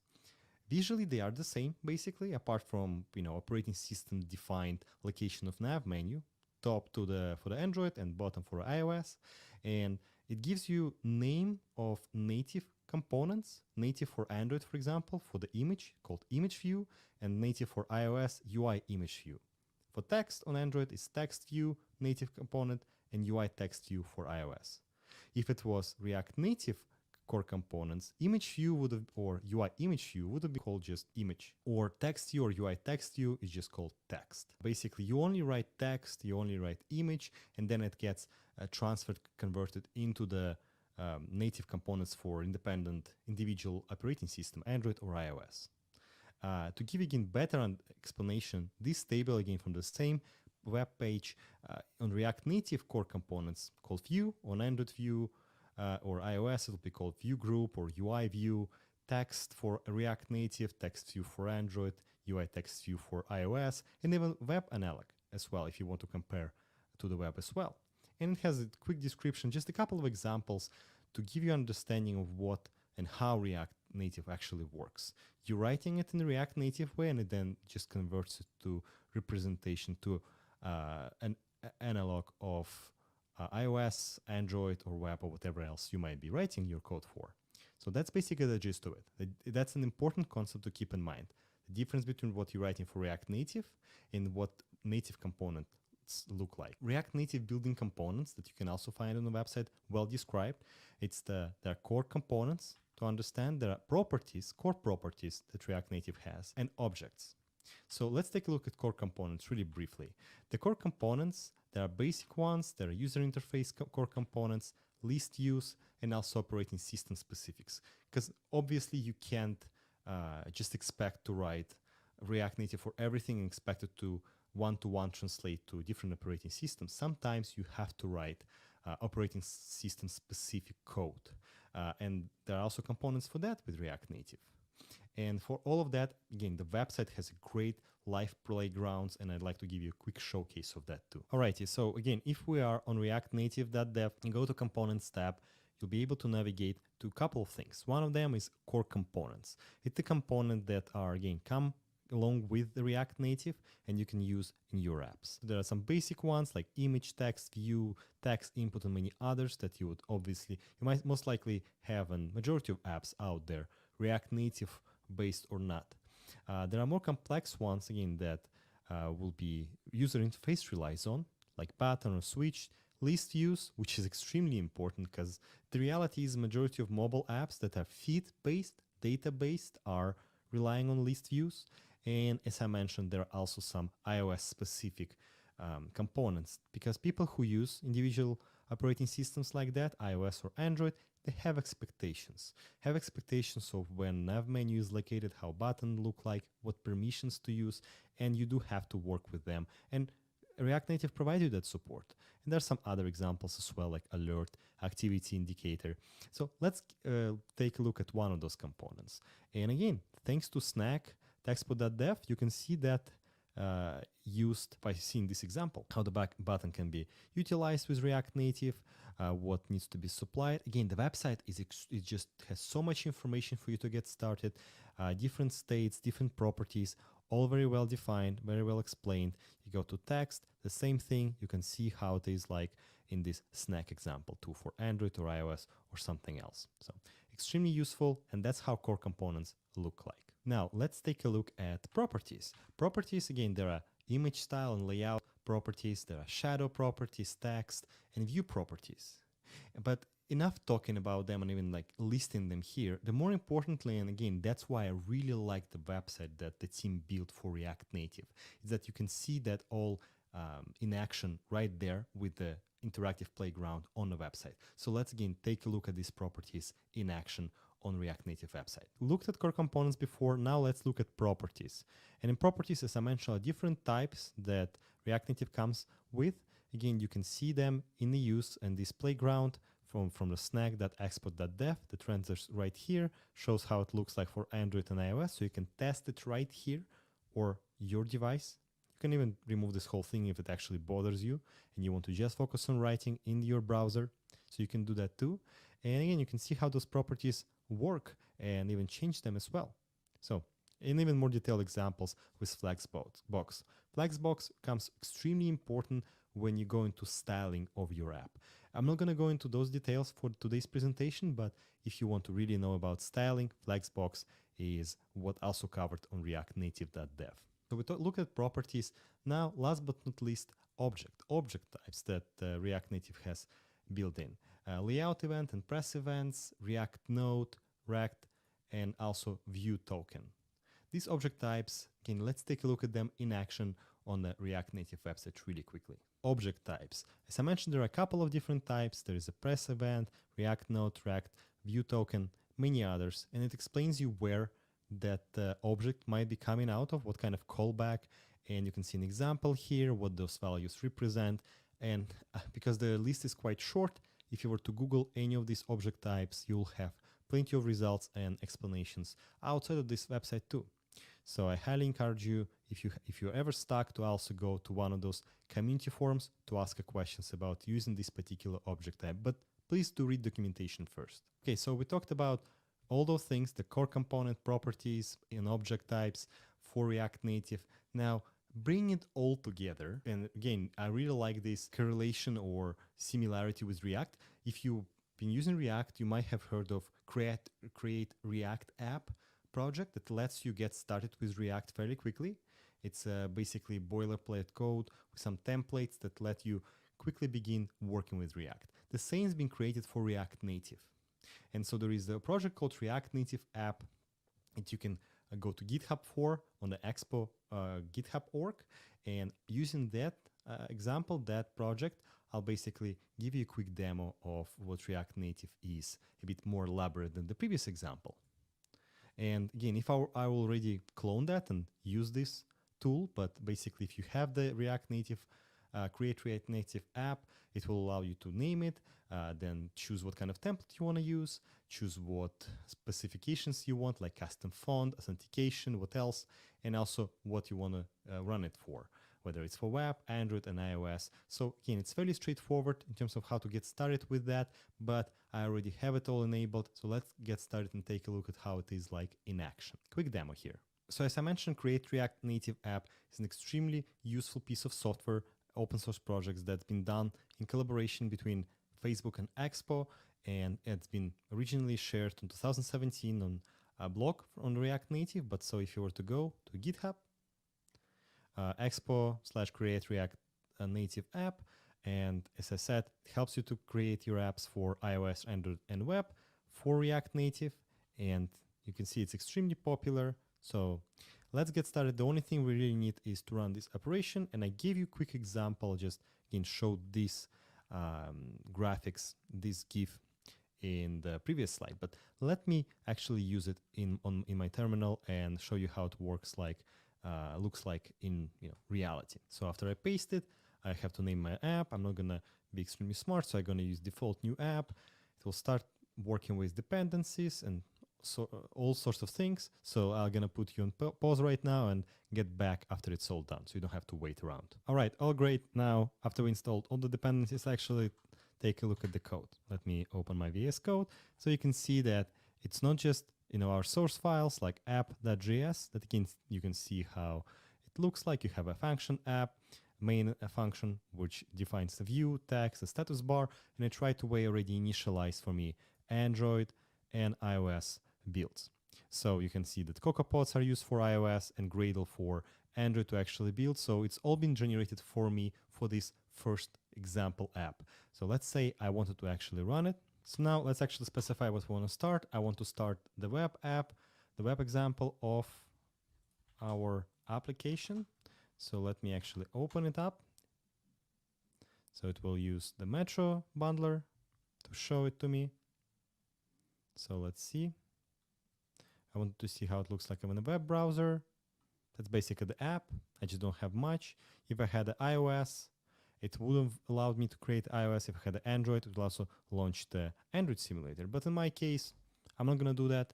But you can see that with Expo Create App, it allows me to quickly start the app in different operating systems fairly quickly, easily. And there are different operations to start it from the terminal, whether it's iOS, Android, or Expo for the web. So give it a try if you want to see more for React Native. It was a quick demo of React Native with Create React Native app. And what do all apps actually do after they are developed, after they're complete? They break. Everything breaks. So of course the app will also break, whatever app you might have created. And so that's where debugging comes in extremely handy. And so in terms of debugging, it really brings us to the next part of our agenda, debugging. And here Flipper, another Facebook open source project, will come into play and be extremely useful. It's now shipped with React Native, and what Flipper is extensible mobile app debugger. It helps you to visualize, inspect, and control your apps from a simple desktop interface. Definition that you can see on the Flipper website, and instead of talking about that, I'll want to rather give you a quick demo of what Flipper can do for you based on the app that I already have along with the Flipper. So let's take a look. So Flipper is extremely powerful debugger that you can have on your app as a desktop app. Basically, the only thing you have to do is you have to connect it with your emulator, install it fairly quickly. You can have built-in plugins or plugins that you install from a directory and share between your community. You can see that quite a few I can use from the community, and you can build it specifically for your app. In particular, network is extremely important plugin, and it's very well defined under the documentation website. You can see how it works. You can basically see how the requests go back and forth. You can see request for what it is. You can also see logs. Logs, again, extremely useful to see. You can dump them in a file and then scan it elsewhere. And layout, I think that one is one of the most useful ones, because you can see components for what they are. You can even change them and see how it reacts on your app. But really, the most important thing is to connect it with your emulator or whatever else you might be running your app on. It works for Android, iOS, React Native, whatever you might be using Flipper for. So there's a great video about Flipper, as I said, where we give a demo of what Flipper looks like. I recorded previously. Basically, I had an app to test, built with component kit. You can see that using the layout manager, I can see for individual elements in a component. There is even a custom plugin you can use. As I said, network inspector is very useful too. You can see requests as they come in, as they fail. You can fail them using one of the example apps that come along with React with Flipper. So give it a try, take a look. If you want to build your own, there's actually a great tutorial here on creating plugins. So thank you. Let's get back to the presentation. You can see why Flipper is so powerful and great to use. Now, if you want to see more about Flipper, there is I believe I'm biased, but there is a great video on the Facebook open source YouTube channel, part of our Explain Like I'm 5 series, where we give a short overview of our projects, and we gave an overview of Flipper in the past as well. So even more in debugging, again, the website. React Native has so much information, and debugging is part of the topics they cover in length. And Flipper is just one way to deal with mobile apps and React Native mobile apps, and you can find a lot more other ways to debug it. So we're done with debugging. So how do we catch future breaks? We can't just constantly debug things. Testing helps us to catch any failures, bugs, issues, and concerns. And that again brings us to the next agenda item, testing. Testing, again, it's greatly overviewed on the React Native website. But one thing in particular, again, Jest, that gets shipped with React Native, it's built in. But Jest is another Facebook open source project that help people test. It's a JavaScript testing framework with a focus on simplicity. What it means is that, again, the Jest website is also amazing. With almost zero configuration, especially if you're using React Native, it's already built in, you can have something more complex type of testing, not just unit and integration tests. You can have snapshot tests where you render part of your UI, your component, you save it as a snapshot, and you validate it later. But I'm not going to go into details for that. But it's also something Jest is capable of. It's extremely fast. It gives you great output. You can also use it as a code coverage tool and go into more advanced techniques like mocking. Exception handling, as I said, is extremely descriptive, and it also has a great autocomplete. To give you an example, just take a closer look at Jest.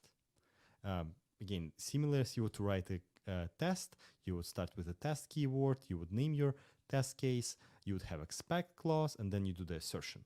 Obviously, true is truthy, so that will pass, and when it passes, it gives you this output. It tells you how long it took, how many snapshots, no snapshots, regular test, and what the test was. So nothing special there. In terms of more complex, let's say you're trying to test a function, you initialize a test suite, functions, you have a test case, which you initialize by using it function, and you name your test case at 3 plus 3, and it equals to 6, and you validate that. And again, it passes, nothing special, 3 plus 3 is 6. But let's say something went wrong and the function broke. So instead of 3 plus 3 giving you 6, it will give you something else. And the test would have caught it. It will tell you that it received 7 rather than 6 as you expected. And I believe it's fairly descriptive thing for folks to find in their test cases. And from there on, you can actually fix it. And also, again, the auto-completion of test cases, so basically writing test code with Jest, is extremely powerful. And you can see that how many other functions it allows you to use. And if you, again, when you want to see more about Jest, there is an Eli 5 video from on our channel at Facebook Open Source YouTube channel. Alrighty, we covered everything on the agenda, so many different things. So what's next? And so what's next is actually been published already on the React Native website's blog. It's the React Native many platform vision. And what it involves is respecting the platforms. Instead of fighting with how the platform's individual operating systems work, trying to work with them, work with the constraints that the platform imposes, work with expectations that the users have. Android users or iOS users have expectations of how buttons look like, how UI looks like, how navigation menu is positioned. Instead of circumventing that and just have another layer of complexity, we're trying to work with them, with the platforms. And also expanding to new platforms. You might have heard already that React Native has been used to build desktop versions of a messenger for both macOS and Windows. And again, React Native is now you can use for building desktop apps. And we're also working with AR/VR teams at Oculus or Facebook Reality Labs, as we call it, on using React Native there as well. So really you can see how that new vision is expanding for us too, for the whole community. And if you want to read more about it, it's been extensively shared and explained in this React Native's many platform vision that you can find on the blog on React Native website. And I highly encourage you to take a look. So what about the React Native community? I can't talk about open source project like React or any project for that matter without touching base on the community itself. And I highly encourage you to join them. They are awesome. They're great. And React Native community, in terms of things that you might consider and why you might consider joining, is that getting help, you can get help in many different ways from the community. You can go to the GitHub issues where you can have a template for asking a question or raising a concern that you might have. There are also Stack Overflow, fairly active Q&A discussions going on as well around React Native. You can also keep yourself up to date with the news around React Native using React Twitter account. You can follow them, or React Native account for React Native specific ones. React also shares React Native news, but I highly recommend you following both. And if you want to be part of the community space where discussions actually happen, go to Reactiflux community on reactiflux.com. There are some spaces for React folks, for React Native, and many more projects that you might find yourself extremely handy and helpful to you to find information, ask questions, and just engage with the community. There's also a Facebook group you can find handy for React Native and many other channels as well. And last but not least, contributing back. Again, it's well discussed and outlined in the contributors guide on the React Native GitHub repo. You can find they go to things that you should be cautious of, like code of conduct, but also gives you great first issues, labels you can use to find things to tackle first. But again, React Native website has a community tab where you can find all the information I just covered here about the community, that support they can give you, and the help that you can provide to the community, how you can contribute back. So let's summarize everything that we've talked about today, and we've talked about so many things. A call to action. I always like to end my presentation with call to action. Visit React Native website. You might have noticed the amount of information and the things that website provides to you, and we highly encourage you to go there. Join the React Native community. Ask a question, contribute back. People will welcome you. It's extremely welcoming community, extremely friendly community. And continue learning. Again, beyond this presentation, there's so much content. You can find some on the React Native website, by the way, or you can even go to our YouTube channel, as I mentioned before, and there is Explain Like I'm 5 series. We covered React Native in the past, and we'll talk more in the future. So I highly encourage you to give it a try and listen to videos and watch the videos that we have on our YouTube channel. But overall, thank you so much for joining me today. My name is Dmitry Vinnik. You can find me on Twitter, go to my blog, LinkedIn, or email me directly with any questions or anything you'd like to discuss. So thank you.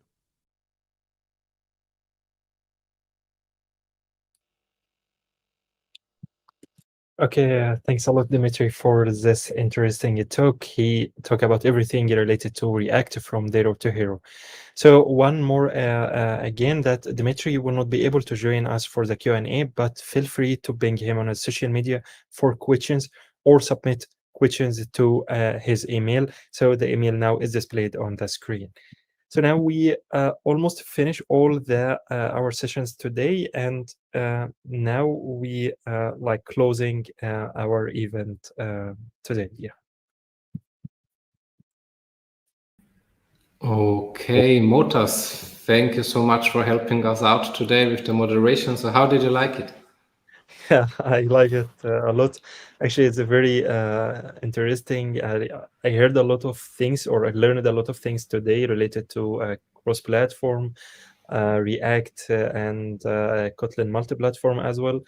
I met amazing speakers and audience as well. We had a lot of interesting questions from the audience. So thank you everyone for like making this day an awesome day.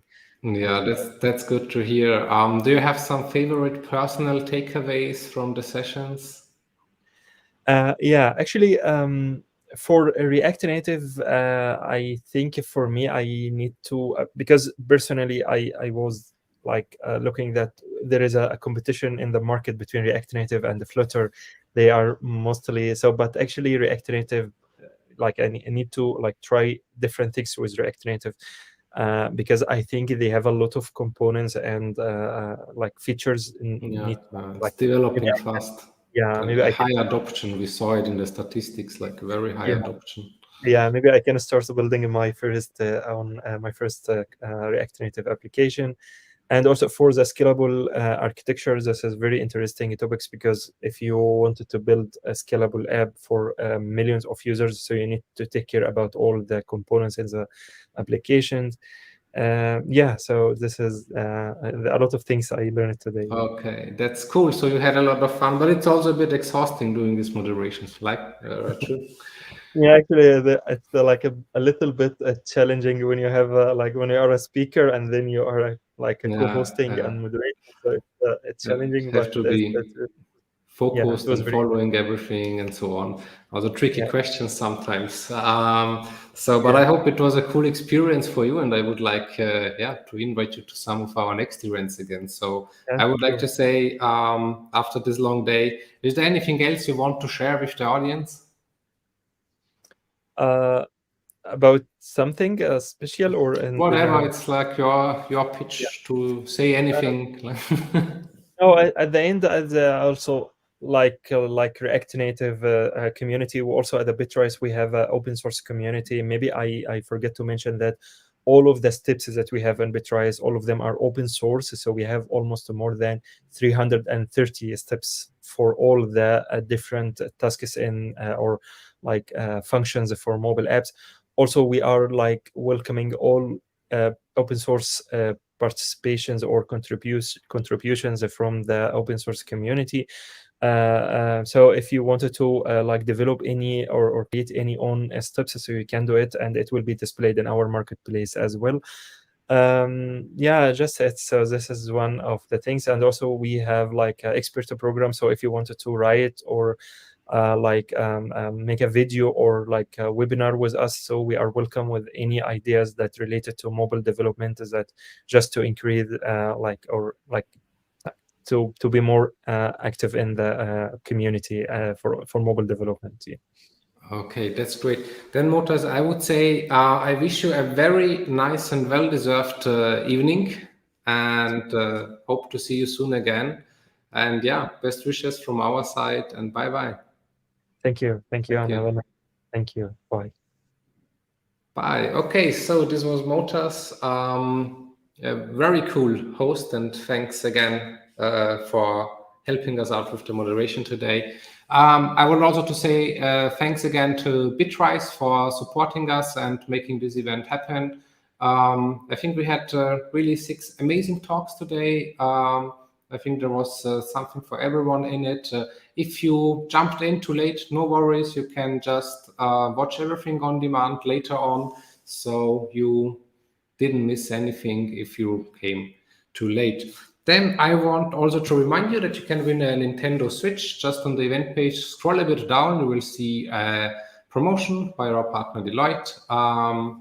Answer a question, I think it's doable, and then you have the chance to win a Nintendo Switch. And also a shout out again to our JavaScript Congress, which is happening in less than 3 weeks. Thousands of JavaScript developers from all around the world are joining us. We have great speakers about Angular. We will talk about Node.js, about Next.js. React will be again a topic, React Native as well. So check it out, jscongress.com, and you can see a lot of amazing speakers and also some sneak previews about the program. If there is something in for you, feel free to get your tickets on time. And regarding our live sessions, we are going live again next week with our DevOps Day. So stay tuned. If you're interested in some cool DevOps topics and discussions, join us again in exactly 1 week. And with all of that said, after this very long day, but amazing day, I would like to say good evening to everyone and see you soon again. Bye-bye.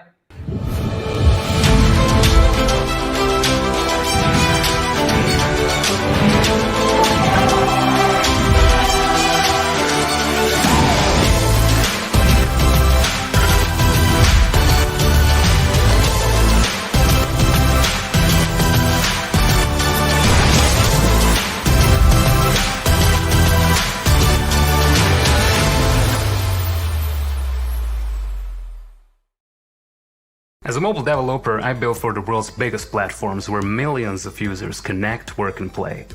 Working on mobile involves repetitive, error-prone tasks that nobody in our team likes doing. Bitrise changed all that. It's CI/CD, built for mobile, Xcode, Fastlane, Android Studio, Flutter. It's all handled with hundreds of existing integrations, so I can build, analyze, test, and deploy my apps to the app stores. Thanks to Bitrise, I'm able to spend time doing what I love, building better apps, faster.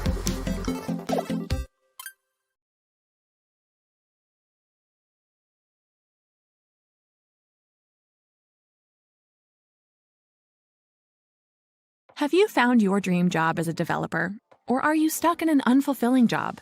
On WeAreDevelopers.com, you find over 1,000 jobs in Europe that fit the tech stack that you want to work with, and salaries go up to $130K.